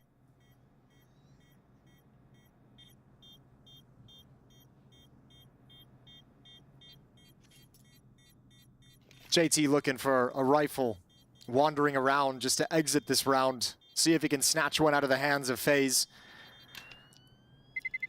It doesn't look likely. As the bomb goes off, he spots Brokey, but that'll just pull him into Frozen. And an easy 2-0.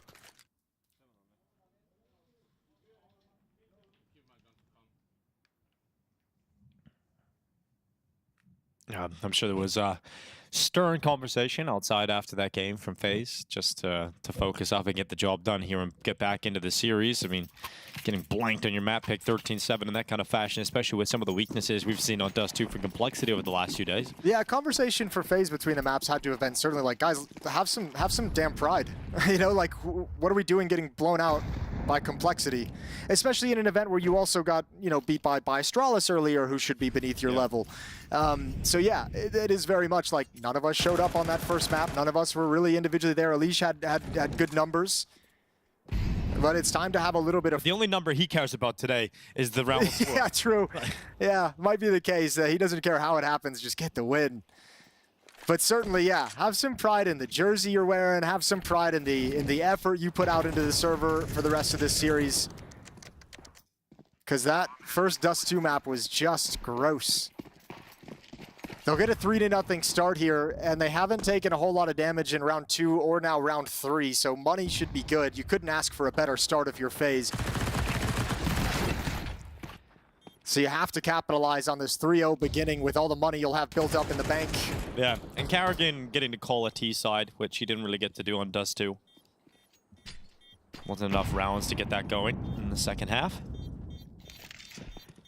But not only getting to call a T side, but call the more favored side here on Anubis to kick things off. Good shot from Brokey, bomb goes off. And Complexity step into the next round ready for the full buy. halzerk 5750, perfect amount of money for op, light armor, and a smoke grenade. Everyone else picking up those M4s except for Grim. He's got his trusty AUG out. That's what the defense is going to be kitted out with heading into round 4. All AK-47s, a couple of Galils for FaZe on the other side. No op yet for their attack. Gets me every time. What's that? The name tag on the bomb. What's the name tag? Blow me no hands. That's the name tag on the bomb. Okay. Well, I regret asking that question. You asked it. Yeah, I did ask. And you did deliver. Shout out Rain. I think it's his. Jesus. What are we doing here? Hey, they showed it. I know. Well, halzerk, the off information at the A-bomb site as it rings out in A main, but halzerk is completely repositioned back to the B-bomb site coming through CT spawn. Middle is wide open, and FaZe is going to investigate and enjoy that fact. Nyx and Sixy to defend this A-bomb site.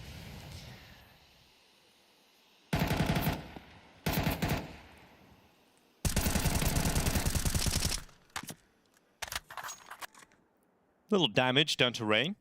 Carrigan doesn't realize it, but he was very close to being in an unfavorable fight there against the AWP.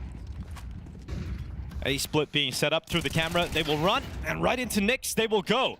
Sixy waiting for his peak to try and trade it back. He was so close to getting a double kill, but Elish wins the important fight. Yeah, great transfer from Elish with that Galil. No head armor, I think, on Sixy as well, so made it ultra easy. Nice crunch for FaZe.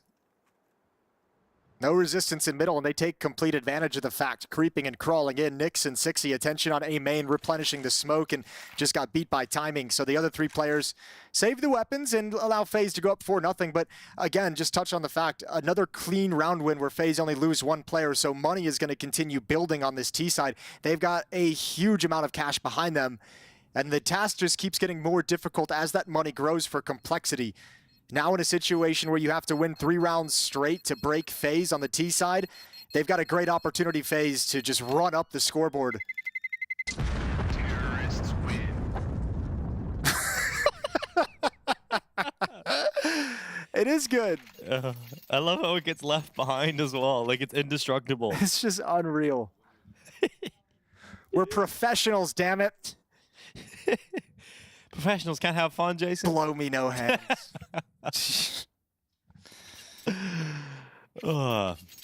See, that's why I love Counter-Strike, man. It is so ludicrous. Couldn't get away with that anywhere else. So Might not get away with it here. I appreciate it so much. Oh, he's getting away with it. Oh, he does. All right, Grim. Oh, spotted the shoulder. Good. Jiggle peek pre-fire. Frozen goes down. Nice smoke over towards Dark. JT punishes Kerrigan, trying to take advantage of the aggression. And quickly, Complexity have a 5-on-3. This is one way to get started. To get back on the horse. A chance for a very clean round now for the defense.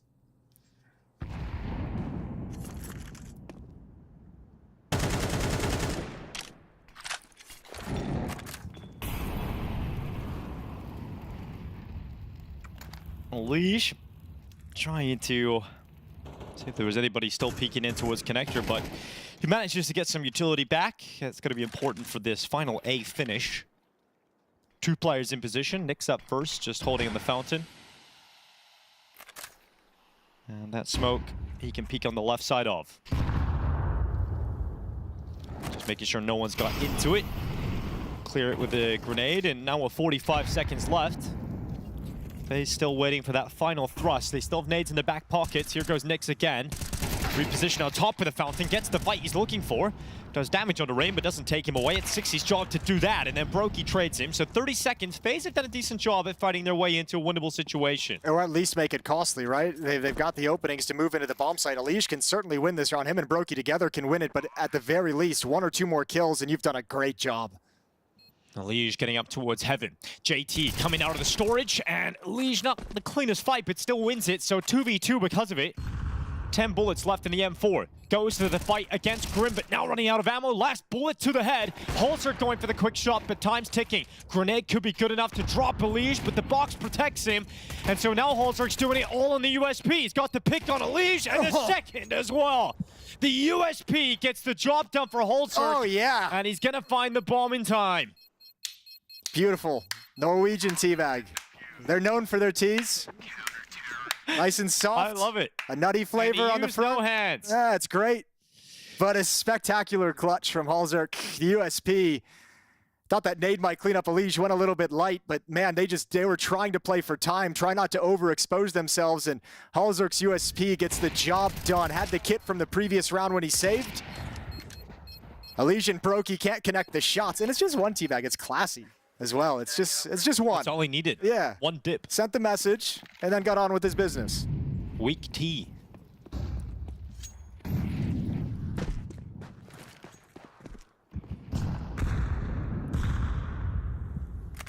Another frustrating round loss for FaZe, though. Yeah, well, I mean, obviously frustrating to lose any round, but I think when the fact you consider they converted the 3v5 into a 2v1. Yeah, you got it. You did the hard part. You just couldn't close out on the guy running wildly with the USP. Yeah, you find victory out of the loss, and that you've taken away a ton of money from the defense, and you've set yourself up nicely to be able to hinder it even more if you can have success in this round.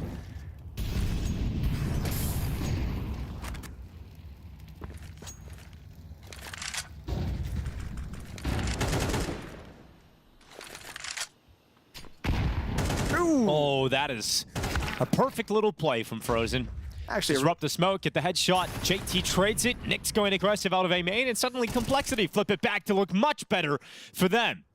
FaZe only have 2 remaining members at the 45-second mark of this round, and Brokey nearly going down as well, 10 HP. Ooh, you missed the timing on Alish, though. Okay, good drop, yeah. Because Alish was getting really close along that left wall, and you would have never seen that peek coming. But it's that duo again. Alish and Brokey trying to pull this round back. Less time to work with, and certainly less options. Yeah, less space. Both of them in middle. Needed that pick if you were going to create something off of it. Nice attempt from Alish, but it might be time to just back off and save. No money on Alish, so he can't rebuy. There's money for a drop on Rain if they really want to go for it, but I think here, no need to risk it. And for Sixy, you too. Economy's not set, but he's going to take the guns away either way. Finds Alish, Sixy and Grim cleaning it up, and that's 2 now for Complexity. Yeah, getting rounds on the board here on the CT side early on into the half. Solid work here for Complexity. Breaking that money up now for FaZe. As I mentioned, like playing it the hard mode by the way they started this without a whole lot of impact in the first 4 rounds that FaZe won. There's another full buy coming in for FaZe. They'll be missing the op on Brokey unless he wants to go glass cannon. But this will be the last buy FaZe has. So 3 in a row for Complexity. They can break the money and start seeing what they can do with this half.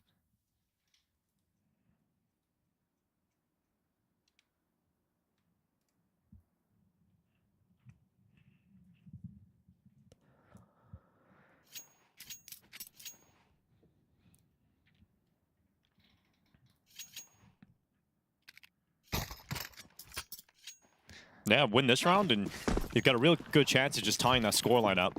Yeah, 3 AK-47s as well. Done a great job scavenging such strong weapons.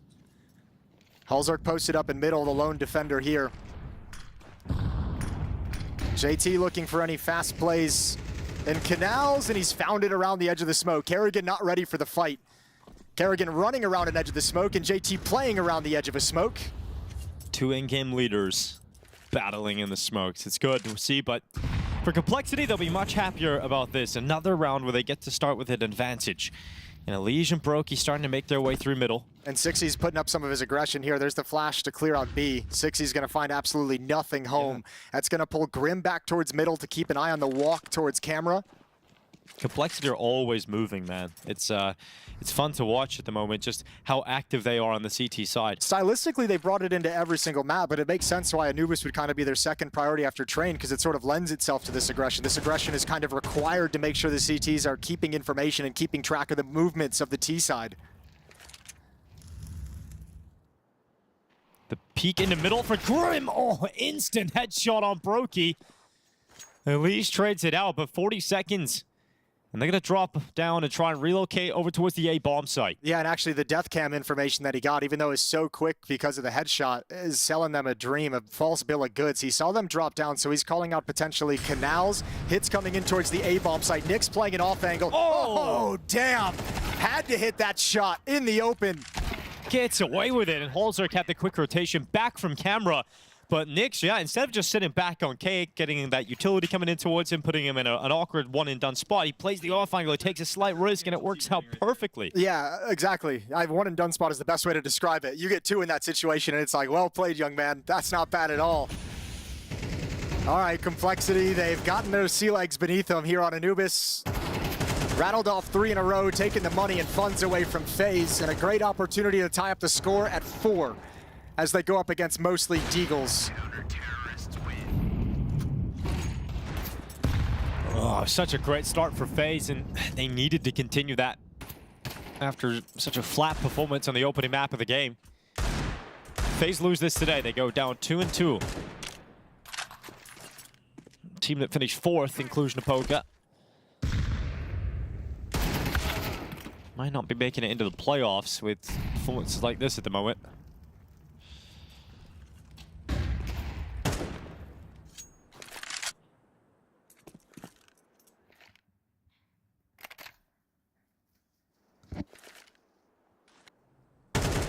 Nice shot from JT. He's done a Kerrigan's gone as well. He's done a really good job, JT, of defending Dark. Yeah, it's a hard spot too. You know, you see a lot of teams will put their star player in that position. It could be really difficult to defend it, but JT's the man with the responsibility here for Complexity. JT is a star player. Yeah.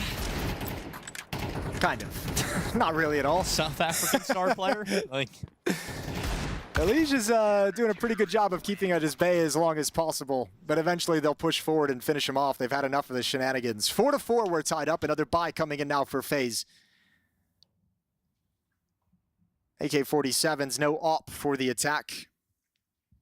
But Complexity is sitting in a very nice place on the CT side. 7,000 on JT. Hulzark 7,600 behind this buy. Money's growing. They're feeling good. The score is growing.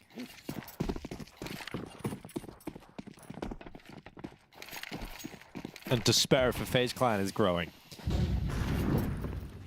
Ray quick heads down the stairs into the water just outside of Bay Main. JT, here we go. Another little aggressive maneuver from JT. Yeah, but they haven't pushed it yet, so this is new. Good kill on the Nyx, but Sixy, you know he's going to be aggressive in tandem. Yeah, he's going to plug the gap as well. JT's aggression catches Brokey. Elige, oh, so low on health, but still such an important kill to grab here.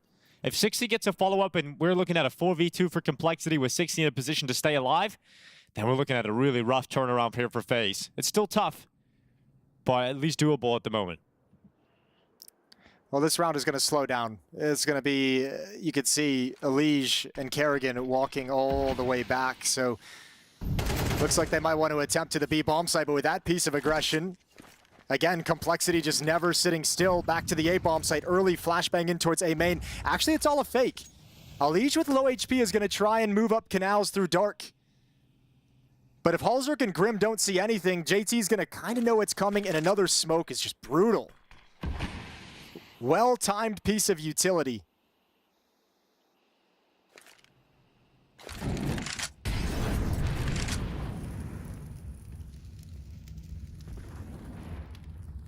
JT, look at that aggression again. Timing is perfect. Elige goes down with the bomb as well, and this is now Kerrigan having to go back, and he has no time really to do much with this. Even if he gets the bomb immediately and sprints to A, there is still a player there, and Halzer could have delayed. But JT, you're right, Jason, he has a star player. I know, it's weird. I mean, he just was unkillable that round. 4 individual fights, he wins all of them. 10-4 for JT, leading the way on this CT side. Even outside of rounds like that, where he's just held on to dark and taken peaks, he's defended it very well from the bomb site a couple of times as well. This is the first kill from JT. Here's that push to clear out the B bomb site. Everything a 1v1. Elige had no chance back turned and finds Kerrigan as well. Just sliming around on these guys. Ratty little pushes through smokes. Complexity take a lead. They've got the playoffs in mind. Not so slimy this round, are you, JT? Yeah, I think that nade was maybe slimy. He slipped out of his hand the wrong way. FaZe have had enough. They're like, we're going to get JT this round. They start playing, sending a lot of players through the dark smoke, trying to get up through, but JT's playing at the back of the obelisk. His teammate's gone, though. JT's low in HP, and this might work out for FaZe. They've got many members populating this B bomb site. JT gets one more before he goes down, and that gives his team a shot at this. Yeah, they have to wait for the smoke to fade, though. You cannot pressure this. You cannot push it. You know they've got pistols as well. You don't want to go through a smoke against the Tech 9. Now you've got the opportunity. Flashbang is out, and Elige, good movement. Doesn't even turn from the flashbang. Another smoke comes in, and one more Tech 9 kill. Elige just doing what he can, and it dies to that. Nyx jumping through the sky. Lands the headshot onto Elige. Now Halzer getting closer. This time going to be cast away by Frozen, who's waiting at the back of the site. Nyx doesn't have the info on Kerrigan. He was never spotted. And so Kerrigan closes the 1v1. Yeah, you're right. All that damage on JT at the start had a huge impact. He had to play it very passively, and Grim not get anything done. Sold that round down the river for Complexity. He goes down without a kill, and JT has just too much to try and recover with only 30 health. Tell you what, though, if you're looking for the FaZe of old, that's what you want. They always had a low buy round in them at the best possible moment. That's a very timely one for FaZe to get back on the board and ensure that Complexity can't go on some crazy run to close the half. 2 rounds remaining.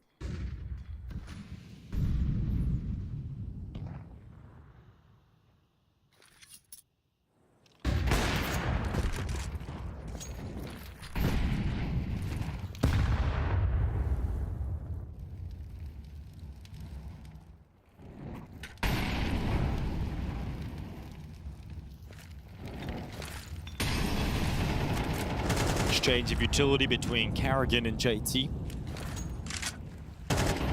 You can tell this is a pretty critical battle coming up. JT doesn't really know it yet, so he's got to be careful about his mag. They might just go on the reload. Yeah, well, they start to move forward on it. It's a pinch to the B-bomb site. Here they come straight in towards Connector. It gets the dink at least, even though it wasn't the most ideal situation. But Rain taking Kerrigan down, but also finding Grim in that save movement. Oh, Halzer gets away with it. The no-scope. He recovers the rifle in time, and then Frozen sinks 2 on the AK. Yeah, that's not bad from Frozen. And Nyx stepping up to the plate this time, looking for that 6th round. He's got the first headshot, but with that smoke popping up, there's no way. Yeah, it's time to save here. The only chance you had is if you stepped in front of the smoke, but now that you've stepped back, you've taken yourself out of the fight, and it's not worth it because you got no money for the next round. That low buy loss to FaZe in the previous is really painful, and FaZe might just clean up the last 3 of this half as a rebuttal.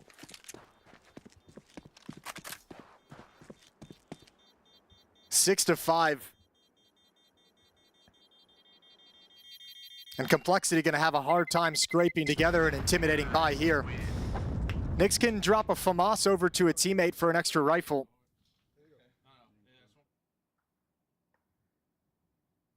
But you won't have the op on Halzerk. You won't have that AK-47 on JT that he was using to good effect. Just as I was talking about JT doing a good job in Canals, FaZe found a way to come right back at him, and last 2 rounds he's been destroyed. So 2 M4s, a Deagle, 2 MP9s for Complexity in this final round of the half, and expect a little bit of trickery. Expect them to get creative with some aggression at some point during this round to try and make up for the lack of firepower.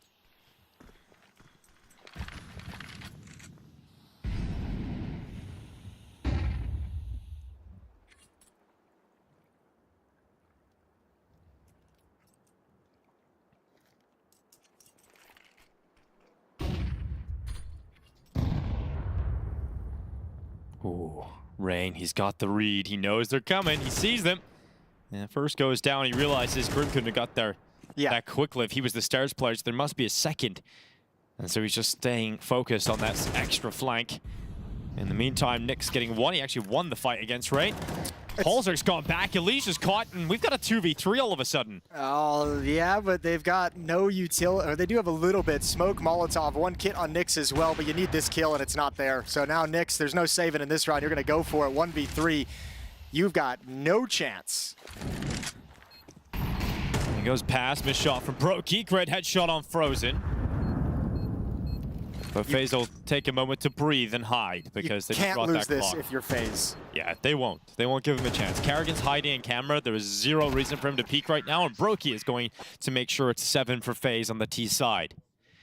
Not bad. Not bad at all. Considering the start, though, for FaZe, I think they'll be a little bit disappointed the patch of bad form they went on towards the later stages of that first half. I think after this first map, they're just going to be happy about the lead, the 7-5 on your T side, especially considering you had to win a low buy to do it. I think it's Complexity who's going to be mostly disappointed. That half was starting to really turn in their favor and look strong until they lost against those Tech 9s. And then you lose the 2 ensuing, and you feel like you just let it slip away.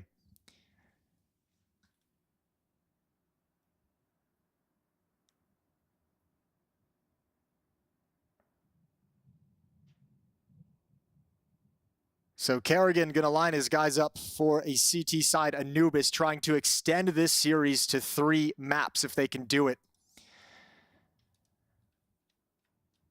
Third and deciding map would be Inferno if it takes us there.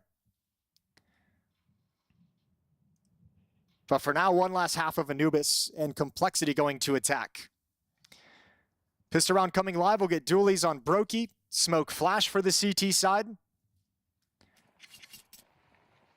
For Complexity, it's all 5 Glock armor.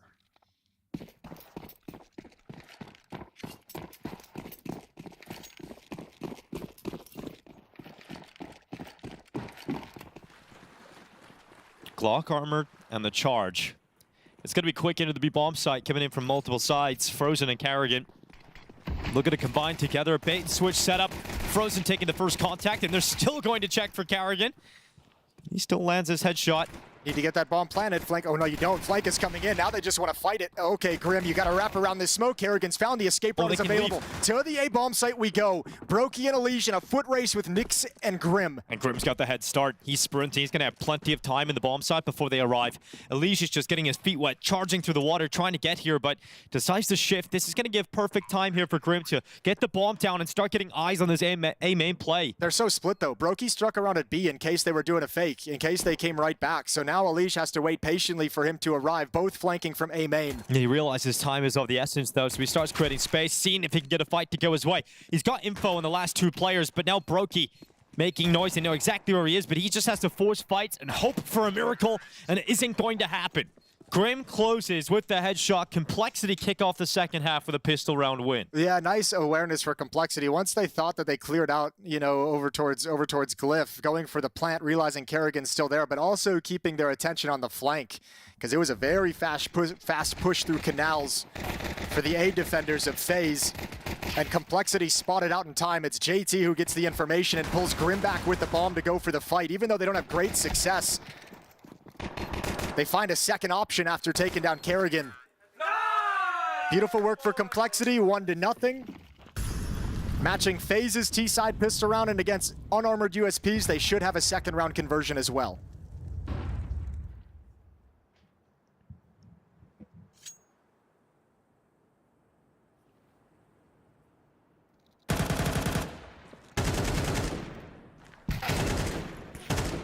from Grim. JT's gonna make the most of it alongside of him. So FaZe, that lead is gone immediately as they kick off the second half. All tied up, and Complexity have a great opportunity here. If they win this first gun round, they could get the ball rolling. And a 2-0 win over FaZe Clan into the playoffs here in Bucharest. It would have a extra sweet taste, you know, getting into the playoffs over Elige. Oh, for sure. Yeah, it'd be... Graham's going to take them all out for steaks. Maybe a margarita night. Some kind of a celebration. Jason Lake will send the card details. The companies, like, put it on the company. They've done well. Must be great having Donk, though. All he wants to celebrate with is a Happy Meal. So, you know, true. Pretty cheap. It's a good point. Here comes Holzerk out of connector. Okay, that is quick. And quiet. Yeah, quick and quiet. There's no indication. There wasn't even like an initial instant smoke in dark to like give the indication that Complexity was going to scale fast. It's just like, okay, free round, we win. Save for FaZe. Not enough. Yeah, because they don't have anything to fall back on, and if you threw everything at this, you throw all your money away. Yeah, you're giving Complexity the ideal start. It's not the time and the half to risk your entire economy, unfortunately, for FaZe. So, I mean, look, if you're Complexity, you're like, great, that's a nice call to get you an easy win off just one kill. You don't get the benefit of destroying and taking all the weapons away and having a huge economic advantage, but a free round is a free round. And it's given Complexity the lead, 8-7. First lead of this map, I believe. No, wouldn't be. I take it back. Terrorists win.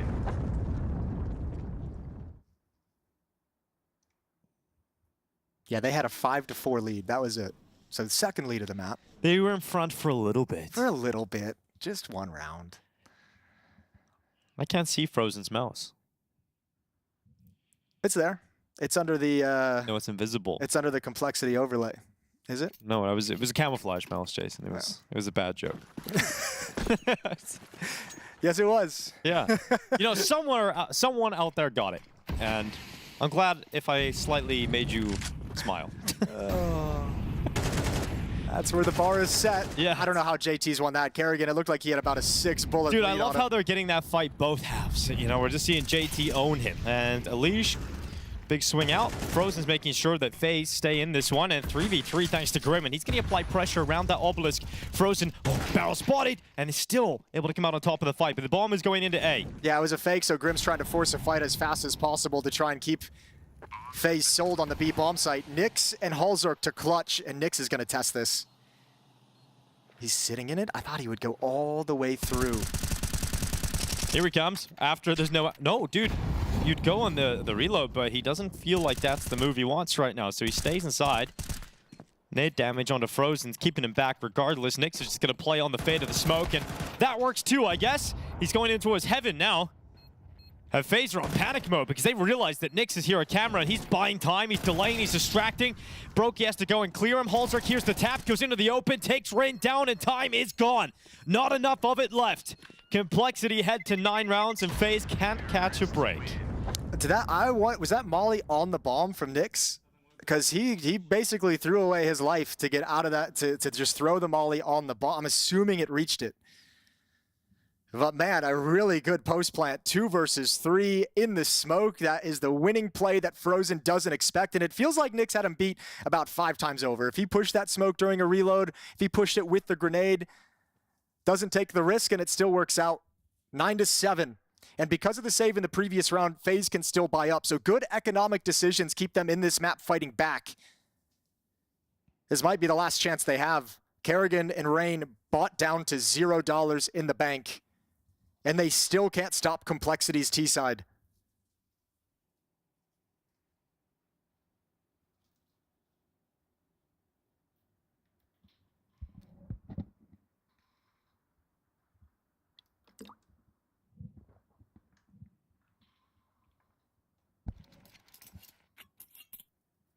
What a world we're living in, where Complexity are looking this good, this quick. Just a few short months ago, they couldn't win a map. And look at them now. Look at them now. It's the start of a whole new streak, Jason. They're going to get another big win streak here. This is going to be the catalyst so that they win the major in Austin, as you said. Yeah, it'll all culminate there in the grand finals. FaZe versus Complexity.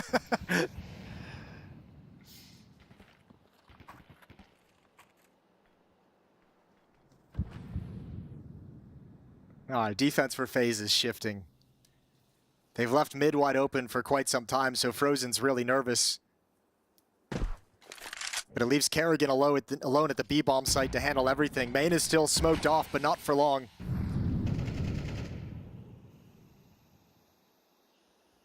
Sixy and Halzerk the challenge middle. Oh, beautiful shot. Can't find the follow-up. Didn't expect a second.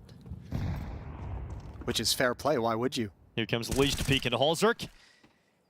And Complexity stay ahead on the player count with 45 seconds left in the round. The bomb is positioning outside of B currently, and we've got Kerrigan as the sole B defender. And you kind of know information. Halzerk calls out one Temple. You know, one is likely the A defender. You still see him alive. That smoke and Temple puts so much pressure on Rainin on the A bomb site that they're so concerned. Look how uncomfortable Kerrigan is right now. He's got to fight Connector. He's got to fight inside of the site, and he does so much. He even gets the dink on Grim. A one-man army giving FaZe a shot, but Rain goes looking mid.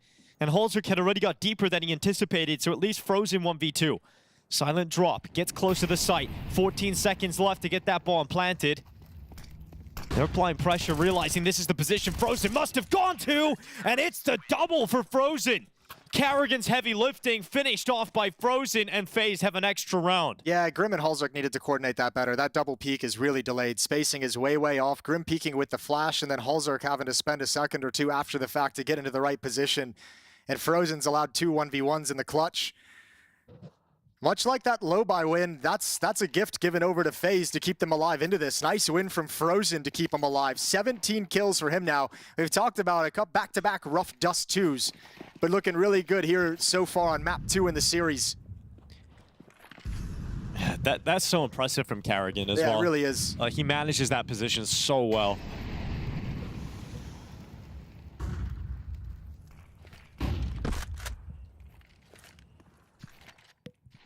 They're just going to try and split B early here, Complexity. Keep it as simple. Fantastic flashbang from Halzerk. Frozen's going to go down easily to the hand of Grim. But once again, it's Kerrigan trying to do some impact towards the back of the site, but it's only 1 kill this time. Not enough to delay, and really FaZe Clan not in the best position. Locked out. You've still got to try and get through Nyx inside of Con, and that's Elijah's job. And as soon as he goes for the peak, 60 this time's in front of his face. And for FaZe, there's no money left, so it's such a tough situation again. 60 ain't scared of any fight in this game. Nothing. He's coming for everything. He's coming for you each and every time. Nasty little flank from Halzerk is going to prevent some weapons from being saved, you'd imagine. Heading into the A bomb site, he doesn't realize they're still both over in Temple, so might miss the fact to not be able to take any weapons away. Rain and Brokey going to bring these forward, but outside of this, FaZe running so low on funds. Terrorists win. And much like Dust 2, Complexity prevent them from winning 2 rounds in a row.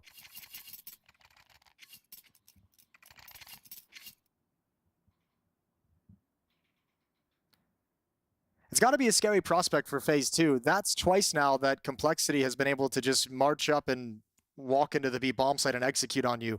One time it was that quiet, no utility contact play. This time there's plenty of utility, and you're stuck at the B site with only 2 defenders. It's so hard to figure out how to play the CT side if one bomb site has just been exploited in this fashion.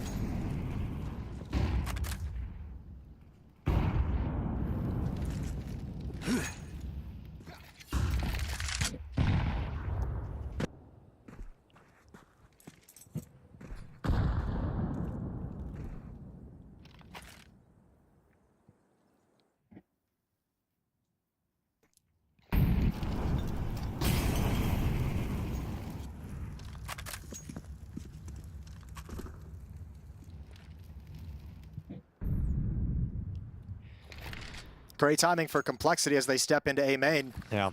FaZe has just kind of backed off of defense there, playing it passive towards A main. Almost now they realize. Yeah, almost cheating some rotations in case B is under pressure. J2 spots Elige up top, but they don't need to commit. He backs off. He tells Nyx, you don't need to go. Done. Look how many players have drifted over towards A from this defense. If they decide to go back, and Nyx has committed, he's died, but there's no one following up. Sixy's going through mid, spots the head of Frozen, but a little bit too late. And Complexity going for the B finish as they rapidly race to try and get back and help Karrigan.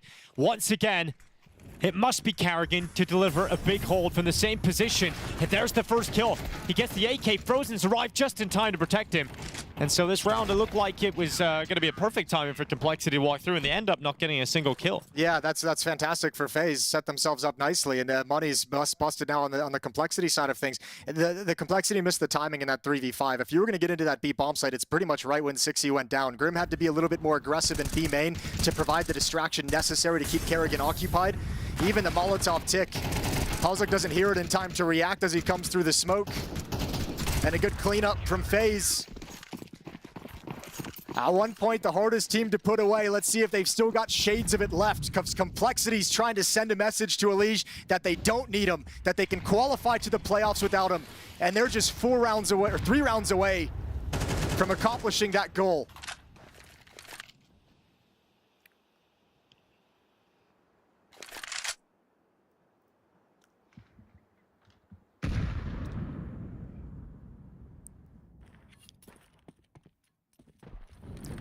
Move as a pack silently through middle. No one picking up early information on this. The closest player to the area is Brokey, and he's all the way back at camera. He's about to find out that Sixy's coming for him. Flash in, Brokey taking damage on board. Sixy completely blinded, but he creates the space, and the pressure's on. Rain didn't get spotted though. Rain did not get spotted, and so his position's still strong. He denies that plant, gets back, couldn't get a second player. So traded eventually by the MAC-10. Frozen leaping through the water, trying to get back in time, and Elige is at storage. Karrigan waits as he comes through mid. But this fight is so important for Frozen, and against a MAC-10, at that kind of range, Nyx would not be favored, but he's still going for it. I can't believe it. He went for the repeak. That's ill-advised, playing with maybe too much confidence. What a shot from Grim, and now he's secured a very strong position. Yeah, this is huge. Now Grim can double up with JT, and Karrigan's got to get past it. JT still at heaven, still fragging, and Frozen with a 1v2. It's going to be tough to even think about this with the time ticking, how many players you've got to clear out of heaven, and JT just wins the straight-up fight. Complexity grab 11 rounds and another step in the direction of qualification into the playoffs. You could see some of the things Complexity's doing to make these fights really uncomfortable for FaZe, messing with the timings of activation off of utility, smoke coming in towards camera, and Frozen's thinking in his head, or excuse me, Brokey's thinking in his head, okay, setting up this, if I'll drop the Molotov after that, I'll throw a flash in there as well. They're setting it up to protect for an A main hit, but they're peeking just as he pulls out utility. To take that fight at the last second when Frozen least expects it, and then the ability to come through the smoke when you've made him uncomfortable and made him susceptible to follow-up flashbangs. Well, Brokey in middle is going to come off the angle. On top of everything, we've heard Karrigan say basics are in the bin for FaZe. Well, for Complexity, they're on point. Oh, missed shot. Brokey didn't want to swing out wide enough. No way! He gets away with that shot. That's a classic Brokey play. Sixy blasted away. Here's JT. About to come through into connector. Karrigan's loving the front of this pillar. He's baited by the footsteps as well. Heard the jumping in the bomb site. Awkward fight for Grim. A little bit flustered for Complexity. And they needed to do damage in this round. They absolutely needed to get kills at the very least. They've got no funds. And once again, FaZe with a clean victory is going to secure some all-important economy for them down the stretch in this match. It's going to be 10-11. As Nyx and Halzuk just look to save these weapons. And I can't imagine FaZe is feeling all that motivated to hunt.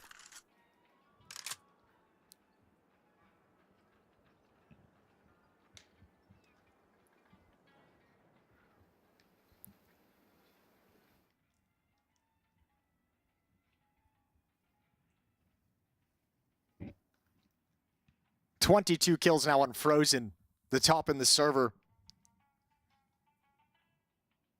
No, FaZe still very much in this, thanks to that round. The save call, important here for Complexity. Grim sitting at $0 currently. I'll change in just a moment.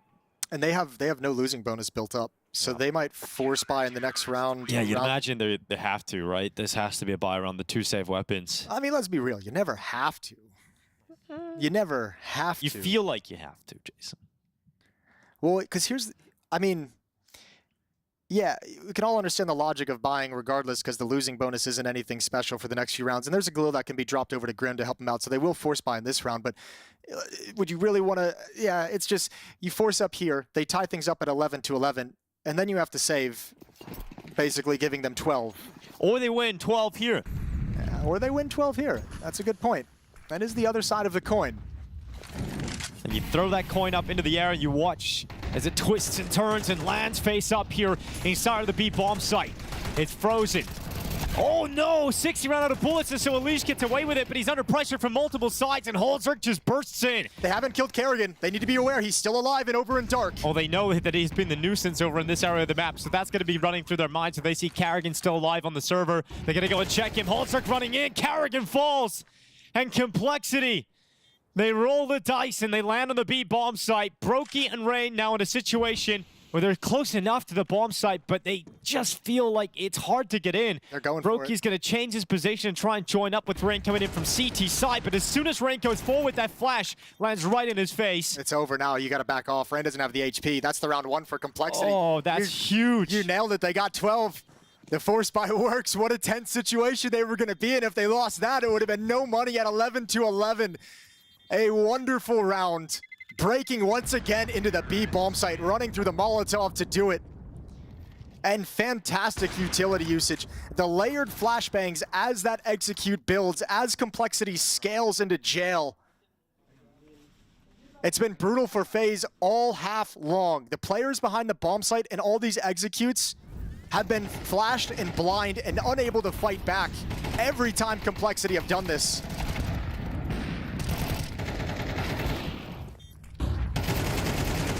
Oh, that's such an important fight as well for MongolZ. He's so close to losing against the Liege, but... Well, the flash is for jail, right? And Kerrigan's expecting to fight at jail. FaZe have got to fight for overtime. Otherwise, Complexity have qualified into the playoffs here in Bucharest. And they're already challenging into the B bomb site. They're already bullying FaZe. And 60's already making space in mid. MongolZ's got the bomb. He's got the bomb in the edge of that smoke. 60 comes through. Liege nearly getting caught by it. He'll backtrack and play safer back from camera. And he's pulled Brokey over from the op, who's going to be playing in Temple. Don't want the peek in case Complexities had already been scaling. So Grim is left at a lurk at this B bomb site. Smoke is just deployed by FaZe right now at this moment. That'll fade at like the 47-second mark. They've realigned outside of A main, but they still have the option to fall back in towards Dark and Canals if they want it. And FaZe have a very good read of this situation. Liege 1-for-1, gets a follow-up and second kill, backs away, 3 HP, 60 still waiting in the middle, but will he get the perfect timing? He's gonna go fight Frozen, he's gonna fight Frozen, he's gonna win that fight now, and that bomb making its way back, final 30 seconds, trying to get into B, and once again, it's Kerrigan alone inside of the B site. And he's been excellent in these situations, he's trying to do it again, but he can't this time, too many angles, good flank from 60. He's got to feel like he's just being pulled limb from limb. Playoffs on the line for Complexity. FaZe are trying to come back into this. 2 versus 3. Elish, one of the members alive, but he's only got 3 health left. Complexity dig deep. This is their best chance for qualification into the playoffs over their former player, over their former star. And he's still fighting forward, ripping apart 60. Grim waits inside of Dark, sees the barrel, MongolZ denies, and it is only Elish that can deny it now. Damn. And he switches out to the A4, he gets on that defuse. MongolZ, will he buy it? Will he peek it? He absolutely will. Complexity defeat FaZe Clan. They defeat Elish to qualify into the playoffs here in Bucharest. And this FaZe Clan squad are realizing this new roster brings new complexities. My, if you've ever wondered how the cookie crumbles, well, it consists of JT ripping it out of Elish's hands and stomping it on the floor, because that is what Complexity has just done. Sit down, FaZe. You're not going to the playoffs yet, or maybe not at all. We'll find out. But Complexity, they are. And that is not something I thought I would be saying after the performance they've put in at the start of the year. Definitely not something I thought I would say knowing that Elish had left this lineup. They arrived here with what we were calling ESEA players, and they are now moving on to the big stage.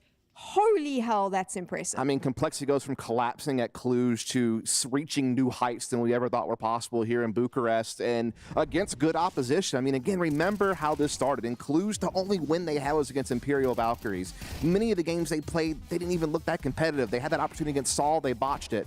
And then you kind of look at what happened since then. They just weren't really finding success really anywhere. And then all of a sudden they showed up to this event after having, you know, some success online with the Yala Compass qualifier and some regional play in North America to qualify for this tournament.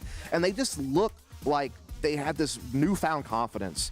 And it really has blended into their play style, where they are playing very decisive, very fast-paced. And you have people like Grim, who were in the shadows in the past, now coming out and being the Reaper up front. Like, he has been so good at just finding openings for this team. Sixy, his entry's been off the charts as well, something he was sorely lacking earlier. Yeah, I mean, it's crazy what a 11, 12, 13 match win streak can do to people's confidence. I know people are writing it off, you know, it's only online, it's NA, it's tier 3 European teams, but you know, you just need to win to start believing. And the way these players play, and they want to play, and the NA style play, it isn't, you know, always the most calculated, the perfect Counter-Strike, but it's aggressive, they believe in themselves, they find openings, and they go for it, you know. And if you're all on the same page about that, then things look good. They look better than they look for FaZe, who on paper should have all the qualities, all the better players, the knowledge, the experience to you know, close out close rounds, 3v3s, 2v2s. When you see, you know, Complexity in a 2v2 versus even a 1v2 against an Elige, Brokey, disaster class, nightmare scenario, they just win.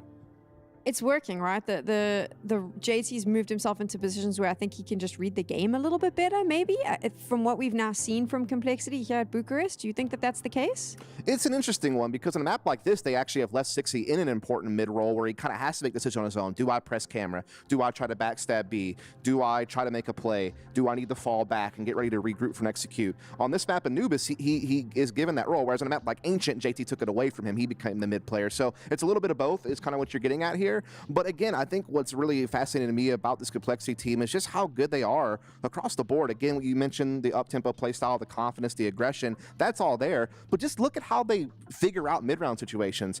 Like these last couple of rounds to win the game, Sixy was in a tight spot trying to figure out, should I pinch B with Grim? Do we need to go for this A split? And then the decisiveness, as soon as those two players long A die, or as soon as it looks like A's not going to work out, how quickly they pivot and how successful they are at just flowing together as a unit to make those mid-round calls happen. I mean, what's interesting to me is, like, sometimes you see, there was this round we were watching in the green room with Nyx. I think he made, in my opinion, the wrong move like 4 times in a row, still got like a kill, stayed alive, and managed to help his team win the round. And that's, if you're FaZe, you need to be winning these rounds. You need to be closing this out, but it's not really happening. And, you know, I was saying before, Anubis, not really their forte. If you look at their stats, Frozen is the only guy going positive on Anubis. Historically, everyone else is like 0.7, he's 1.30, and that's kind of how this game looked as well. Elige, ultimately, you have to say it, like, he left Complexity to go to FaZe to win tournaments.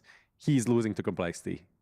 He is losing to Complexity, who we now get to chat to. I do believe Grim is waiting to have a conversation with us. There you go. Congratulations. Thank you. Made it through to the playoffs. That's got to feel pretty good, right? Yeah, I mean, honestly, we were just coming into this event wanting to, you know, take it game by game and see where we're at against the tier 1 teams again. So making the playoffs is definitely pretty big for us. So I know that you had Messioso in the back there. I know that he comes with all the analytics and the strats and all of that. What sort of preparation did the team do leading into this matchup with FaZe? Now since Tion, our coach, is not here anymore and our analyst, we haven't really been doing, I'd say, like a crazy amount of prep. We're just, you know, we're watching the games together and, you know, just doing like our normal stuff. But right now we're just talking about like trying to play like we have been in the scrims and not think about it too much about what the other team's doing. Because as long as we do what we know how to do and play good, then, you know, it won't matter what prep they have on us or anything. So I'd say like it's mainly just been Johnny doing most of the prep work, and then he's coming with like a small game plan of what he wants to do, and then that's just how we've been doing it. Grim, I think that's fantastic. You guys should not think. Carry on doing that. It's the NA style. for you. Yeah. Yeah, I have a couple questions for you, Grib. So first of all, I think the obvious question that everyone's going to want to hear an answer to is, between Cluj and now, what do you feel has changed for Complexity to be able to now all of a sudden have this newfound success? Yeah, I mean, honestly, it's a night and day difference from a month ago. And I think after that PGL event, we swapped JT into a little more active roles because we were struggling on T sides in that last event because he felt like, you know, he wasn't seeing much of the game and not being able to make as many calls as he normally is able to. And since Elige left and we're slotting in Danny for most of his roles, you know, like obviously Elige is a great mid-round caller, so we had some growing pains there. I'd say putting Johnny into more active roles definitely helped a lot. He's had amazing reads. Like, getting our T sides this event have been like actually really good. And honestly, going back to NA and like having some good domestic wins and also having this win streak we just had in Europe in the qualifier we just played also helped a lot. But we come into this event, we're like, you know, we're on the 12 win streak or whatever. Let's just see how far we can get it. And yeah, I'd say that's the biggest change. You mentioned some things about like more active roles, but I want to bring up that I feel like you yourself, you know, you're playing a lot of maybe the same default positions you've always played, but I feel like throughout the course of this tournament, I've noticed that you are definitely taking more entries in your own right, and you've been very successful at it. Is that like a calculated thing that you wanted to do, or, you know, how did that come about? Well, since our Liege left, you know, we were talking about making me a little more active in most of our strats. And I think it's been working out pretty good. You know, Johnny's honestly been calling a great game, and he's been trying to set me up in a lot of rounds. And another thing that's been helping a lot is like no one really gets frustrated in mistakes, and it's something we keep talking about. Like, you know, even if we have like the most crazy like 1v5, we get 1v5, like it doesn't even matter. Let's just try to focus on the next round. But I say for me, I mean, that helps a lot. You know, if there's not much pressure to make like mistakes or whatnot, then you can just play your game and like whatever happens, happens. You can talk about it later. But as long as you're trusting your gut in the moment, I think it's been helping a lot for me. Yeah, I just have to ask it. Obviously, like Elige left the team. I don't think it was like a big, like a dramatic split or anything like that. But how good does it feel to beat him today? I mean, it feels good. Obviously, John's an insane player and a good guy, and he's helped us a lot. Honestly, he's helped a lot of us help on like our micro peaks and, you know, decision making and stuff like that. And it just feels good to beat a really smart player and honestly a really good team. So it's a really good win for us, especially for the rookies. The rookies get to go to playoffs. Well done, Grim. I'm going to let you go. I'm sure the gents want to celebrate. I think one of your players probably wants to head to the bar. So go do that.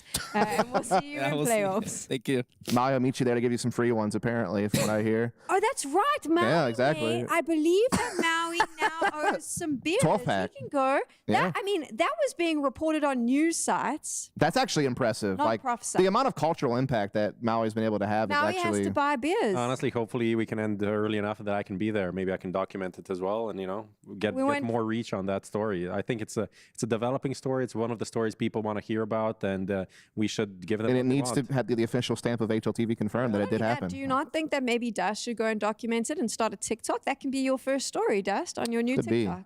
Could be. And then you can add a little TikTok dance. Do you want to try a TikTok dance now? Absolutely not. No, I do not want to do that. We'll figure that one out. We'll get it out of him eventually. Well, there we go, guys. FaZe not looking too good right now. That's concerning. We've said it before. They need to win this event. That's what everyone is expecting. Complexity all the way into the playoffs. We're going to find out who's going to join them after this. She said she loves you. But she can't love me. But I love you.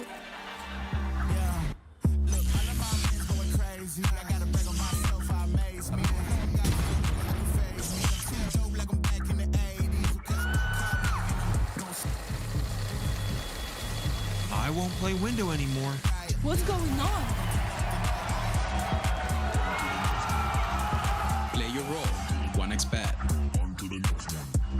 The human body was built to move. Not trapped at a desk in one singular posture for 12 hours a day. It's time your chair evolved. This is Secret Lab Titan Evo. Ergonomically engineered for you. Gamers, hybrid workers, artists. Backing your every move.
It's PGL Bucharest, and Aurora is taking on Apogee right now to find out who will be joining Complexity in the playoffs. If you're curious or you don't know anything about Apogee, let me explain. Apogee can be defined as the highest peak, the highest points, or the climax. Lol. That's what they are planning to do today, though, is reach the highest peak, which for them would be, in fact, it would be their climax as well, the playoffs, gents. I mean, thankfully, we have the two of us here on the couch to talk about the climax. I think we're the leading experts on this topic. So, yeah, any questions, Sam? I can't keep a serious face if we're going to do this. We're going to talk about this actual team. Let's move away from the innuendo. Where the hell did they come from? Who the hell are they? Poland. What is happening? You're doing a pretty good job. That was the start. Yeah, they do come from Poland. I mean, many of these guys really only popped up in the last couple of years, I feel like. I think Prism might be the only one who had some limited CSGO experience kind of towards like maybe the last 2 to 3 years of the game or something like that, but still maybe on some like smaller Polish teams that you've heard of, but not at a stage like this, of course. So yeah, they have definitely been the plucky underdog, but they have beaten Mongols in order to get themselves into this position, and they are just a really fun team to watch, as we'll dig into more, I'm sure. Yeah, I mean, you mentioned it, like the experience difference between these two teams is crazy. Obviously, they're playing against Aurora. We know these guys, they're favorites for the title and everything, but essentially, half of these players has not played a LAN on HLTV until this. Like, there was an interview with their coach. I actually spoke a lot about it, so I'll probably reference it a few times. But Jacob literally never played CS outside of his house. Two guys played some local LANs, and then, as you said, like Prism and Demo have like a few LANs that they played, mostly Polish, and there's one, I think, RMR experience, and that's it. On the other side, you know, we have Major. Just on his own, 498 LAN maps played on HLTV, just CSGO and CS2. Obviously, even back in CS 1.6, he has a ton of maps and probably a lot more that was never documented anywhere. And is like, he's 33, 34, right? So 25-year career. Let's just summarize this. So you have a team. Some of their players have never even left their house. Okay? I mean, they've left their house, but not to play CS. Not to play CS. They touched some grass, all right? Like, they haven't been to a LAN. Now they're here in Bucharest. They beat Astralis 2-0. And we go, okay, but Astralis is playing like ass, so does that count? Well, they also beat the Mongols 2-0. This is like a top 10 team in the world. That is insane. And they didn't come in here and struggle per se. They've come in and played really good Counter-Strike. You know, it's funny for me because like when we have teams like this who are like lesser known and I'm trying to go in and do some research, sometimes you'll come across these teams, you're like, man, okay, they're really not that great. Like, I'm not really seeing anything special here. Like, they're lucky to kind of be here. They're getting a participation award for having arrived to the event. But when I watched this Apogee team play, I was like, holy cow, where have they been? Because they actually look really good. Like, first of all, Jacob, crazy good flex rifler, very versatile in what he can do. Hypix, solid opper, exactly like a good recipe already. And then Prism, their in-game leader, makes them play a style that is very fun to watch. You know, very aggressive, a lot of set pieces, how to spawn. Really, the biggest thing about them that I like that you don't see other teams do is they throw a ton of fakes. And like, it makes it so hard to read what their true intentions are. And that, to me, is like, man, they actually have something. Like, they have an actual foundation. It's not just one or two players who are really good. No, they actually have like some really good tactics. Yeah, I mean, the interesting thing about them, obviously, as we said, no one really knew who they were. They came through the qualifier, which is also another key point, is like how important these qualifiers are. Like, when the invites came out for this tournament, they were ranked like 64th in the world, right? So they only got in through the closed qualifier. They had 32 teams. They needed to win 16, like played 16 maps, win that whole thing to earn a spot here. And what happens then? Everyone's just like, these guys are cheating, radar hack, this and that. And now, after these few maps that they played here, is like, you know, maybe the forums are like, maybe we were wrong. And I think, yeah, you were probably wrong. It's like you said, this is why qualifiers are so important, because we do want to see untapped talents coming fresh faces, you know. So people need to get opportunities to show that they can do stuff on LAN, even if they have never played one, right? And a kid like Jacob, he's proving that. Like, the first game against FURIA, they lost and they looked bad, and it was obvious. They even said it themselves, like, we weren't really feeling it. We didn't know, you know, the first LAN jitters are there, getting used to the setups, how to do everything from, you know, plugging in your own headset and making sure it sounds the right way, to, you know, just facing off against some legends like Fallen. But then you go forward, they beat Device, 4-time major winner. You know, they beat MongolZ, who are one of the best teams right now. And I would say, you know, together with Aurora, who they're going to face now, the biggest favorites for the title.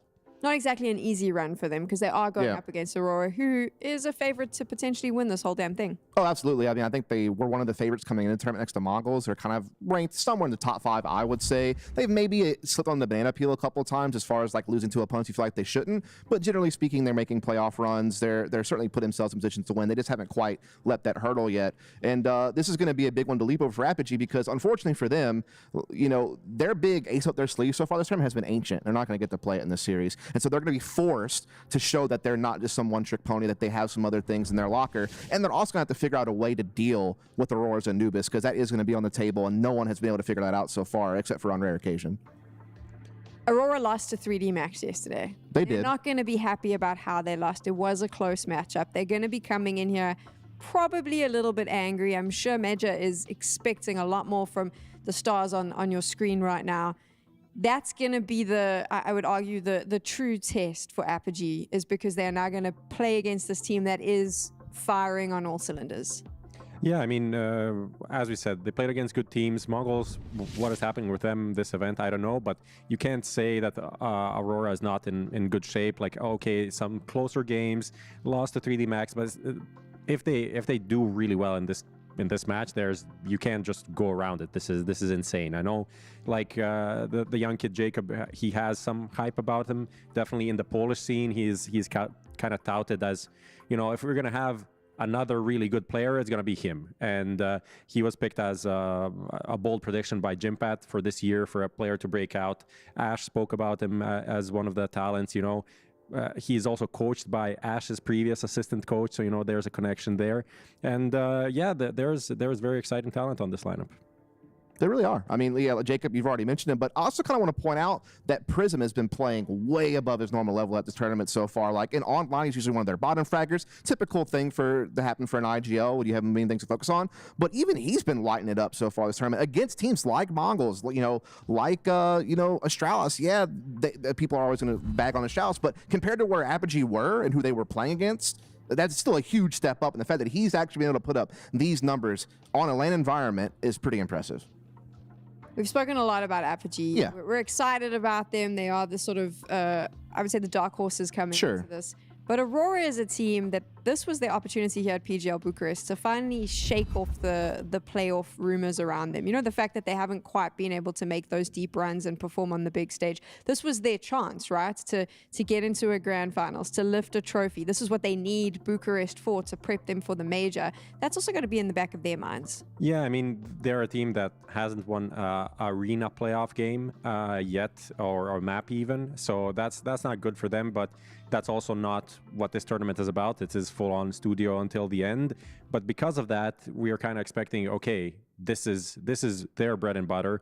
They should just smash here through and at least reach the final, you know, and let's see what happens in the final. Maybe they face some very good opposition. Maybe, you know, FaZe goes into good tournament form and they're the champion of this tournament. But otherwise, there's no real excuses for them not to perform well. Yeah, I mean, again, like they started the year hot with that second place finish at Blast Bounty, but then you saw them really just not live up to expectations, particularly at Cluj, only reaching the top 8 there. Didn't really do that well at EPL. They are all off the back, though, of a pretty solid performance at Blast Lisbon. I felt like top 4 finish, beat some good teams on the way. So, and they've done pretty well so far here in Bucharest. Yeah, you admit that losing to 3D Max is probably a bit of an upset, but it was at least a tight 3-map series, and they did make some good accounting of themselves there. So, but this is where they should be taking care of business, right? The big dogs aren't here. No Vitality, no Mouse Sports, you know, none of these big name teams, Spirit being another one. Like, this is your opportunity to win. They need to try to take advantage of it now. And I mean, they have gone on to playoffs of every event, and I don't see why they wouldn't continue that streak so far, even though their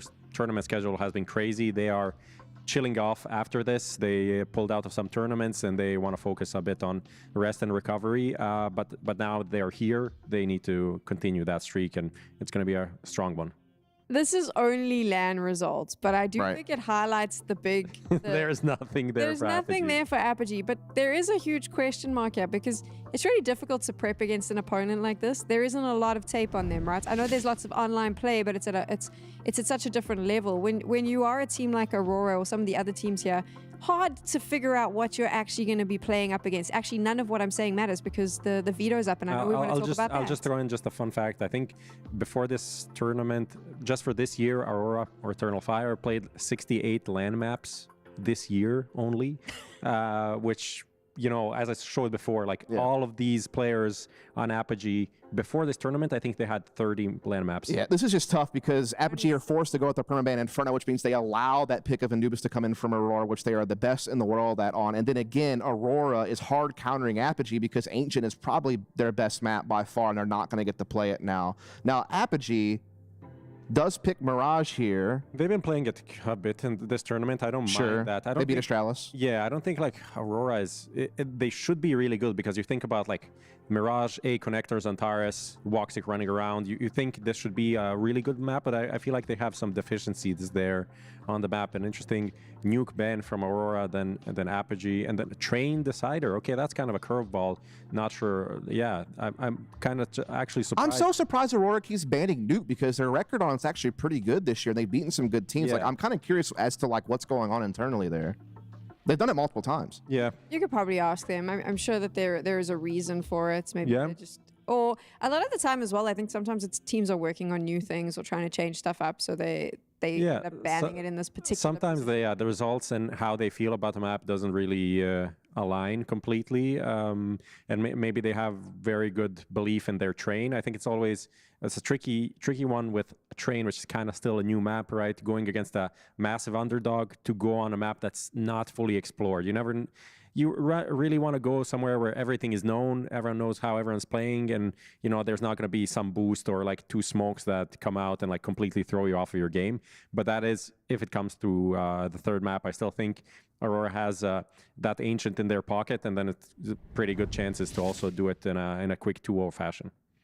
I would argue, looking at the veto, that there is really no excuse for Aurora not to close this out 2-0, Dust. Yeah, I mean, they come into Mirage, you know, obviously it's not, you know, at the top end of their map pool, but still a very strong team on this map, very well balanced, good distribution of talent across the map. They play just a good meta Mirage where they're, you know, very dynamic in how they can play. They can do your typical fast-paced executes, but they can also play defaults well. They have a lot of different opening variations, so they're very hard to read. Whereas I feel like if we're looking at this with Apogee starting on the T side, they are pretty one-note in the sense that they are just going to run a lot of 4-1 splits and a lot of set pieces. They don't really default very much, but they do throw a lot of fakes, and that's what's always fun to watch because it's all about, can Aurora read those fakes? Can they comprehend them in time to make sure they don't get fooled by it? Like, that'll be kind of one of the things to watch out for in the first half. Yeah, also like Jacob A entering, kind of like Donk-esque. Yeah. Definitely watch some Donk demos there to like nail down the pathing. Maybe the aim is maybe not that good, but it's also really good. So, you know, watch out for that one. So we're going to Mirage. Dinko and Moses are ready. Gents, how much fun is it commentating a team like Apogee, this new fresh face here at LAN? I think it's super fun because, you know, we've been waiting for the Polish scene to come back, and now they've suddenly just appeared, and they've got a great squad, and they're looking good. Polish scene revitalizing. French scene revitalizing. The world is healing. The world of Counter-Strike is healing. America, we've now got a playoff team. Europe's falling off, It's going really good. I don't know. I'm excited just because of the upsets they've caused and how they've looked so far. It's like, can we get it again? Can we have another team complete this crazy run? So yeah, I'm just excited to see what they can bring to the store, and also the creative ideas they'll have for bridging the gap between the levels of these two teams, considering the experience of Aurora versus the experience of Apogee. So gonna be a fun glimpse at what we've got to work with. Starting on the T side is Apogee. Smoke Flash, Smoke Molotov, and on the CT side for Aurora, dualies on Wakadia. You've got a kit as well in the mix. Xantares smoked out a connector, can see over the top of it, spots the Prism, but then able to land the shot. Miss Molly out towards mid. Oh my, he just fought him. He just decided, yep, I'm just going to peek Xantares and fight him. Xantares feels silly right now. Missing all those shots, sticking around for the fight, and then just getting 2-bulleted from range with a Glock. that's the CT pistol round experience, I feel. Round's not done yet. Wakadia has these dualies up in halls, and you've got a distraction in Major over in the market window. Dualies now activated, but get nothing. Yeah. Hybex taking himself Wakadia. Now Magic just waiting around to the site. Plant's going to be coming in, being locked in, but stopped. Jota making sure the pressure is too high. And the plant can be put down again. So Apogee looking to secure the pistol. No problems here. Forcing back all of Aurora. Only a single kill going against the Poles. Just the kills just so quick. The shots from Prism onto Zantaras in middle towards Khan is crazy. You die so fast. Apogee hit some bangers. Yeah. Now they get some AK-47, some rifles out on board, and Aurora's going to buy up into the second round. So they want to contest. They want to contest early here on Mirage. Well, they played Aurora pretty recently, just the other one. Yeah. It's the other Aurora. Now they get a second test. They lost to them, so they're hoping for a different result against this one. I think it's really impressive for Apogee because you do every now and then get a squad that starts popping off online, get some positive results, make some huge strides. They qualify for a big event like this, and then they come and they do nothing, right? How many times have we seen that? Tons. I mean, that's the same conversation with Complexity as well. The run that they had in Tier 2 coming into this, and you're like, okay, well, are they actually going to do something against these teams? And the answer was yes. So Apogee might have that within them as well. What's happening here? The scout on a couple of kills with the MP9s, and suddenly Aurora have the player advantage. Now, it can be traded back quite quickly. Zantaras is doing a fantastic job at staying alive. He's buying time for Wakadia to make this flank happen. He's even got a kill inside of the side, so it's all on demo all of a sudden. And there's so many players he's got to worry about now. Oh, it's almost impossible. Down to 2 HP, and Wakadia comes in to close it. So Aurora bounced back with a forced buy win. Not a bad attempt from Apogee, just could never get that kill to completely turn the round in their favor. So Aurora with these SMGs do great work and spin it right around. And I mean, just talking about an underdog run, underdog of this extent in this match with Aurora, those are rounds you absolutely cannot give up. If you have to do it like Complexity, get out to those early leads when you win the pistol, convert that second round to build upon it and get out to a hot start.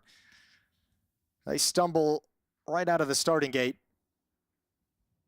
And now they go down and it'll be a force buy, but everyone beneath 2K means just pistols and armor. Yeah, and now taking a timeout straight away. Round 3 of the game. Win the pistol, lose the conversion, take a moment to have a conversation. So Tech9's going to be out in 4 players, Deagle for Jacob.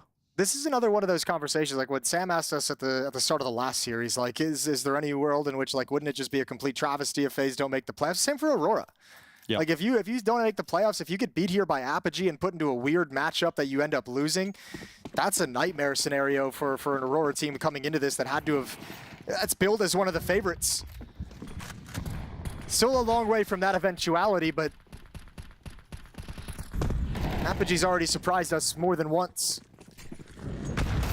Deagle going forward for Jakub, and it's going to work out for Zantara. It's a double kill coming through in the AK-47. Eventually traded back on too, and these Tech9s, they can be potent, but Aurora makes sure they control them. Yeah, you don't get enough done as well. Just the one kill on Zantara, so not even economic damage to the CT side. Full save coming in for Apogee, and Aurora can just build up even more bank. Get out to that 3-1 lead. Then you'll start getting, I mean, Wakadia's not buying a weapon, which I appreciate. So Woxic would be able to draw. Okay, Woxic actually gets the op this time, and they do it in this round. I thought maybe Wakadia stays in the Tech-9, drop the op in the next round, pick up the op in the next round, pass the AK over, but not to be. It's coming out in round 4. At Apogee. Glock train towards B. Yeah. We all know this strat. We love it. Choo-choo. Straight in towards Wakadia, and it's an emergency stop. Yeah, Wakadia on the tracks. Oh, there we go. There it is, the double nade to clean out the ace. All 5 for Wakadia. Yeah, he's the bullet train. That's a B player's dream on Mirage. You know, you guys don't never have to come never here. Get those Just moments. come on the ecos. Yeah, come on the ecos, let me farm, get the ace, then go A on the gun rounds. Yeah, you can go elsewhere now. I've got my kills. Well, the AK's back into the hands of Apogee, who had the pistol round, and we all thought, okay, here we go. Apogee's chance to build a great start of the game, but that was taken away from them. Now they've got to do it the hard way. Oh, it gets worse. Wakadia is not stopping. A kill this time from a quick boosted position down into the smoke. Prism no longer with us. Woxic taking damage to the connector. Lucky to get away. So is Wakadia on the follow-up fight. So all of a sudden, I'm sure Woxic and Wakadia would have liked to have stuck around a little bit longer and been more of a nuisance, but they've got to back away with the low health. Temho gets passive, looked like he was creeping up to maybe challenge into that B bomb site, but with the knowledge that they've backed away from middle, he realizes all eyes going to be up on Halls. So Arcadia low HP boosted up. Woxic's op has shifted over to Ticket at the A bomb site. And Major's going to try and run interference and lure them right into the arms of Arcadia at this B bomb site. 3 Apogee players lined up behind this smoke with a lurk in middle, and this tactic isn't going to change.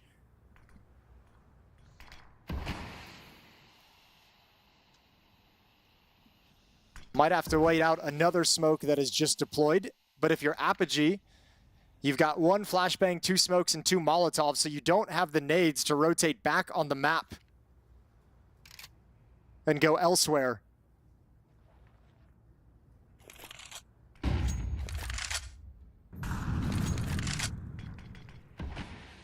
.30 on the clock. More utility to slow Apogee. They are not going to have a lot of time to be methodical on their take, and this only strengthens the position of Wakadia. And now Major can peek off his contact as well. They're letting them come in. Wakadia just buying time. There's the headshot, and it's devastating. Beautiful back-to-back rounds here from Wakadia. He won't be given the opportunity for 2 aces in a row as Jacob falls away to save the AK-47, but that's 9 kills in 2 rounds from Wakadia. Yeah, I get it. It's the same conversation. He's just like, I've seen my action for the half. I've got my kills. Don't come back. Let me just have one of those chill halves where I just get a jump spot. Or at this point, keep coming back, yeah, actually. That's right, maybe. Good opening kill over the smoke in middle, but this is a nice sequence. Never expected it. Great utility as well, just holding on to it so late into the round. You know, if you have an extra few seconds and you can take the side, you can be clear about it, methodical about it, then maybe you do check the boost or you get someone to consider it, but that's a smoke. Oof. And you have very limited utility to begin with. Yeah, that's 1 of 3 smokes you brought into the round, so not where you wanted to place it. Not at all. Not even close. Cardia, did they come again? Did they come a knocking?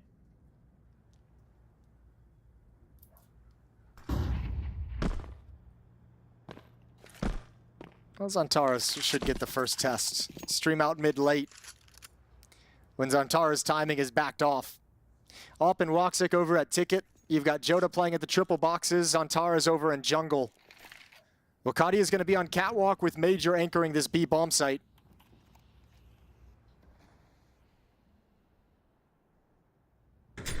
And I guess it's going to be B again, just through catwalk. 3 players on cat right now for Apogee. Drop a smoke over in Con and just hit the go button.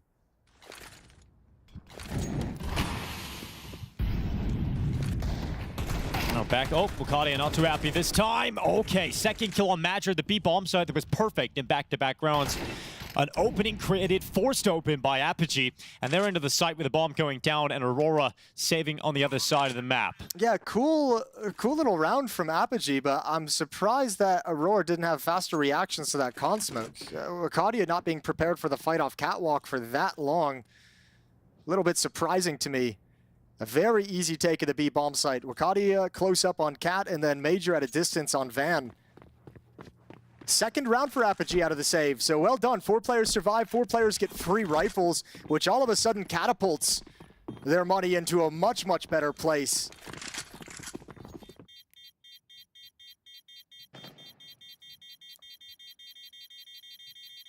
Shouldn't be many rounds in this half, though, where Apogee get to repeat that kind of a round. I mean, 3 players just chilling halfway up catwalk without window smoked off, without con smoked off. No one peeking for information, no one harassing. They just got to chill for like 15 seconds before chucking out the utility. They were waiting for a peek that never came. I don't think Aurora is going to let them be that calm and settled in middle again on the rest of this map. Double op setup switched into for the CT side. Major's going to have one over at the B-bomb site. Should allow Wakadia to be as mobile as he likes.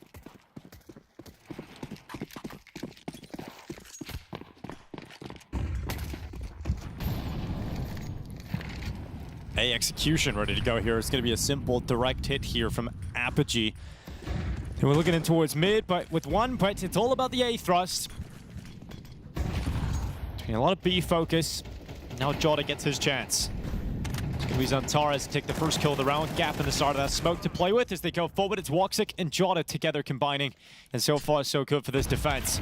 Demo can't change that fact, and so Prism comes back from his early mid-play, and he's stuck with all of his teammates littering the A bomb site. These defensive smokes really ruined Apogee. It looks like they wanted to kind of turn in and actually fight towards jungle or top con, but the fact that these defensive smokes were thrown out so deep into the site, no one could get a comfortable angle and actually turning to duel towards top con. Really nice smoke dropped by Xantares makes it a hard fight. And another defensive round win.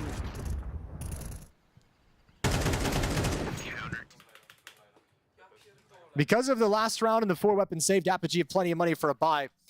If they get a plant, the next round they can purchase as well because they have a decent losing bonus built up.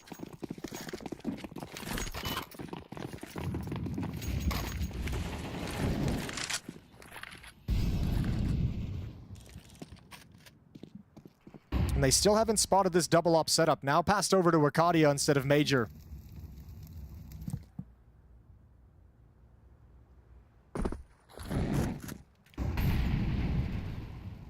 They're going to come towards this AWP. Oh, they switch again. Oh my god, that's such a risky switch. A lot of faith in that Molotov. Yeah, Madrid, let's see. Yeah, so they come in towards him. He takes some damage on board. Now he's pinned in the corner. Has to rely upon his utility to get him out of the spot. He's still in the position, but the fire spreads, and so he can't drop down into the bomb site. Arcadia just going to have to be the defensive player to try and force them back, and in fact, they've just called it off themselves after that kill. After that gun swap, I don't think Major ever felt comfortable. Looks real jittery peeking into the angle with the op, so Arcadia steps up for the push, and they punish it. Nicely done from Jacob. Meanwhile, the rest of Apogee is heading towards the A-bomb site. Woxic staying in CT spawn, coming back. Joda needs to delay until he's ready, but can only get the one. And now Woxic's put under some pressure. Woxic to peek out into the open and just annihilated. Xantara is going to retreat with the AK. Bomb has been planted. Fantastic work getting into the site, and Apogee staying in this. Starting to carve out a decent T side at the moment. They've still got to deal with the money that Aurora have built up, though. There's still much cash. You know, Joda's got nearly 10K. Woxic in the same story.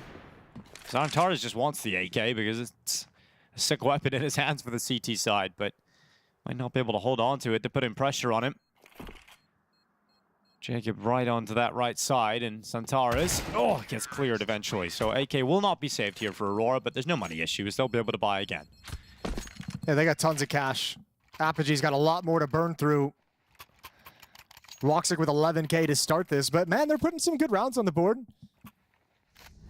That's a really nice round to get some kills, get some picks without being committed, just kind of investigating and probing, punishing the follow-up information play from Arcadia, and then obviously just some incredible shots. To rotate back to A was just a thing of beauty. Aurora completely stumped on it. So 5-3, a second timeout taken by Apogee. Talk things over, make sure this kind of gameplay continues. And see if they can pull out a successful offensive half here on Mirage.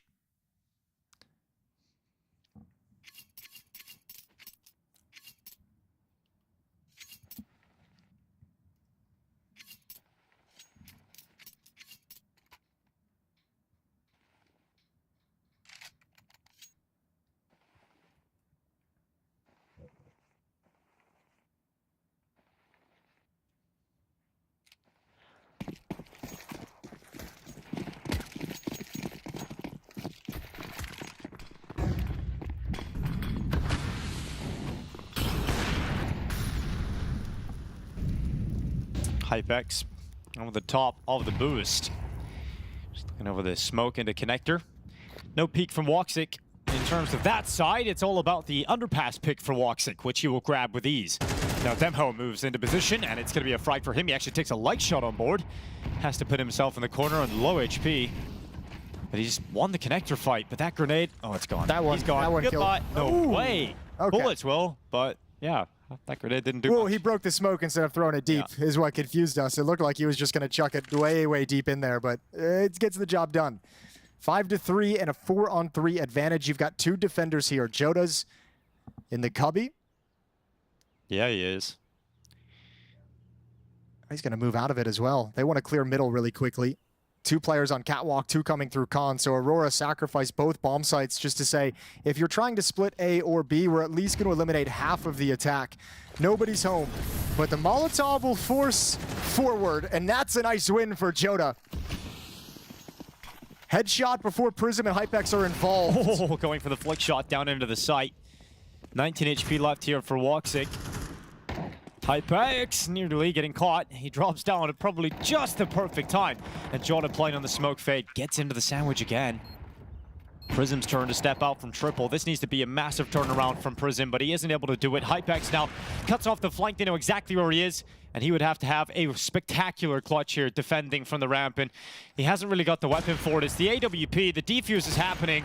He misses the shot on the stairs player, and despite bringing it close, just not enough that he could do. So 6 rounds for Aurora, back to winning ways, and delaying the streak of rounds that Apogee want to build. A little bit tense though. The diffuser was low on HP. If he swings and goes for the diffuser, yeah.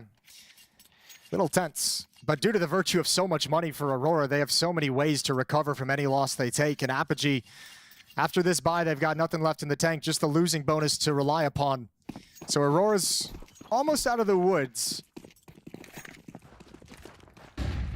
Double op setup still hasn't really had that great of an impact for them to keep going back to it, but leaning into it, and that's a huge pick.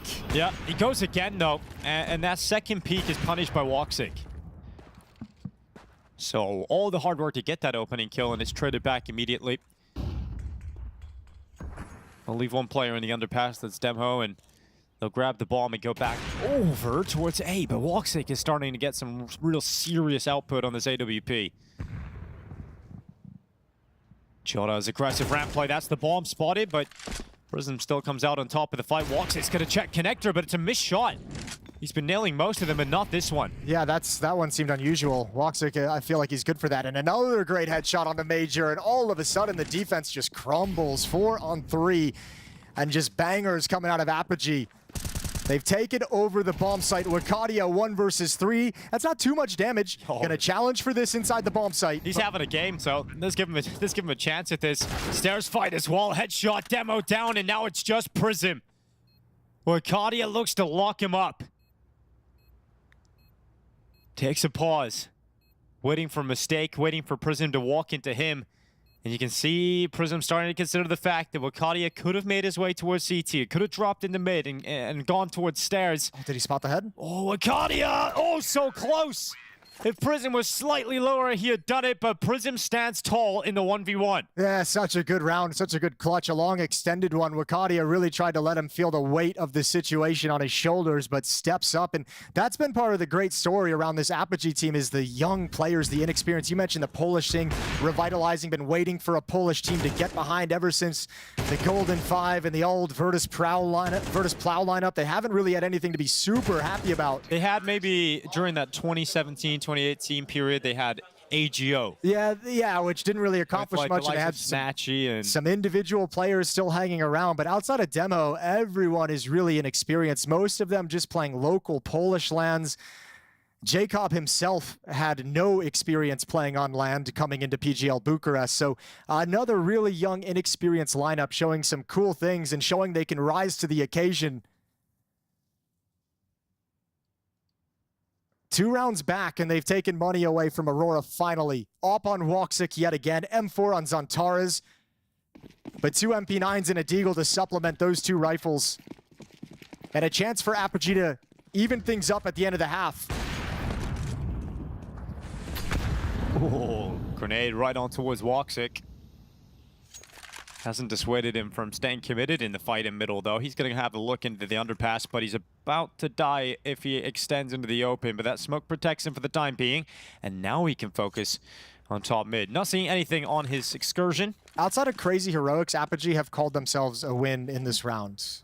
Although I say that, but just at the moment, Aurora rotating over to the A bomb site. Out of spawn, Apogee called for a 2-2 A execute with 1 lurking in middle. There was only 1 defender there in the Deagle. Just now, Woxic and Wakadia have come to supplement it, but they've got no smokes to drop in the choke points, no Molotovs to deny anyone coming out Palace. This is going to be a tough. Good first win for Zantares, but now it's all on Woxic with the op. And he'll nail a shot to the chest of Jakob, and now we'll go again to the back of triple. And Hypex is just stuck inside of ramp at the moment. And I don't know how you clear this with an op. Yeah, he's got to wait on everybody coming out of Palace instead.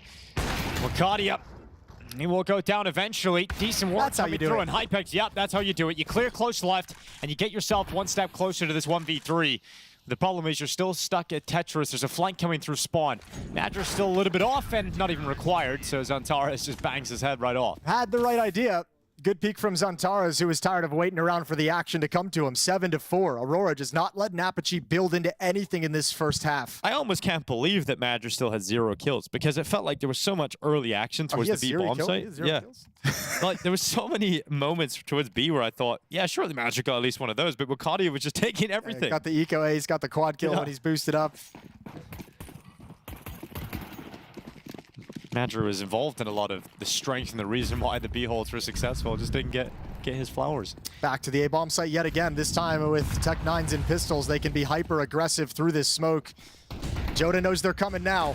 Yeah, there they go, right in towards them. It's a quick kill on the Tech-9 to open things up and not stopping, getting into a CT spawn. AWP walks it straight to the head. Hypex ripped apart. Now Madra up first. Here we go. Khalil can't get it done. The curse continues, and Hava with a 3K on the Tech-9. Still going forward. And that Tech-9 just cuts through the entire defense. And the wall bang through triples. Not bad here from Woxic. And he's going to be happy about that because it might just reopen the opportunity to get back into this.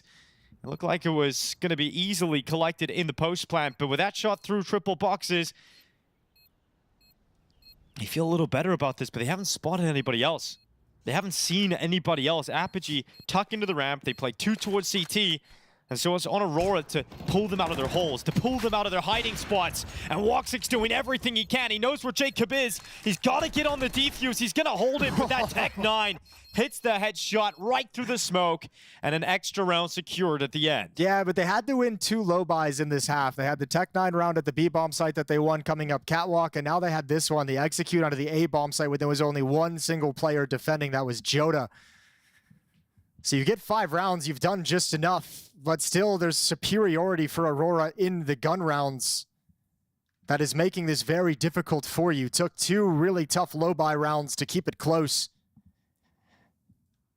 Now we switch sides. Wakadia, we highlighted some of the great rounds he had at the B-bomb site. 16 kills for Wakadia in that first half, 12 on Woxic, 0 on Major. But it doesn't matter, they have a 7-5 lead.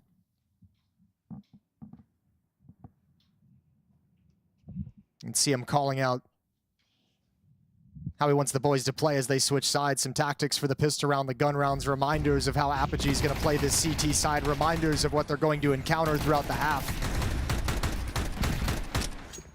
You love when you get a Tech-9 round like that, where you just get flashed in, you get to just run all the way. That feeling when like the run and gun Tech-9 is landing and you're just like, oh baby, this is it. This is the one. Super satisfying.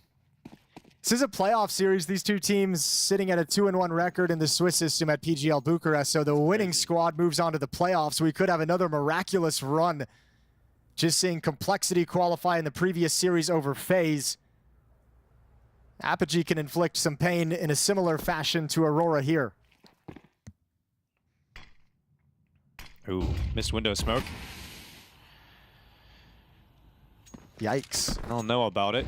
And the past players will confirm that the window smoke did not connect as they would have liked. Wakadia is going to go down to the pistol first. Straight through the connector, though, from Joda. I like the play to trade it back on Jacob. Had to improvise with that kind of bogus smoke thrown out by a teammate.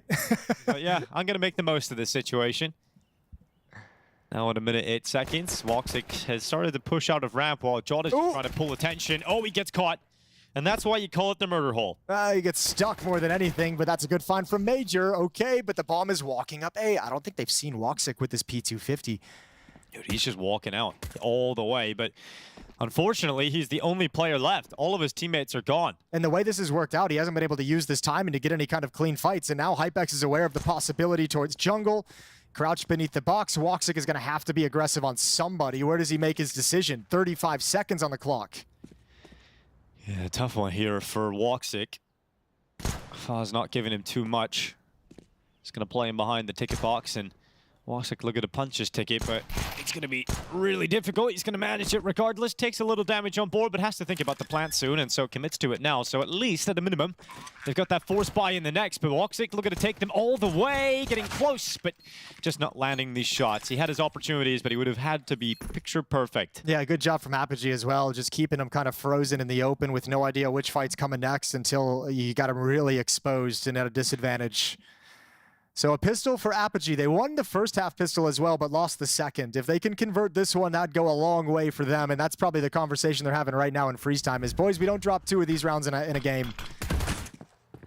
Had missed smoke, getting 1 player killed, but did allow Joda to find the equalizer as well. Beautiful USP shots down the stretch.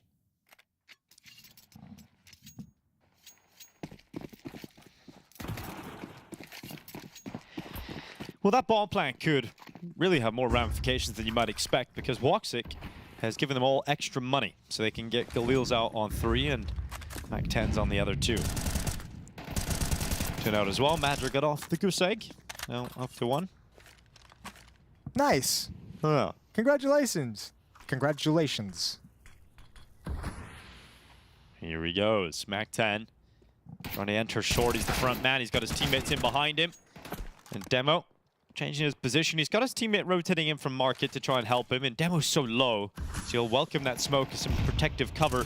Hypex in the meantime with the rifle out at short. It's only 1 kill, so Demo has to play around this smoke, and with that 1 HP, he's gone. They don't have the bomb, though. They don't have the another bomb. Frag. Yeah, looking for the fights because they can't recover it now. It's far away. Oh, Wakadia has wrapped it. He's got it here. Even though Fa gets it down into the 1v1, it's Wakadia to make sure it's an Aurora round. So the force buy does work out, and that bomb plant in the previous pistol makes a difference. Both pistols won, both second rounds lost. Yeah, that's a tough pill to swallow. Yeah, especially again as the underdog, where those opportunities you have to capitalize on them, because we saw what happened in the first half was Aurora able to mount like a really good defense, and it took the miracles of 2 low buy wins to keep the half even close. Scout on Hypex. 2 Deagles, 2 5.7s for Apogee as they try and return the favor.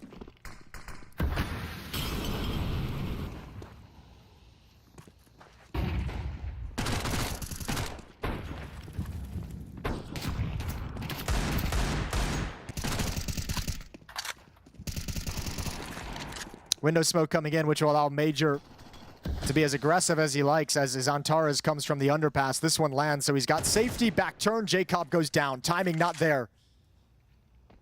And now Utility shows the positioning of another player, which Antares will stand and fight. Good win. Hafad the only one left. And he's going to push Palace for a little bit of safety, but all of his teammates are going down. So Aurora's going to be up to 9. Apogee has to save completely in this next round. And that might be the stranglehold that Aurora needed to gain to just close this map out.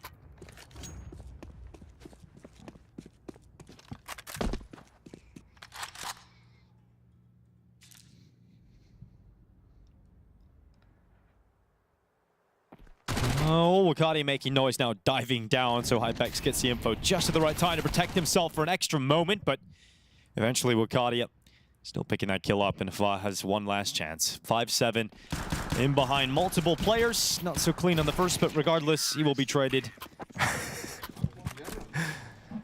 Poor Wasik just gets picked out of the crowd. Yeah, it was me? Why me, bro? The most enticing one. 9-6, and it's the unarmored USPs to challenge for the CT side, which isn't much of a challenge. It's an interesting game to kind of think about, because I don't fully know. I mean, the score's close, right? But I don't fully know if Aurora's been challenged at the level it kind of says they are. When you think 2 pistol rounds won, 2 second rounds lost, when you think they've had to win 2 force buys with Tech 9s in the first half, this could, I don't know, the gun rounds coming out, it just seemed like so firmly in the favor of Aurora. It doesn't really feel like they're being tested all that terribly, outside of the pressure of the score being kept close.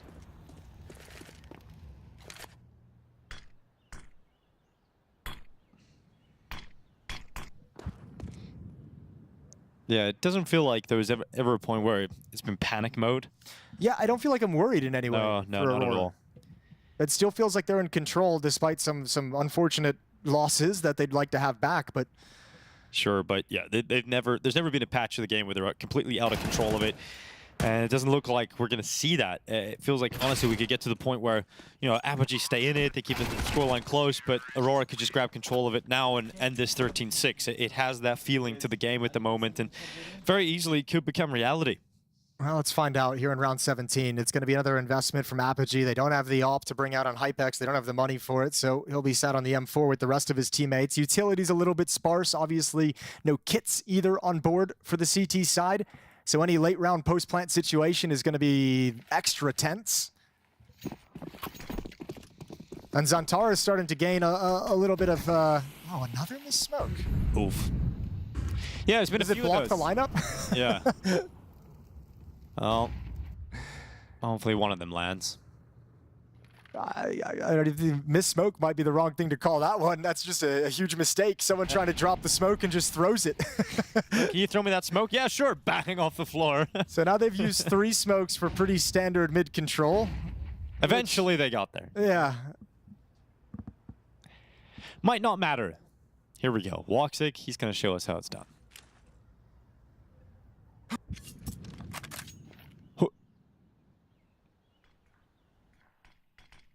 That for Khan, so Aurora trying to throw a little bit of a fake in the mix. They're trying to show like they want to go up catwalk. Yeah, but they're all thinking about the A play. 1 in Palace, 3 ramp, and a lit Khan surge for Mr. Major. Their utility is going to be all gone by the time they want to make their play. So this is a little bit tense. Good yeah, now they've lost Jada as well, so this is starting to look real rough. 45 seconds left. They'd like that extra smoke right about now. Could help. Certainly could help. They're all pinned back. So not only does Fad get that kill, he also delays. He blocks them at ramp. And there's been no presence in middle. There's been no presence at the B-bomb site. I mean, maybe Apogee thinks they're walking all the way back around to B halls. Here goes Woxic. He's going to need a quick kill. Fad's still close. He's still waiting. Just on this left side, Centaurus peeks him.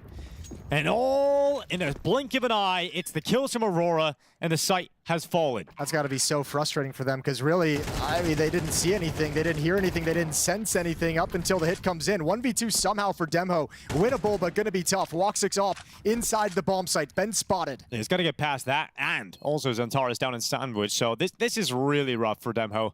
So many angles he's got to worry about, and Woxic can just pull attention, allows Zantara's an easy kill in this position. Even if the AWP goes down, Zantara's is right beside him.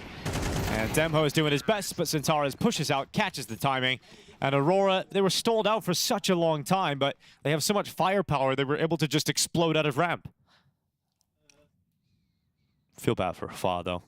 He just got wrecked by Zantara's. Yeah, well, there's a lot of players who have that experience, so he's in good company. They can make a support group if need to.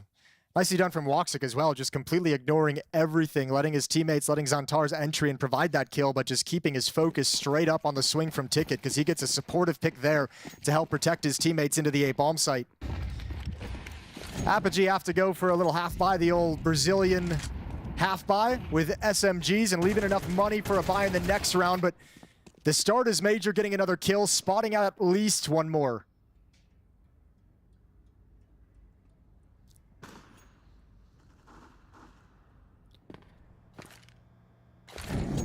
And with all these picks, Apogee, who have tried to keep their team grouped up together to a certain degree to make up for the lack of firepower, they've had to spread around the map. So 1 at B, 1 at A, and 1 in ladder room. None of them able to support each other. Demho just hiding as long as he can, and he can only get the 1.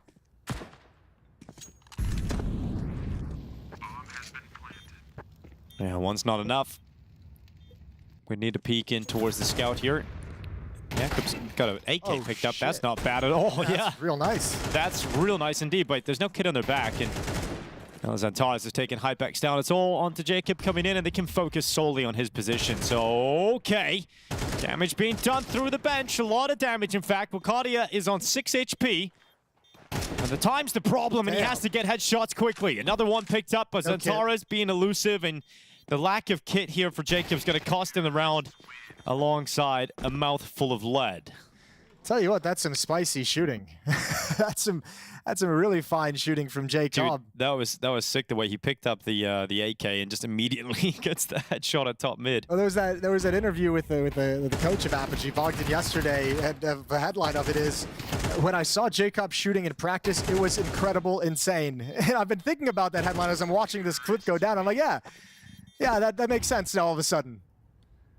Nasty little sequence, but doesn't result in a win, and now Aurora have 6 chances to close out this first map.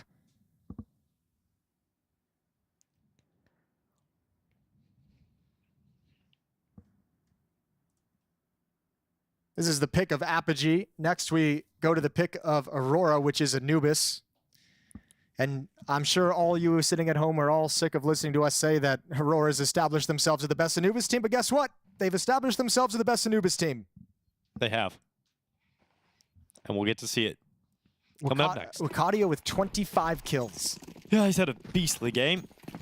Obviously had 9 in like in 2 rounds in a row. He had 5 kills, then 4. So that's certainly a nice buffer to begin with.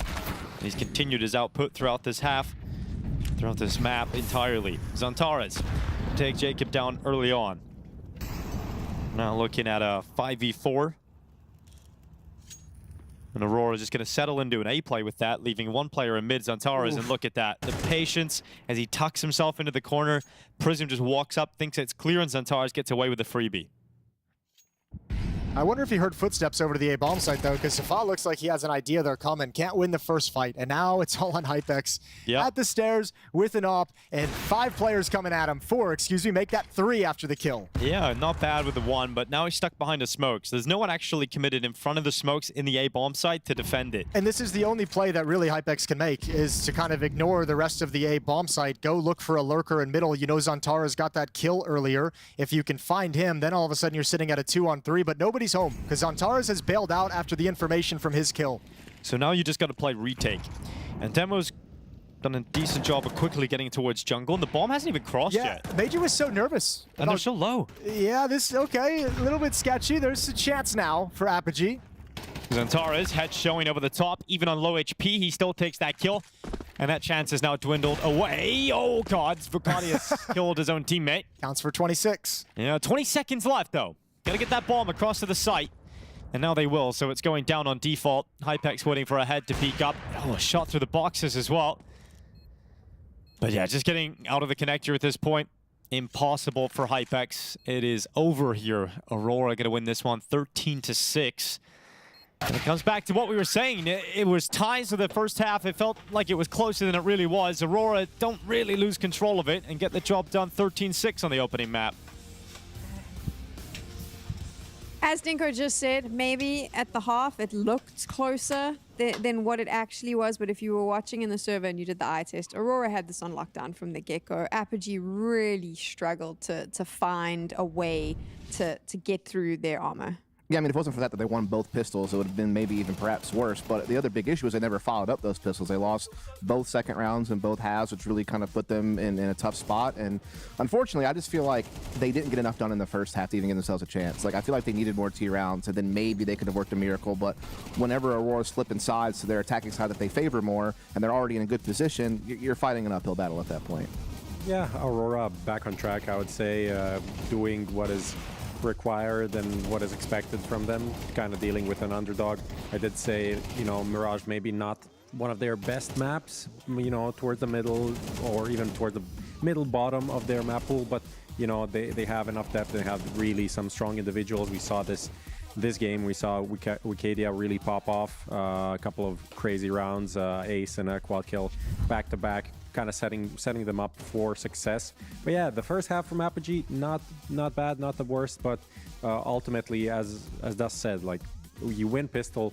It's honestly, it would be better to lose the pistols than win the pistol, lose the next. Exactly. Get like super reset, go into another force, and essentially like postpone your rifle round for like until round 4 or 5 on the side. It's so rough. What could they have done in the first half to make this a little bit better for them? I know winning rounds, obviously, but let's talk about their actual play. Yeah. Deep dive what they could have changed that could have maybe worked in their favor. On the I just think, unfortunately for Apogee, they're in a spot where they kind of just rely on the aggressive plays, and I feel like they don't really have the like really solid like default mid-rounding capabilities where if those particular strats aren't working out for you properly, that you have some type of plan B, plan C that you can go to afterwards. Like sure, maybe you have a bunch of different rushes you like to use, and maybe you might vary how many numbers are apartments versus how many numbers are mid, but the splits are still the splits that you're trying to run, and I think that they'd lack a little bit of diversity as part of it. And look, I think the other thing is you're just up against one of the best teams in the world, and Wakati was just having a banger performance, which, by the way, I just want to point this out. This guy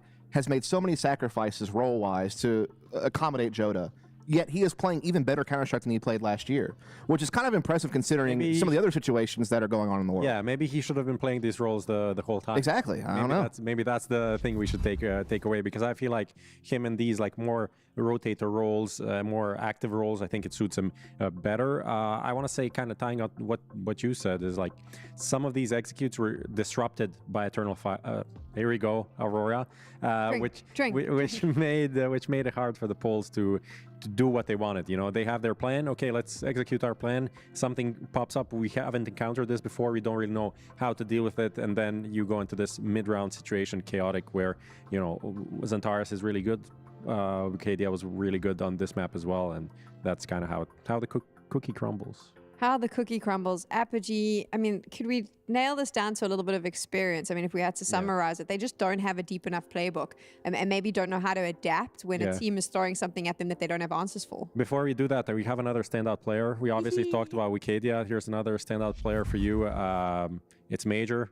This was an easy win for his team. 4 kills. He had 2 kills when asked for this. 4-11. Look at the first half. Nothing. He didn't have to do anything on that CT side. And but look at the cultural impact and swagger he brought to the table, though. Those don't show up in the numbers, man. You have to look deeper. Cue Linkin Park for this, or Fort Minor for this highlight. Right. I like that his highlight reel is pretty much every kill he got. Yeah, that's the highlight. That's all the 4 kills right there. You just saw But it didn't matter. I mean, because the players around him were popping off. That's all he needed, right? That's all this team ever needs, right? I mean, that's the biggest thing. Like, ever since Joda joined the team, they just have so much talent. Like, they already had a lot of talent when Xantares and Woxic. Obviously, with KD, I felt like last year never really quite lived up to the expectations. I mean, he came plucked straight from the academy team, really had to kind of like, learn and grind along the way. He feels more comfortable now. Joda's hit the ground running. This is one of the most skilled teams in Counter-Strike right now. Apogee's playbook, let's get back to that. It's not very full, right? They've got very little experience. And now you're going up against a team that is arguably one of the best in the world on Anubis. I mean, they are the best in the world on Anubis. Okay, there we go. Yeah, let's talk about what happens after this game when inevitably they lose. This is what I'm looking at, right? Anubis is impenetrable fortress more or less for Aurora, and it is what it is. Apogee are here. They said they came in here to get 1 win. That was their goal. Now they got 2. They're like, our goal now. Goals change now. Goalposts got the boost. Let's get the playoffs. Let's get the playoffs if we can, right? Yeah, of course. It be a little bit difficult to say. Like, I know the teams say that. So obviously coming into this, they were probably like, oh, we just want 1 win. Sure. But now you're playing for a playoff spot. Yeah. Your goal has changed in your mind. Of course. It's going to be really tough for this team to lose now, because now they drop down and they know that they have to face really rough opposition. I worry about the mental impact this has on younger players or inexperienced players, because it's very difficult for them to pick themselves up and come back. The thing is, for this team, they even sacrificed like the Astana qualifiers to bootcamp for this tournament, because they're like, maybe that could help us theoretically get to the major, but the chances are very slim. What we're going to do is like, we're going to focus on the LAN that's coming up, because if we get some wins here, and they already did, that's going to propel us so high in the ranking that we're going to get invites to close qualifiers in actually other LANs that can then, make us an actual team that is competing in tier 1.5, tier 2, where they were before this was practically nowhere. Kind of good that they even got into the close qualifier for this tournament. So they're talking about this. They are now, we'll see how it will end up after this tournament, but they could go up to like 20, 25 in the world just based on these 2 results. So everything from here is like icing on the cake anyway. They're still not going to want to lose. And there is a good chance, because we're talking like they've already lost this entire series because of who they're facing up against on Anubis. So I tell you what, let me flip this on its head. Why is Aurora so damn good on Anubis? I think the reason why they're so good on Anubis is, one, they have a great distribution of talent across the map. Like, obviously, Xantares controls the mid position, but then you got Wakadia and Joda on the extremities, who can either help you entry on those extremities, or they anchor down those sides whenever they're playing defensively quite well. I think that's the biggest issue. And then for one, conditioning. They basically never really give you a tell. You know, they run the same utility at middle and B no matter what they're actually intending to do on the attacking side, and then defensively, they're just very dynamic. And I think, unfortunately, for Apogee, they've never played this map on LAN before. They have limited online experience even, and you have to play this game on hard mode because somehow you're going to have to expect Hafa to be able to deal with Xantares at middle on this game, and it's like, that, how? I don't know. Like, that's going to be a tough one. Good luck. Godspeed. I mean, when you compare Aurora to like FaZe, for example, I just feel like their protocols and their basics are so much better. Sure. Like, they don't get caught off individually falling one by one. There's usually someone supporting, or if they're going for some aggressive taking T-side control, they're going to go with proper protocols, utilities, and just explode on you in a very efficient way, right? So I think that's where Aurora is so good, and that's going to be very hard to deal with on the CT side, and swap it around. Like this, their CT side is just it's so annoying to deal with, because, as you said, the extremity players are individually so good that you don't need to give them that much utility, and you can use it in different ways. The odds are leaning in the favor of Aurora big time. Apogee may be fighting another day. We're going to find out, but first we're going to go and head for a quick break. She said she loves you. But she can't love me. But I love you.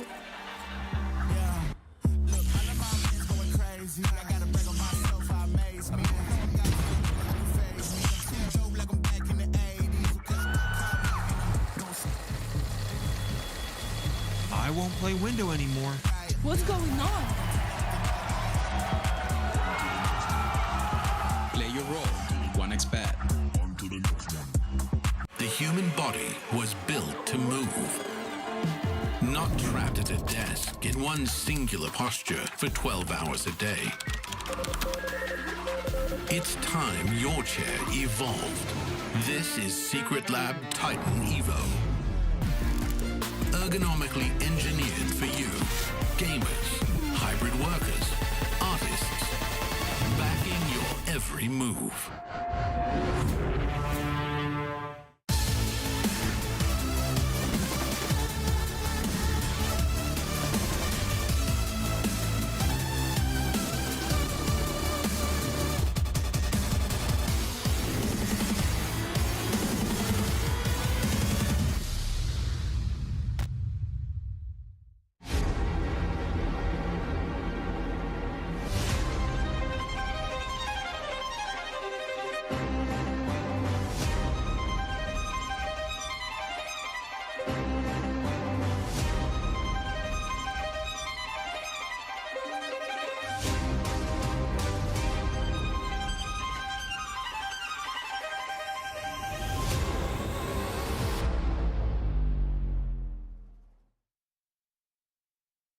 Well, the craziest thing just happened. I was going to say, I'm here with Eternal Fire and everything they've been doing, but instead, Aurora turns up, but it's the same team, it's the same people. So imagine, what can you tell me? How did this all happen? So, yes, everything goes really fast, to be honest. The organization sell the Counter-Strike team to Aurora, and today we're going to play in the jersey of Aurora. And I think that's all. Just the player moving, like, to be honest, I knew also a few days ago, so it was really fast. You only knew a few days ago? Yeah, it's been really fast, everything. Okay. And there is a lot of things, there ties also inside why everything happened like this, but it's not on my end to talk about that. But okay. To be honest, today, now we are starting a new journey with Aurora, and we will give our best for that. You guys have been playing so much Counter-Strike to a high level, constantly getting to playoffs. The thing I look at is you don't have many days of practice, right? Yes. The practice days are minimal. How is that affecting you as the leader right now? Obviously, as a leader, I want to change something, some tactics. I want to add new tactics. Yeah. And I want to also try tactics in practice before trying that on official. But I also... Wait a second, you try tactics sometimes in official? Now I must, like, I can have the same playbook since 4 months. True. So people will learn, they knew what we do. So I'm always changing my playbook on official, like hot fixing after... After a match, I bring a new tactics, and before trying in practice, I try it in official. Okay. So this is the way I approach now with all the back-to-back tournaments. But also, when I say it like this, it's maybe, oh, okay, you don't practice, but also trying that, the new tactics on official is way better than trying it in practice. Oh, you like it that way? Because, yeah, I can see if it's really working, if it's not working, but it's like... Russian roulette, you can also explode in your head like when it's not working. Now, off the back of Lisbon, I know again on the stage we spoke when it was the exit interview. It was a tough one, but it was some positive signs in the way you guys fought in that game. Are you happy with when you look back? I know you didn't get the win, you still didn't do good on the stage, but the fact that you were able to challenge them that way, is that a positive? I think Banks, like, what can I say about that is 1 year before we was not playing any playoff, like a really small tournament, only playing the T2 Sen. So it takes 1 year to come here and play playoff. Yeah. And now it's been only 3 months, 4 months that we play playoff. And I think people need to understand that everything in life is with patience, like with time. It takes time to have a healthy relationship, to have an healthy life, to have a good body. It takes time. Everything takes time in life, and I think I just understand. Yeah, everyone wants us to win a trophy, me first, but I think everything takes times, and it's been 3 months, 4 months that we're doing playoff in crowd, playing in front of crowd, and I think with time, with experience, we're learning our mistake, we will able to do in the future. But in my heart, I knew that it will happen, but we need to be patient, like, to be honest. A lot of people are saying that you guys are one of the favorites for this tournament. Do you feel like that's the case when you look at the teams here, that this could be the time where you lift the trophy? Yes, it's a very good opportunity for us here, and to be honest, I have to say that, yeah, we are one of the favorites to win it, and we will do everything for that, obviously. Well, I look forward to seeing it. Thank you for all the insight. Good luck in the new jersey, my friend, and it's going to take some time for me to get used to this. Me too.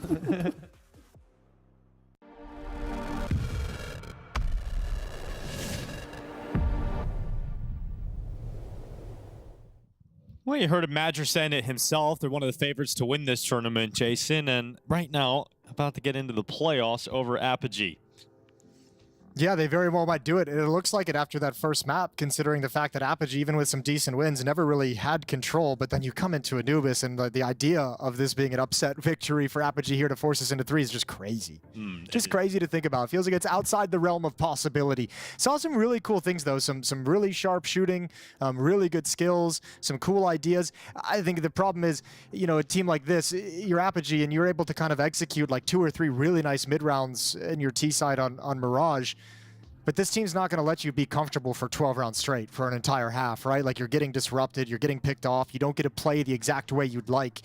So Apogee's coming into this map have a lot of potential problems in front of them. I think if this map was going to, if this series was going to go to 3, it would have to have been Mirage that went the way of Apogee, right? It just doesn't feel like there's a world in which they beat them here on Anubis. We've said it so many times, Aurora just so good here, the best we've got in the world at the moment, and this is a team that really should be taking this 2-0 and probably to a pretty similar scoreline, like around that 13-6 mark. Like this should be that comfortable for Aurora. Yeah, we're going to find out, really. I mean, that first map, like, I even felt like Aurora wasn't playing their best game, and they still felt like they were in complete control. They come in here, and I mean, Wakadia had that big performance on map 1. You get another one of those out of him. You get a good game out of Zantaras. This could just be over. So let's see what Apogee's going to have to fight with. They're going to be starting on the T side, attacking into Aurora's defense. It's 2 smokes, a flash, and a Molotov for the offensive side. Now, Apogee won both pistol rounds on Mirage. Yeah, true. They won both pistols, but they lost both conversions. Yeah, so it's a fair point. Even a pistol round victory here might not matter. Exactly. So we have to keep an eye on that. Apogee, a lot of utility, as you pointed out, and Demo's going to start making his way over towards connectors, and Tara's on the other side of the wall, and the Chul Paredes ready to unleash. Tara's going to take a few steps back. Bullets being sent into the chest. Hukadia down to 2 HPs, and Tara's also low, but eventually taken away. And 3 kills for Apogee come in just a second, but Eternal Fire fight back. I say that, it's Aurora. And now it's Woxic 1v2, and the play committed to. You've done it, you're the first. I dodged it, all of it. But somehow, some way, it creeped its way back in. But it's Woxic looking to make sure he puts a new stamp on this. What? And that shot is filthy, but he doesn't know where Hypex is. And he doesn't bite. He doesn't peek into the open from the back of that pillar and secures the 1v1. Damn, that's almost a spicy clutch from Woxic. Man, I mean, Zantaras just kept getting forced back further and further. Both dualies defending the B bomb site back to back at the pillar. One on each side, and just couldn't get away and couldn't find any comfort. Unrelenting. Oh, I mean, yeah, like Zantaras just like, where am I supposed to go? What am I supposed to do? And Hukadia like, well, you've come to my spot, so that's not reasonable. Dude, you just get, dude, I'm already here. Oh, that's always really unfortunate. Well, another pistol round for Apogee, and it looks like they'll get this. There's no buy at all from Aurora. Yeah, and the push is coming in the stack at the A bomb site. Demo's already spotted it out, heard the information, starts backing away with that AK-47. B bomb site overrun. So Apogee should have no problems. The only real danger is losing this AK-47 because Demo is stuck around for the kills. Thankfully, everyone else from Aurora ran in the opposite direction than Hukadia, so no one's there for the trade. But Demo still wants to fight, so he could drop this, but nope, it's a spray down. All 5 kills, an ace for Demo. Yeah, he's going to like that. An ace added to his career record against the Pistols. And for the first time, Apogee with a pistol and convert it. Yeah, that's gotta be a nice change of pace. Yeah, 2 rounds in a row. Important they get off to a really solid start here. They need to build up a great foundation. See if Aurora can put a stop to him. No op yet in the hands of Woxic. Prioritizing head armor over utility is this Aurora defense. B bomb site gonna get tested and they're boosted up. They have to break this right now. Defensive smoke deployed, but it doesn't bloom fast enough to protect Joda, so Major slides into the safety of the platform, but there's nothing he can do. Presume catches Antares running, not expecting him to be in the cave. He actually got away with another one on the MAC-10. Yeah. That is some ridiculous output from Prism, and in fact, his maneuver has allowed the round victory. Hyper-aggression once you've gotten into the bomb site. The hunt's on as well. Demo is already on A, and Wakadi's just going to walk right into him. Oh, didn't take it, but the grenade. No, he dodges that as well. So, unlikely Wakadi keeps his rifle here. He's going to have to fight on 2 fronts eventually. And it's Demo to confirm it. Demo starts out 8-1 in this half to get them out to this 3-0 start. Aurora on the back foot early, CT side Anubis, but they didn't really get a fight with all the bells and whistles. So half fight coming in for Aurora in this round 4, and they'll wait till the next to get out all the rifles in the AWP. Woxic will have the op in the next round. But this is exactly the start you want if you want to cause an upset and take us to 3 maps. 3rd map and decider would be Train. Like I said, I don't think we're going there, but I don't either, but it would be nice if we did, you know? It's the start you needed if you did want to see Train. So Tara's had a great Anubis game yesterday. He kept him quiet so far, yet to get a kill. But we're only in round 4.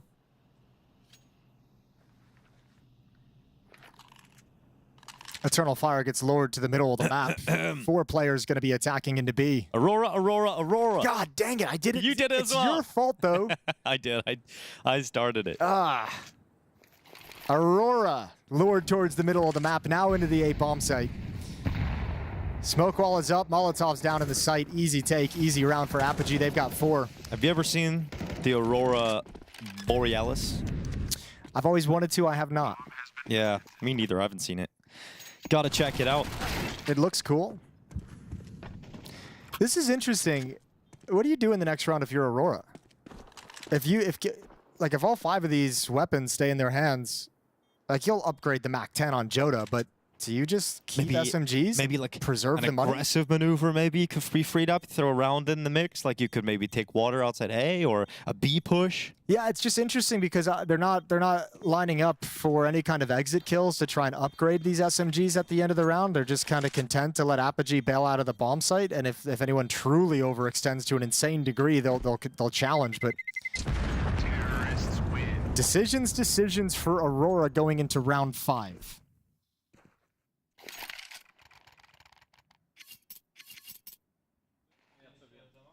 They're just going to build up utility around this. I think Joda's got to upgrade that Mac 10. MP9s, whatever. And he's not doing it. Okay, the 5 SMG tactic for Aurora. Out of a round where they stacked and never got tested, they're happy to just continue with the half buy. This time, bolstered by full kits of utility. It'll be interesting to see how they play this one, if they just play standard. Right now, it seems pretty standard. I think you play standard because you have the nades for it. You know, usually when you see teams with this kind of a buy, right, it's labored and they're going to be missing a smoke or a Molotov. But now that you have all of it, you play standard, but you might be more willing to jump on like a rotate. A few more risks available if you desire to use them. Like this, Madger pushing out into the smoke. Prism's going to continue walking towards A. Big issue is this position of Xantares. Oh, good find. Okay, blind shots through the smoke. Why not? Might have seen a little something over it, but I didn't. Hypex and Hafa in middle. Prism outside of A main. And Jacob still kind of lurking between mid and the B bumps, or the B choke point, just to look for pushes.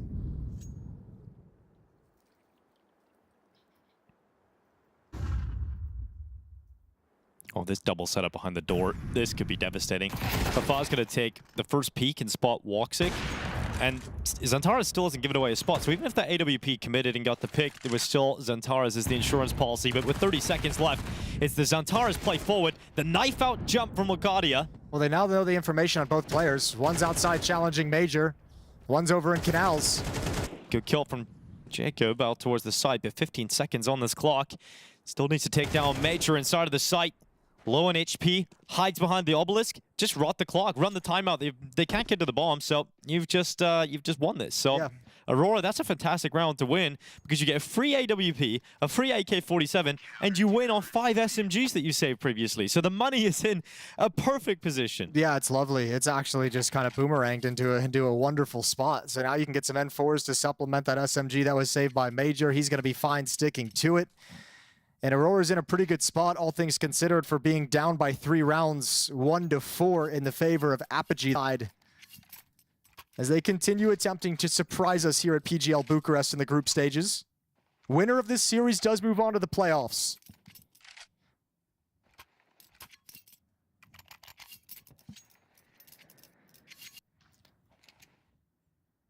The problem is here for Apogee now, because of that round victory from Aurora, beating them here doesn't put their money down again. They're just going to have a really good buy in the next round once more. So you've got an uphill battle where you have to win this round and also just limit how many players die. Because if you lose too much, you know, it's going to start getting really expensive on the T side. At least they've got some cash left over. Well, they've got the op now in the hands of Hypex. Let's see what these AK-47s can do, how they want to work this. Oh, with those Mac 10s, I mean, in the early stages of the half when they gained control, it was super hyper-aggressive, getting into bomb sites and pushing well past them. Now that you don't have those weapons for mobility. Oh. X-ray off to give us more of an empathetic view to see what Hypex is able to see and does not see Xantares. No, it looked like Xantares was going to give him that peek, though. It was jiggling until the boost got set up. Apogee played patient, looking for a pick, looking for a peek, looking for some aggression that's not coming. I think there's a big difference I see in Xantares and how he plays Anubis middle compared to a few years ago. It was too many times where Xantares would maybe make too many mistakes inside of mid, get too aggressive, give away opportunities, but now it's a lot more disciplined as Aurora. You can just see that level of maturity in terms of how the team approach the game is just way better. Well, the map has just evolved so much from when it came out too. I mean, in the early days of Anubis, you had kind of 2 players defending middle pretty much at all times, and then it was kind of like the star player position, and now part of the reason why Aurora and previously Eternal Fire became one of the best teams on it was they showed you could play a CT side without really having too much of a middle presence, right? That's kind of been their thing. You just dominated everywhere else. Woxic with a nice up shot. A defender had been pulled away. That's Wakadia, but he's coming back now. Yeah, he's coming back to heaven, but he can't peek out to the site until he realizes it's a good timing for it. And as soon as he goes into the open, I thought he was getting that kill on Demo, but the headshot from the pole is connected. And now we've got Aurora, 3v3. Demo is pushed all the way into storage. There's low HP from the initial fight against Wakadia. Comes back to bite him as Zantares with a body shot and then the follow-up headshot. Hafa hits the deck, leaving Hypex in a position that's unwinnable because as soon as he hits that first shot, the peak comes through connector and we end up seeing a second round collected here for Aurora. Tell you what, Zantares wins that round though because actually Wakadia's peak is really rough. Losing that fight and giving access to that position over to Demho to be able to really challenge towards Beach, Zantares could have just gone down on the rotation and then the round's over. So Wakadia almost gave the winning play over to Apogee, but Zantares killing him here, and this is a beautiful shot as well onto Hafa. Those two kills make that an easy retake. Still getting good buys. Still getting very good buys here for Apogee. Bomb planted, losing bonus building up. They already had some residual cash, so yeah, it's looking good for now. Should be the last one, and then maybe you see him descend into a half buy. Careful, Major.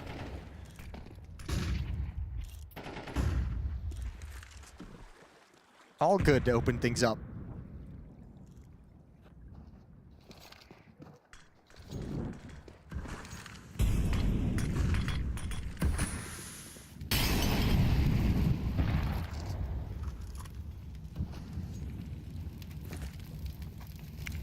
Prism walking his way out of con.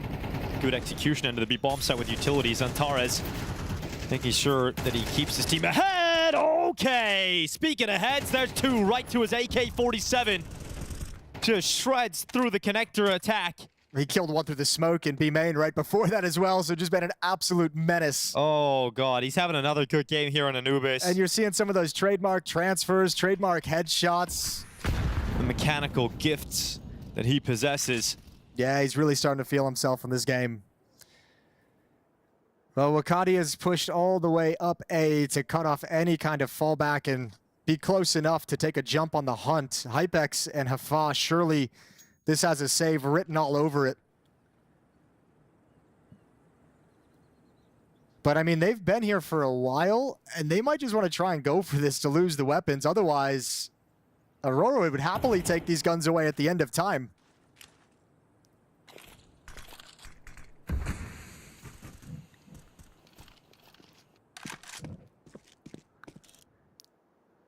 Well, they're going to let him get away with it. Yeah, they'll be merciful. No one pushing.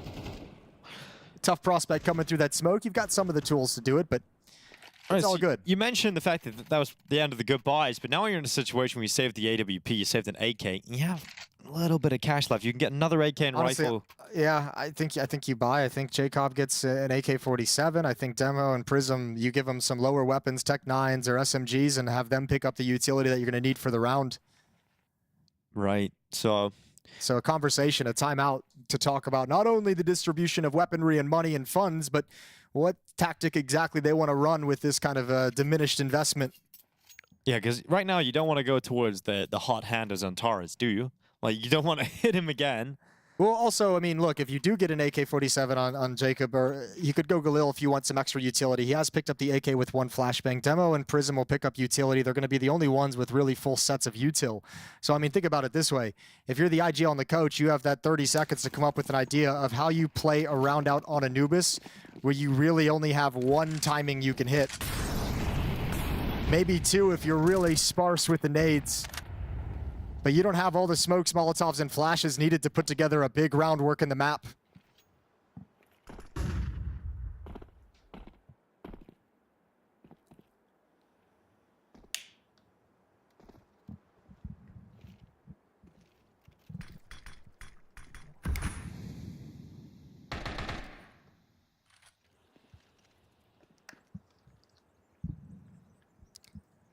Not a bad call for this kind of a round, too. Yeah, Prism's getting a lot of space here as he walks through the door undetected. He's got all of his teammates alongside of him.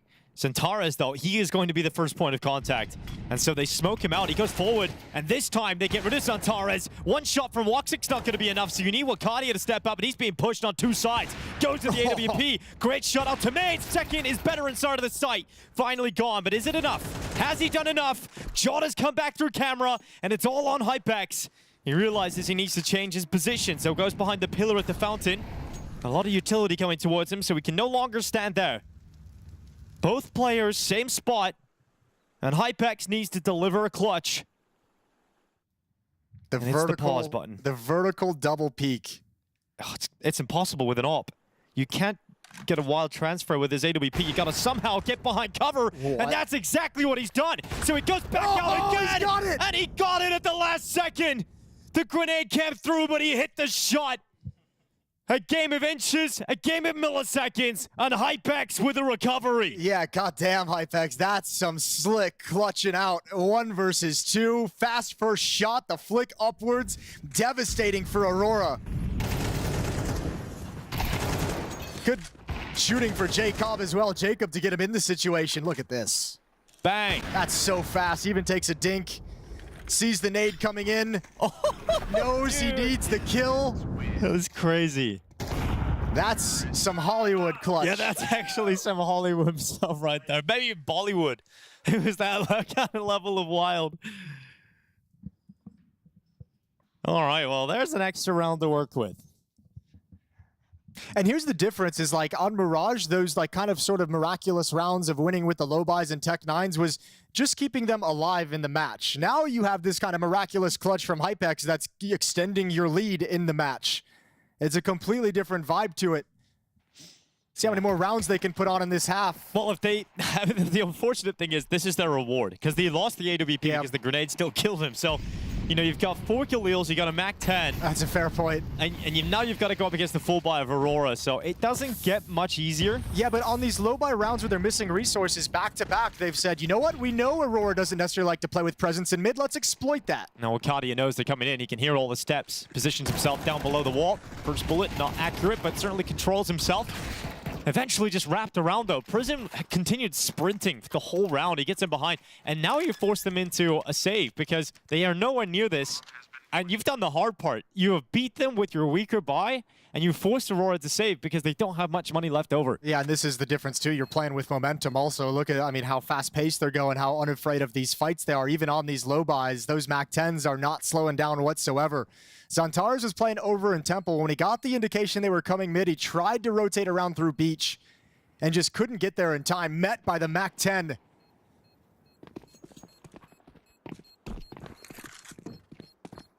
Six to 3, a 3-round lead for Apogee here on Anubis.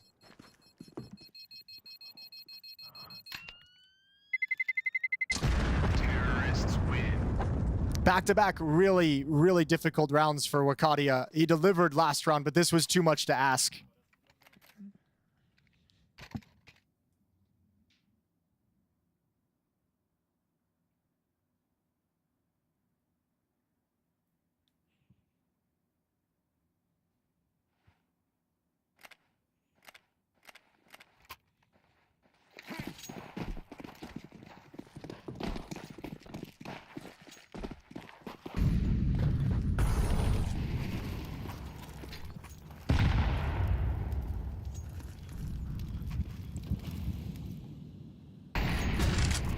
Changing things up and throwing more bodies towards A main. It's going to be 4 attackers.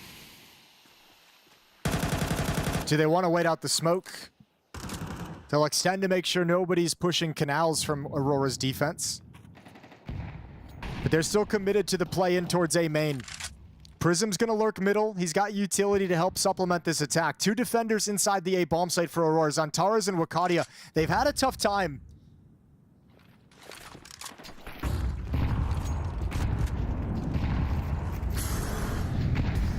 Oh my goodness, so many grenades going down at A main, but here comes the fight. Wakadia blinded, but still melting them away. He's got the help of Zantares beside him. And this attack in from Apogee has been stalled out at the foothold of A. And we have got Prism trying to come through mid. He's done a decent job in terms of taking Woxic, but was never getting past Jota. And there's another round to respond for Aurora. Yeah, looking to tie things up. Major once again with 1 kill in this half. Maybe putting a lot more of his focus and energy on directing the team. There's obviously been some struggles from He was Aurora. the standout player in the last match.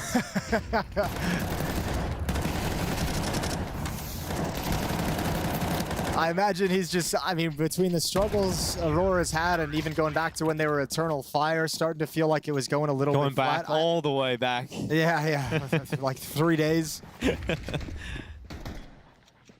But Major might be a little bit more focused on making sure the team is orchestrated than on his own fragging for the moment. Maybe he's just having a rough game. Oh, he's got one here. And maybe another one. Major finally starting to fry out here. Okay. 3 kills. Quick succession. Woxic spots them running in towards him. A last-ditch effort. Fa left in a 1v3, and he'll walk right in to Woxic. I like that round from Aurora too, because the aggression is basically them trying to dictate some action. They just played like 2 or 3 rounds where they gave a lot of, I mean, at least 2 rounds against the low buys where they gave up complete mid control and gave plenty of time and space for Apogee to kind of execute and work the map in however way they wanted to. This time it's kind of like taking those options away. Like, we're not just going to let you sit outside the A bomb site. We're not just going to let you sit out in a default. We want to go be disruptive. Works out due to the good work of Major with a triple kill. Yesterday, Aurora playing 3D Max on Anubis, and it was a 7-5 half. Aurora had a 2-round lead going into the second half and looked somewhat competitive, and then they won every single T round. Just rounded out the game. So that's something we've got to look forward to as well. Zantares with 3 kills holding onto the B-bomb site. Last round of the half is a quick one, and it's clean. Aurora keep it even at 6-6. Yeah, Zantares ends at 10 kills, slips into double digits just at the last second to lead the way for Aurora. Joda at 9 kills is next up, but it's a pretty spread team affair for Apogee over on the other side. Demo, 11 kills. He started 8-1 though. At like the first 3 or 4 rounds, he was 8-1. So really cooled off as that half went on for this 6-6 tied scoreline. Hot start, cold finish.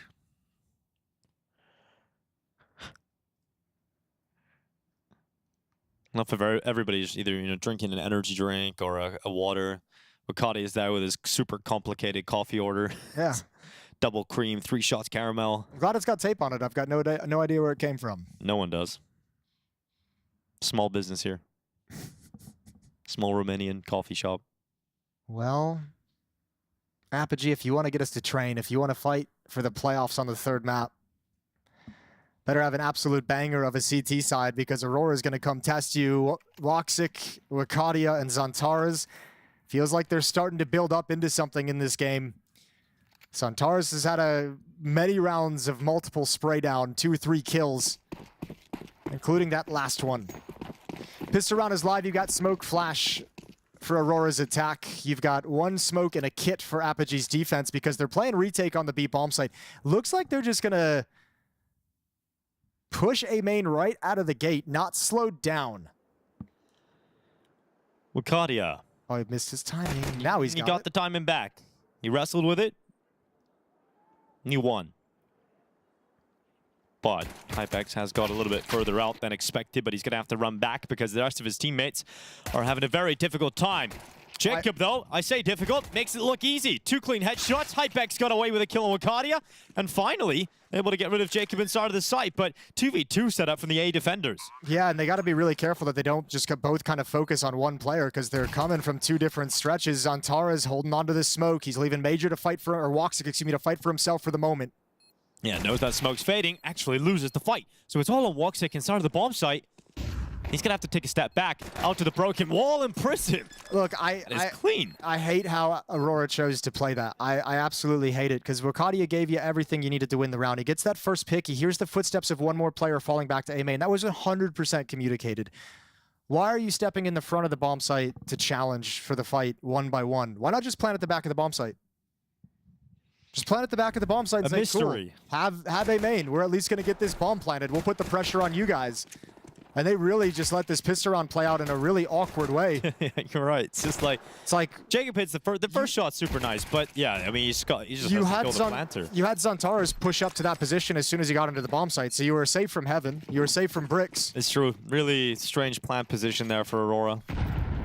Well, it cost him. It cost him the pistol, but They do get the plant at least eventually, so... And if you are going to fight it together. Or maybe look at it, because I don't think they were actually looking even towards me. They were just kind of jumping across the angle. That's all 4 pistols in these 2 maps won by Apogee. Damn, that's a pretty rough stat here for Aurora. But they could make it 3 out of 4 second round wins. True, which would be a great stat for Aurora. And they've got a good buy because of that bomb plant. So they smoke out Temple. They're going to apply pressure through camera. Demo does a good job on the first kill. Far also stepping up, but eventually that MAC-10 will get its 1. But there's just too many players available now for Apogee, and the bomb going down, leaving Wakadia 1v4. So they don't get that second round victory here. In fact, they don't even get close to the bomb plant. So we're looking at an eco coming up next for Aurora. And Apogee, 8-6. Yeah, those MAC-10s just not getting the job done. Pulling the trigger on the hit as soon as the Molotov is in the air. Split off Zontaras from being involved, who had one of the only rifles, had the Galil, and just kind of had to stand behind the flames and try and cover and support. Still lost that battle. So good job from Apogee. 8-6, 2-round lead in Demo. I mentioned he kind of cooled off in the first half. Well, he has a nice round there, up to 14 kills now.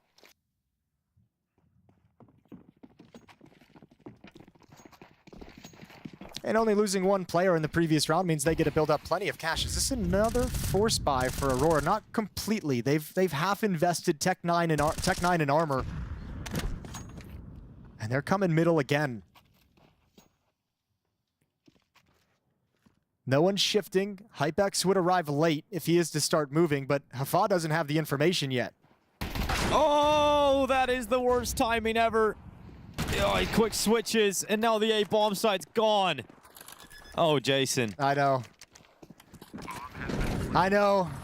Another opportunity gone to waste. Apogee trying to cause an upset, but really making it difficult on themselves. Hypex forces the fight to his death, and now Prism and Jacob, they have to just consider saving, but it's too late. Oh, it's just so bad.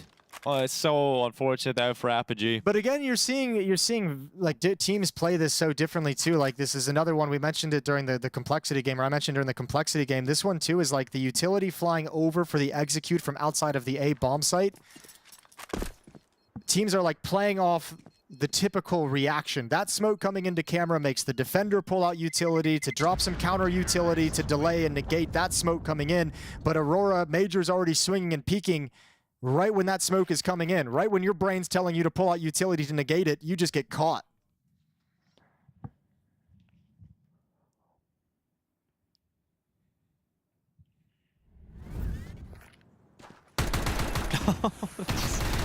Brutal. And then they threw everything they've got at it still, and they were just a little bit too close, and those pistols freed up to move through smokes, and yeah, frustrating. And just like losing the conversion and Mirage in the first map after winning the pistols was missed opportunity, man, losing a low buy like that is a really harsh one, and now Woxic builds on top of it. Jacob down, headshot through the edge of the wall with the AWP. Yeah, that's a real nice shot from Woxic. And the defense is spread out so much and already shifting. Already Prism is like, uh-oh, I'm moving over to middle because we're shoring up the A-bomb site with the second defender.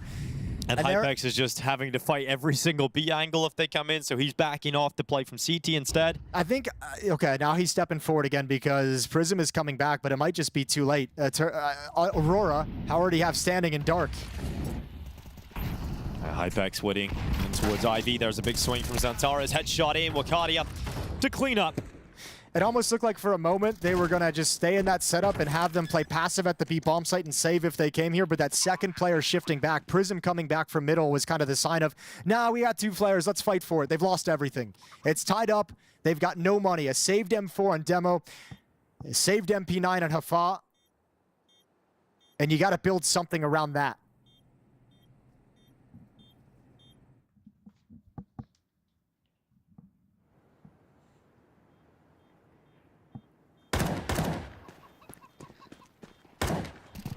Demho picks Madger off as he hunts them, hanging on to the M for a little bit longer. Cardi is still climbing to the heavens, and Hafa will fall. So you only get to keep the M4A4. At least if you had to lose one of them, you would have chosen the MP9, but wanted to keep both. Scoreline tied up, and it does feel like that previous round loss might just cost them everything here. Aurora could very easily kick into gear on the T side and show us what they've got on Anubis. Seen it yesterday versus 3D Max. The French were able to keep it competitive on this map in the first half, but once they switched to try and defend against the Aurora attacking side, they just couldn't find any of the answers.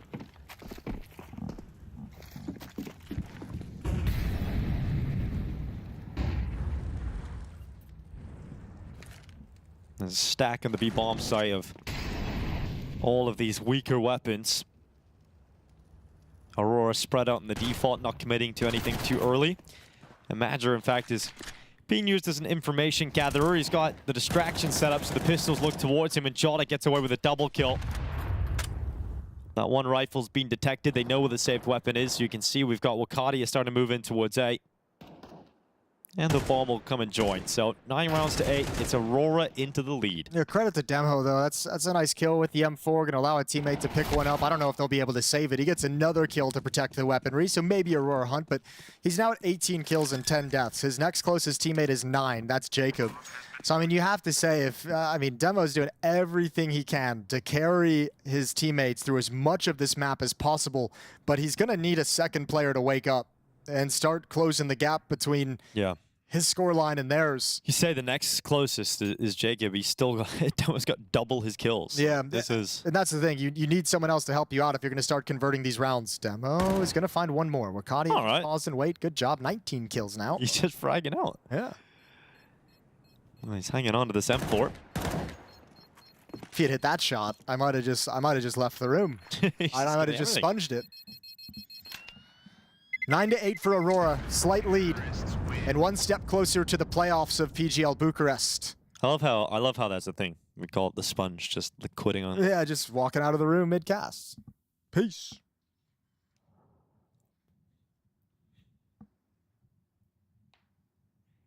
If you knew that you could do that, you would have left during the Amcal game. You would have left during the. I know. Game. If I knew the rules, we were going to say it was okay. There's plenty of games I could have picked to just march out on. About the 4th overtime, you might have decided to leave in that one. I've had enough. Peace. All right, timeout in full force here for Apogee as they realize this is probably the last chance in this series to get something going. Drop the ball here. Roar up to double figures. You don't have much money. This is a good second map for them. Considering Mirage towards the end of it, we were sitting there like, yeah, it just never feels like Aurora's actually in danger. Never feels like this is actually going to turn into a win. Here the scoreline's close, and Apogee's done some good things, some very cool things. So it feels like there's a world in which they can wrestle control back and close this out. Do you really want to do this? Roxic just got this pick 2 or 3 rounds ago. Do you really want to test him? Yes, you do. Zantara is with the trade-off, all important, but Hafaz here as well. 2 for 2 on the aggression, and now they try and back off of Canals, and Rakadia dinked immediately and cleaned up. Jota can't get the trade, so brawl to start round 18. Hypex about to get a pick onto Matcher, should have, but that shot just destroys Hypex where he stands. Woof. Oh, God. Yeah. I feel bad for Hypex. Yeah, I do too. What a peek from Major. All right, Molly in towards camera. Did Zantara's just kind of lean over or something? Like, that felt like a Zantara's right. peek. Hey, man, give me the mouse. Handle the movement. I'll take care of business. Well, he's got Smoke, Molly, and a flash, but he doesn't have a kit, Jacob, for this clutch, for this 1v2, but he's going for it. Yeah, it feels like he needs a round win here. Hoping for a hero play. Receives a bullet to the head instead.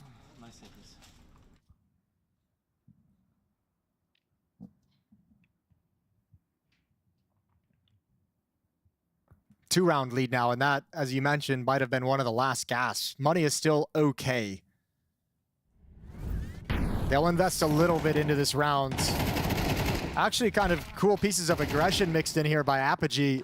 Almost a shame in some ways that it didn't turn out nearly as well, but that's the kill that really opened things up. Looked way worse. Looked way worse from Hypex's POV.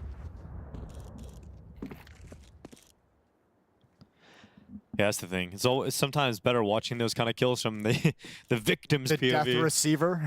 Yeah. Xantara's walking in towards A main. Not cleaning the first bullet, but Wakati is going to follow up and clean up all of the A defenders. Prism quickly racing in behind. Woxic hears it though, and turns back as the player at the back of the pack. I like that. I mean, you buy up, you half invest, you can still get a full buy in the next round, especially with the losing bonus. And yeah, you set up like a relatively wild stack and piece of aggression. But at least you've come into this round, and when you were going to invest that money in an M4 and 3 MP9s, you've got a plan for it. And it could have worked. Jacob forced back. 11-8. Aurora creeping ever closer to the playoffs, to the series victory.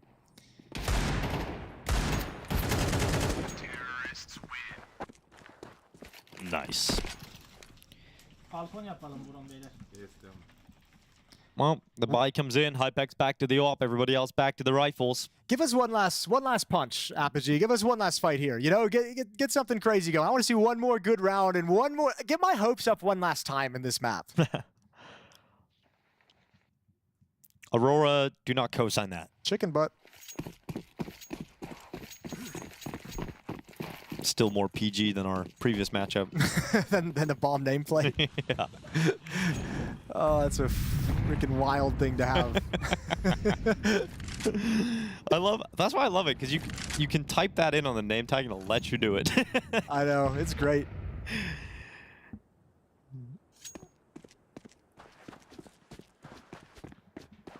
Ooh, looking at getting inside Xantara's head that.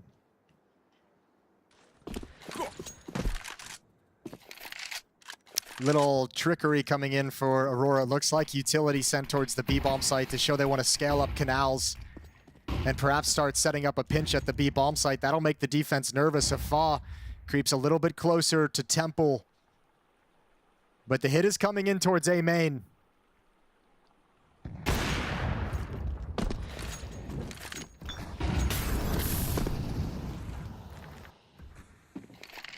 Now they might need to use that fake smoke to scale if they want to turn into a different option. Major and Wakati are going to come back all the way to B main. Woxic is going to join up with them. Xantara's has picked up the AWP, and he's just going to be the lurk. He's just looking for a push out of the A bomb site for the moment. Can't really be aggressive over in dark, so it's up to the 3 riflers to get the job done.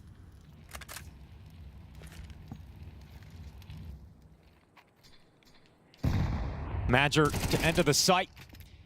Jacob with a good first hole. Prism still on the platform. 19 seconds left to try and break through Akadia. He's got one, but it's not enough as Prism and Hafa get the job done. Yeah, he was already so close due to the early rotation. He's able to just peek out very, very quickly. Nice defense from Apogee in this round. The AWP at A main picking one off, forced back to the B bomb site and just completely decimated. So there is that last little bit of hope I was looking for. They're still alive in this. 2 rounds back from tying things up at 11. There's just so much cash on the Aurora side of things, which is kind of a bummer. They got plenty of opportunities, plenty of strong buys to utilize to close out this series. When a scoreline is getting a little closer as well, and you see the window of opportunity, you see the chance to get back into the game, you can't help but remember back to that Tech 9 round where they push through.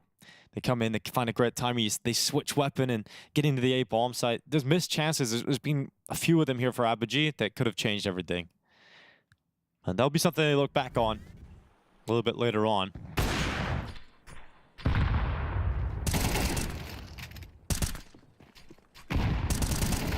Yeah, Prism just stands his ground. He knows he's got a teammate swinging. He knows he's got his second one peeking and fighting as well. Good defense orchestrated. They need that just a few more times. Jacob and Hafada starting middle. We haven't seen this. They're looking for a push. Woxic surprise, calling it out, but they've been spotted. Now it's time to back off. Move away from the plan of a push. No harm done. Yeah, exactly. For Woxic, it's not the best case scenario, but in terms of what he was able to make of it, in terms of surviving and also getting the info, it's not bad for him at all. Yeah, you're always gonna be happy with the fact that that peak, yeah, you don't get a kill, which you would have liked to have had, but you negated the idea that they wanted. They wanted to execute something aggressive, so you've at least forced that back. Yeah, well, Xantara's drops into the water. There's a double setup here inside of Dark. 2 players on the other side of the wall. It's Major and Xantara's. And they're gonna try and break through this. Molly's going to heat them up, force them away, and Matra's going to use that utility to the perfection. And so it's now Prism gone, and Hypex and Jacob once again having to hold on to this B bomb site. Pushing into the open, Zantares. Hypex taking, jotted down. Jacob here on the pillars. Zantares pushes through him. Nice Hypex shot. with a huge shot. Keeps him in with a small chance. Oh, he's been doing lovely with this all. Flashbang is out. He's going to concede the bomb site, though. He doesn't want to mess with it any longer. Bomb is picked up in B main, but Aurora don't feel comfortable committing to that site, so everyone's going to slip back. Woxic has been holding for a push at A this whole time. He's seen nobody. Time is ticking. Yeah, what's the decision? Bomb is on the mid-bridge with 20 seconds. Yeah, you've got to go, Zantares. You have got to go. I almost feel like they have to drop and go canals. They have to, and so Madra realizes that is taking space in B. Hafaz looking back to the temple. They're confused about what's happening. Oh, my lord. Everybody's here. Everybody is here on the B bomb site. Woxic with the shot. That'll set up the plan. Demho racing forward, trying to get past. Woxic's gone. Madra spotted. Demho with a double, and now it's all on Zantares to close for the playoffs in the 1v2. Gets close to the obelisk. First up, locks it in, but Hypex with the AWP saves their bacon, and they keep going. Yeah, what a beast. Not only the kill with the AWP, but he throws a flashbang that just barely blinds Major. Makes Major tuck into the corner. He cannot trade the first kill that comes in on that retake. What a fantastic round from Hypex, who's put under so much pressure with teammates dying around him.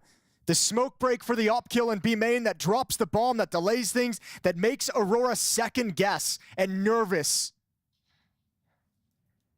Well, in terms of getting confidence in your Anubis, this is going to be helping for Apogee. Bringing Aurora to the brink right now. Well, we said Demo needed someone to step up and have some impact next to him. Hypex has done that. Here's that mid-push again. Zantares looks away. Woxic misses the shot again.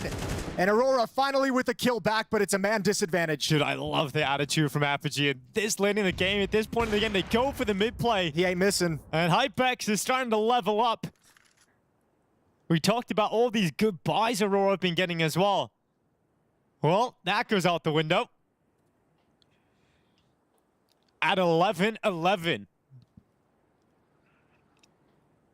A save would actually be very valuable for Aurora, for Joda and Major.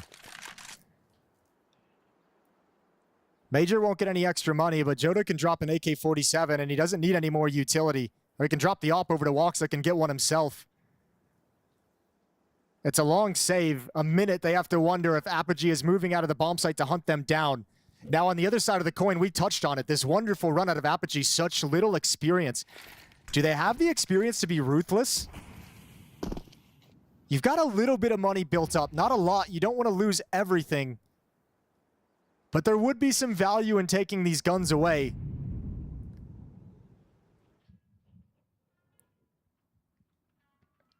Looks like they're just going to stand pat on the CT side, let the save come through. So Aurora now with some difficulty closing out Anubis. It's 11-11 and 3 in a row for the Apogee defense. Jota can afford an AK drop here or to buy, so he can throw that AWP to Woxic. That can be enough, but yeah, this is the greatest chance Apogee have. What an upset it would be defeating Aurora on Anubis.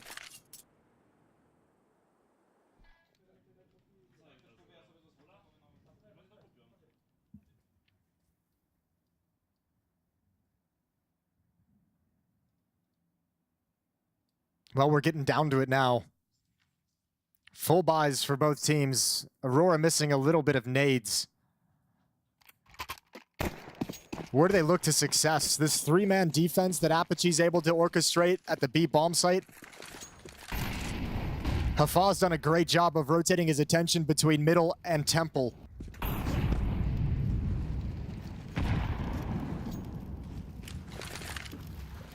And now, with the success of Hypex in the recent few rounds, for Aurora, you're thinking in your head, where's that AWP going to be this time? Which jiggle peak is going to put me in danger?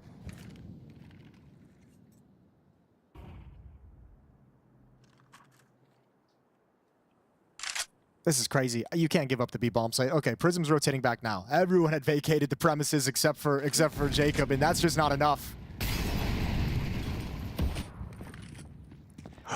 Drops down, Hafa, they line up! Oh, a ballsy play, and it's paid off. Aurora have 3 left to try and break into the B bomb site. They wanted a split, but they have nothing left.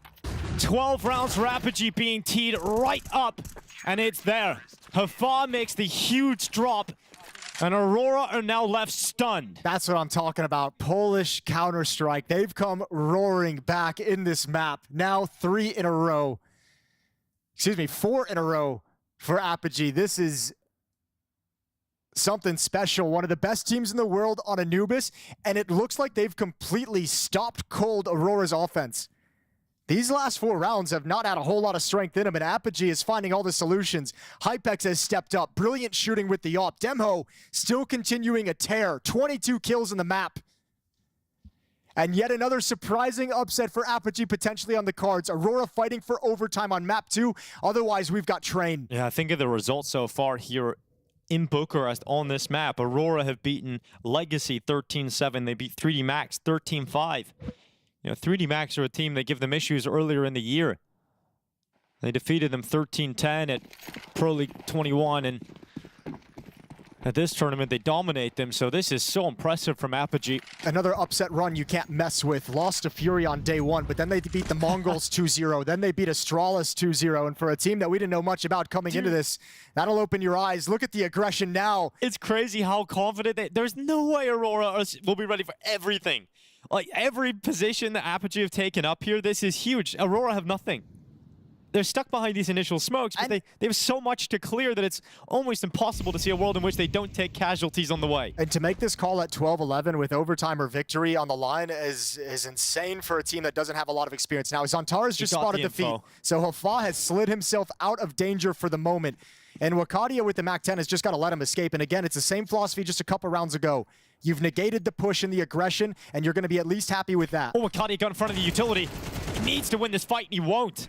Huge kill for Demho. And then they all panic because the flash comes in. A kill from Prism, a 3v4. Aurora need overtime. And Apogee have a 4v3 advantage with Xantara's on 4 HP. 4 HP, and they've only got 1 Molotov to play with. You've got no smokes, no flashes. And your other high HP player, Major, is sitting with the MAC-10. So really, if Aurora has any chance of winning this, it's Joda. You better be a badass in this round in middle. We need you for pretty much everything. Well, the split begins with 20 seconds left. Bomb still at Rugs, climbing, and now walking towards main. Joda not in a position to get impact just yet. It's going to be the contact play through main that takes first fights. Xantara's has got the kill, but 10 seconds. You need the kill. Joda's got it. Is it still back on? Here for Aurora. Joda has to be the boss, and he steps up. Xantara's closes, and we have got overtime. The fact they win that round, I cannot believe it. Joda did it. He stepped up when they needed him, providing the impact kills, the ones that sealed it. Major's the bait. Joda gets the kill that gives Xantara space, and then he's got to trust that Joda's going to maintain the aggression with 8 seconds on the clock. Oh, what a brilliant round, and poor Apogee. They fight all the way back, and now they've got bonus rounds. Dude, that is heartbreaking that they get it that close. I can't believe Aurora turned that back. He even gets a blind kill at the end. That's nuts for Joda. 12-12. Let's get stuck in. Money issues disappear. Hafa gonna drop down. Wakadia, no idea until he hears the footsteps. There's more coming.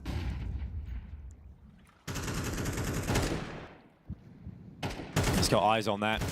Oh, but he's worried about the A main push coming in as well. Matcher, fortunately, able to trade. Can he get the follow-up? He's in that fight right now, but it's all about B. As Hypex getting heated up on the platform. Looks to the pillar.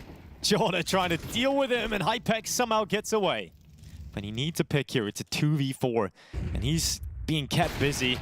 And eventually, the headshot will land, so they can go into that B bomb site safely with Demho on the other side. There's this element where you have like this You have the game being played at the end of regulation, and Apogee's won like 3-4 rounds in a row, and they need that, you know, they're on the way, and you're kind of in the moment. You're in the groove. You're riding the wave and the momentum of the game and the emotions of it. And then overtime comes, and there's that little bit of a pause in the action. Yeah. And it's almost like your nerves all come rushing back. And also, you allow Aurora to get all the money back, all the nades they need, all the AKs. Yeah, more than anything, I'm watching Hypex, and look how sharp he was at the end of regulation. This round is so uncomfortable. Now, I mean, Joda does a good job of keeping pressure on him that entirety of that engagement, but misses the first shot of Joda just kind of walking out the edge of the smoke. That was a sitter. Misses the second shot when he's got him kind of wrapping around towards jail and predicts it. You see some of those nerves re-enter the equation when overtime strikes. And Aurora get up to 13.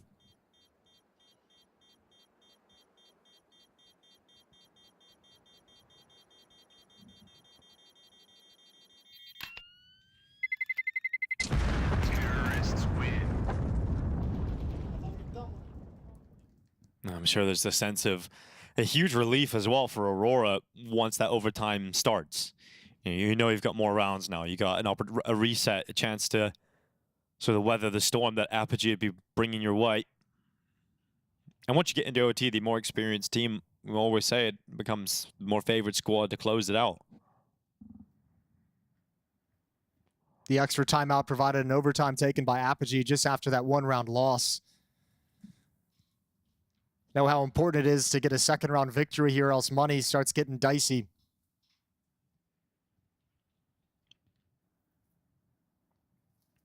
(12-13). Timeout comes to a close. Gets that information at the last second. I think it was Major who might have called out the footsteps. A critical trade inside the smoke as well, and just what a beautifully played round from Major. Joda as well. Had a really cool engagement and extended duel with Hypex over in the B bomb site. He comes out on top of.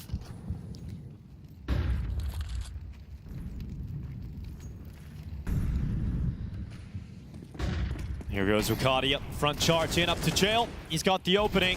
B bomb site under so much pressure.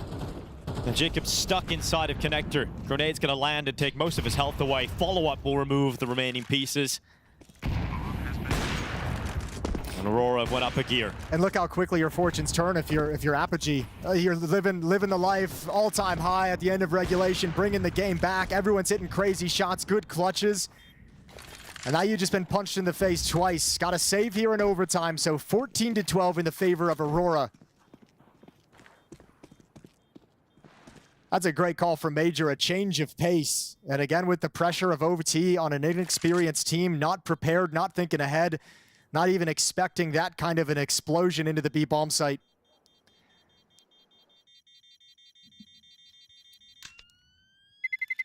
Terrorists win.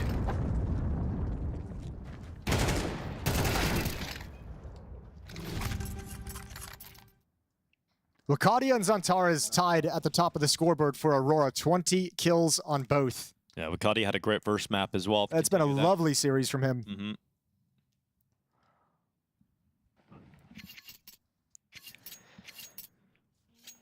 Well, Apogee could be on the receiving end of a flawless T-side from Aurora.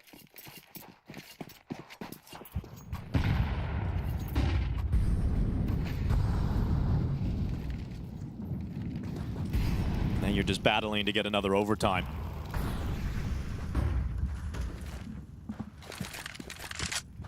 Teams in the 2-2 group who could get drawn against the loser of this match: Falcons, Virtus.pro, Astralis, FaZe.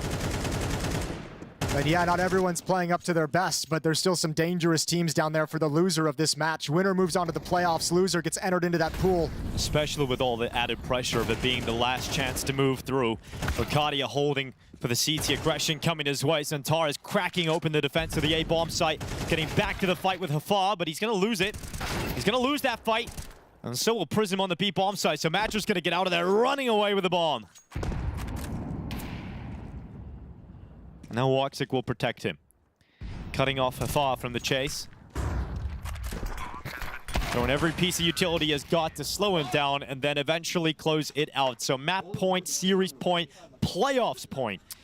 here for the side of Aurora. Well, it is the old classic, isn't it? It's the congratulations, you cute little underdog. You've got to overtime, but this is where the big boys play. 3-0 run in the first half of OT for Aurora, putting a stamp on it. One more round and Aurora have booked themselves a ticket into the playoffs.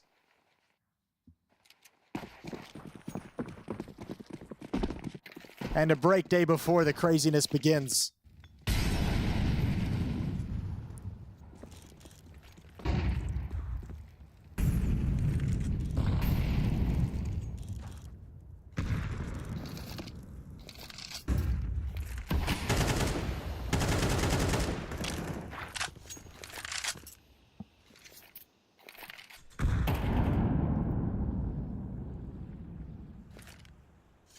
Slow start to the round here.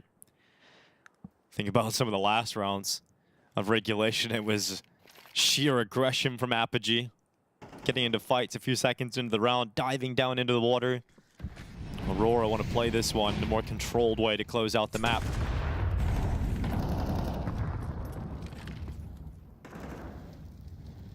That's not the smoke they were hoping for.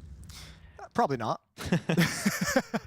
Can't imagine that's someone's looked at that and said, yes, good success. 45 seconds. Apogee about to try and split into the B-bomb site. Madger's got the secondary sniper in position, a connector. He pulls away, and so it sets up the rifle instead. Madger gets a pick, the drop down from Xantares. It's stopped, but the rifle is inevitable. And so are Aurora. Jacob downed, and on their first outing with their new roster, with their new organization rather, it is the Turkish squad firing into the playoffs, proving that their group stage class is eternal. One of the favorites finally made it into playoffs, so there they are. Aurora's got that spot, and I don't want to take that away from them. They got it in a 2-0 fashion, but I just want to say for a moment, Apogee just took it to OT with the quote-unquote Dust's voice, specifically the best Anubis team in the world. This is a team of kids that some of them have never played on LAN before. As Prof said, some of them have never left their house to play CS before. What a performance from them. I mean, it's going to suck. They didn't win a map, but they're going to walk away thinking, wow, like, yeah, we're here to play. I mean, they really did. I mean, 4 for 4 for pistols. I think that was huge. They were actually able to convert off their pistols in this game, which gave them hot starts to both halves, which allowed them to be in the contest. But I think, honestly, of anything you could praise them for, it was their willingness to keep getting aggressive against the best team in the world on Anubis at middle as a CT team.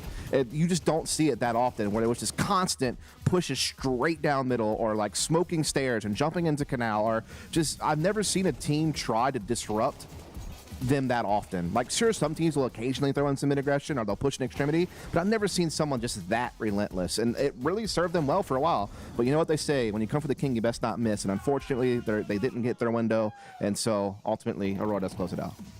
Yeah, they showed a lot of poise, determination. It was a very impressive showing, considering at no point it wasn't one of those complexity halves where they just run away. Like this, throughout this game, it was a fight. It was a brawl. Few rounds for one team, few rounds for another, and constant back and forth. I think obviously Demo had a good showing, but he definitely needed some help, and that was Hypex later on. I mean, even in the first half, he had a clutch, and then in second, a few of these picks, you know, not a lot of kills on the board, but the impact was definitely felt. Combined with just the calling on the T side, like Prism, he just called some fast rounds, some completely disrespectful rounds that I think caught Aurora off guard. We were talking, me and Dust here, like, no one really does this to them. You know, maybe pull one fast one on them, but not like 5, 6 in the same map. So impressive showing overall, but unfortunately not enough. And then Aurora, their 6th playoff in a row this year. Can we talk about the round where Aurora gets it to OT, though? Because that was disgusting. It really was. Like, I actually really did think that Train was very much in the cards all of a sudden, but to see even on low HP, low weaponry, very dire circumstances, to be able to dig deep and, again, prove yourself that, hey, we are the best team on this map. Like, we still can win no matter what odds are against us. And yeah, that was certainly kind of a miraculous play when it was all said and done. But once we get to the OT, they pretty much dominated. Didn't really seem like there was much life left, unfortunately, in Apogee after such a brilliant effort, by the way. I mean, again, this is a crazy story for this group. Yeah, I don't know if we have time to take a quick look at some of these rounds that Apogee pulled on Aurora, almost said Eternal Fire again, because this might be also a kind of a blueprint for other teams on how to take on this team. Essentially, what they like to do on the defense, the Turkish side, is just like play the sites and leave mid open pretty much, and how the Poles just abused this was just super fast, disrespectful plays. Like, this is their smoke that they're running through. You know, the CTs are just holding for, you know, maybe one guy pushing B on they're on a boost. They're not expecting 4 guys, 3 guys running through connector and just overwhelming the site that fast. And this is, you know, win the pistol, convert the first gun round, kind of get into the swing of things, and then 3-5 again. This is just kind of the same thing, just through mid. They take maybe a few seconds to make sure that they're not going to be peeked out to the op, and they come on to A, where Wicadia is alone. Rotation from Xantares has to go all the way through CT spawn, and you know, this is it, trading onto the bomb site, and they have the round. And this is how they kind of put Aurora under pressure throughout this game. Yeah, I mean, it's just awesome to see that Apogee. I mean, we knew that was their strength. I mean, coming into this series, we mentioned, hey, this is a relentless, aggressive team. They're going to play at a high tempo, but sometimes teams shy away from that whenever they get up against a big name team that they didn't hear. But again, just not quite enough, but it'll be cool to see them still have a chance tomorrow. But someone who obviously has gotten the job done today, we got Woxer here with us. How's it going, man? Good. When you are making playoffs, the all tournaments, I think, like which we attended, it feels really great. 6 out of 6. Yep. I mean, all tournaments you attended all tournaments. Yeah. You could practically. I mean, there may be some tier 2, tier 3 tournaments. I don't think you can attend them while at the, I don't know how many days you had off, but not a week. I don't feel back to back. It's not even week. Yeah, it was like after the blast, I think it was 3 days off, and also 1 day was for travel and stuff, and after 1 day also for travel to come back. So it's like a 2 days kind of at home. Yeah. I mean, amazing year so far. An amazing year. Obviously, it's been really tough, I'm sure, with all the travel. Do you think you'll be... I've got 2 questions for you, but the first one is, are you going to be taking a break after you win PGL Bucharest?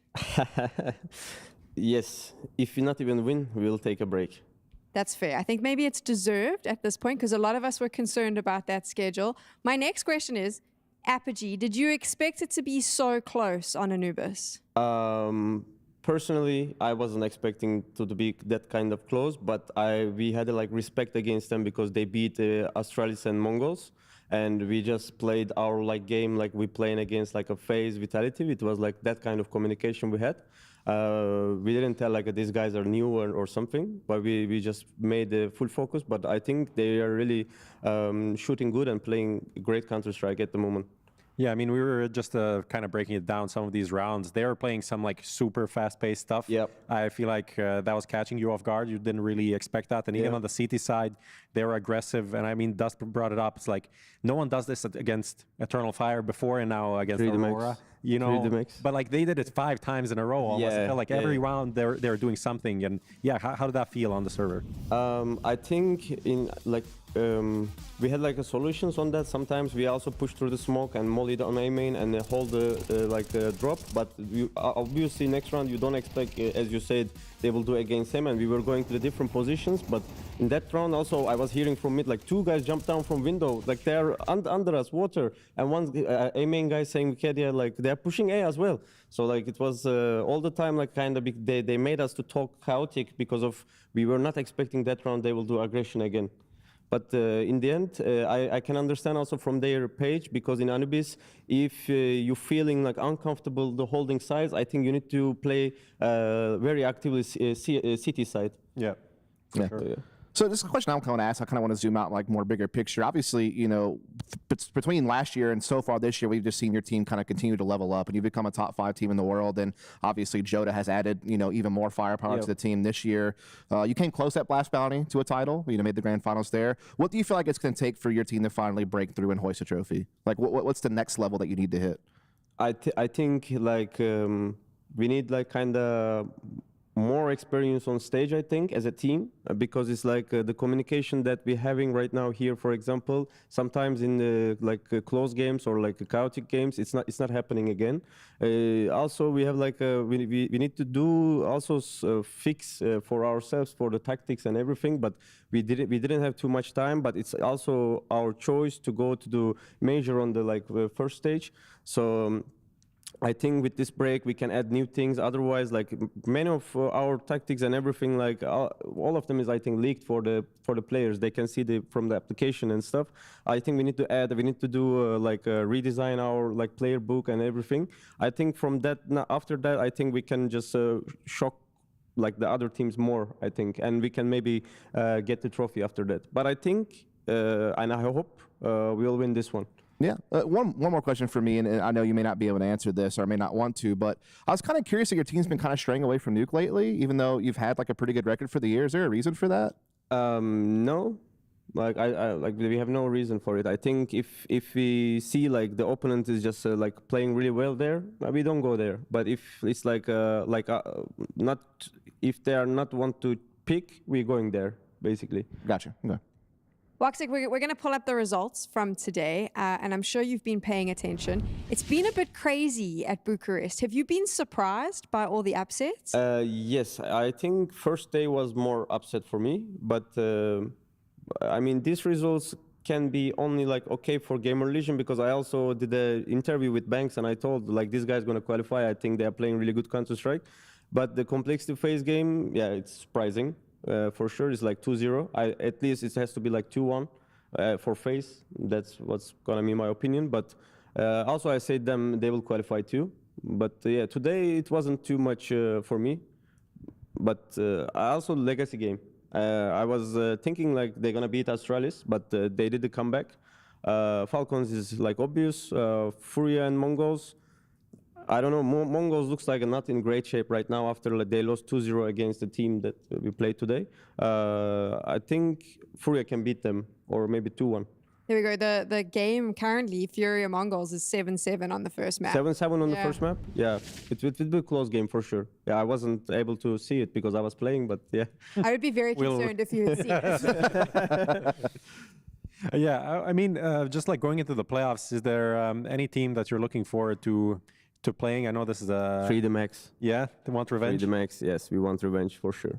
Okay. Were you surprised that they beat you yesterday? Because I was. I think a lot of us didn't expect that. I think we played better, but we sold the rounds in really, it was in our way. We just gave them okay, take it this one too. Okay, you can take this one too, and we lost in the end. It's there was many clutch situations which we should have won. In case of different games or a different day, we will won 99% of that the clutch situations. But yesterday didn't work out somehow. Right, gents. Waxic, congratulations. You're in the playoffs. Gents, we're finished early today. If you're watching at home, though, like we mentioned, the first game on the B stream is currently underway. You get a chance to watch MongolZ face off against FURIA. Tomorrow, there will only be one stream, 3 games, and we'll find out who else is joining Aurora in the playoffs. So make sure you get back here bright and early.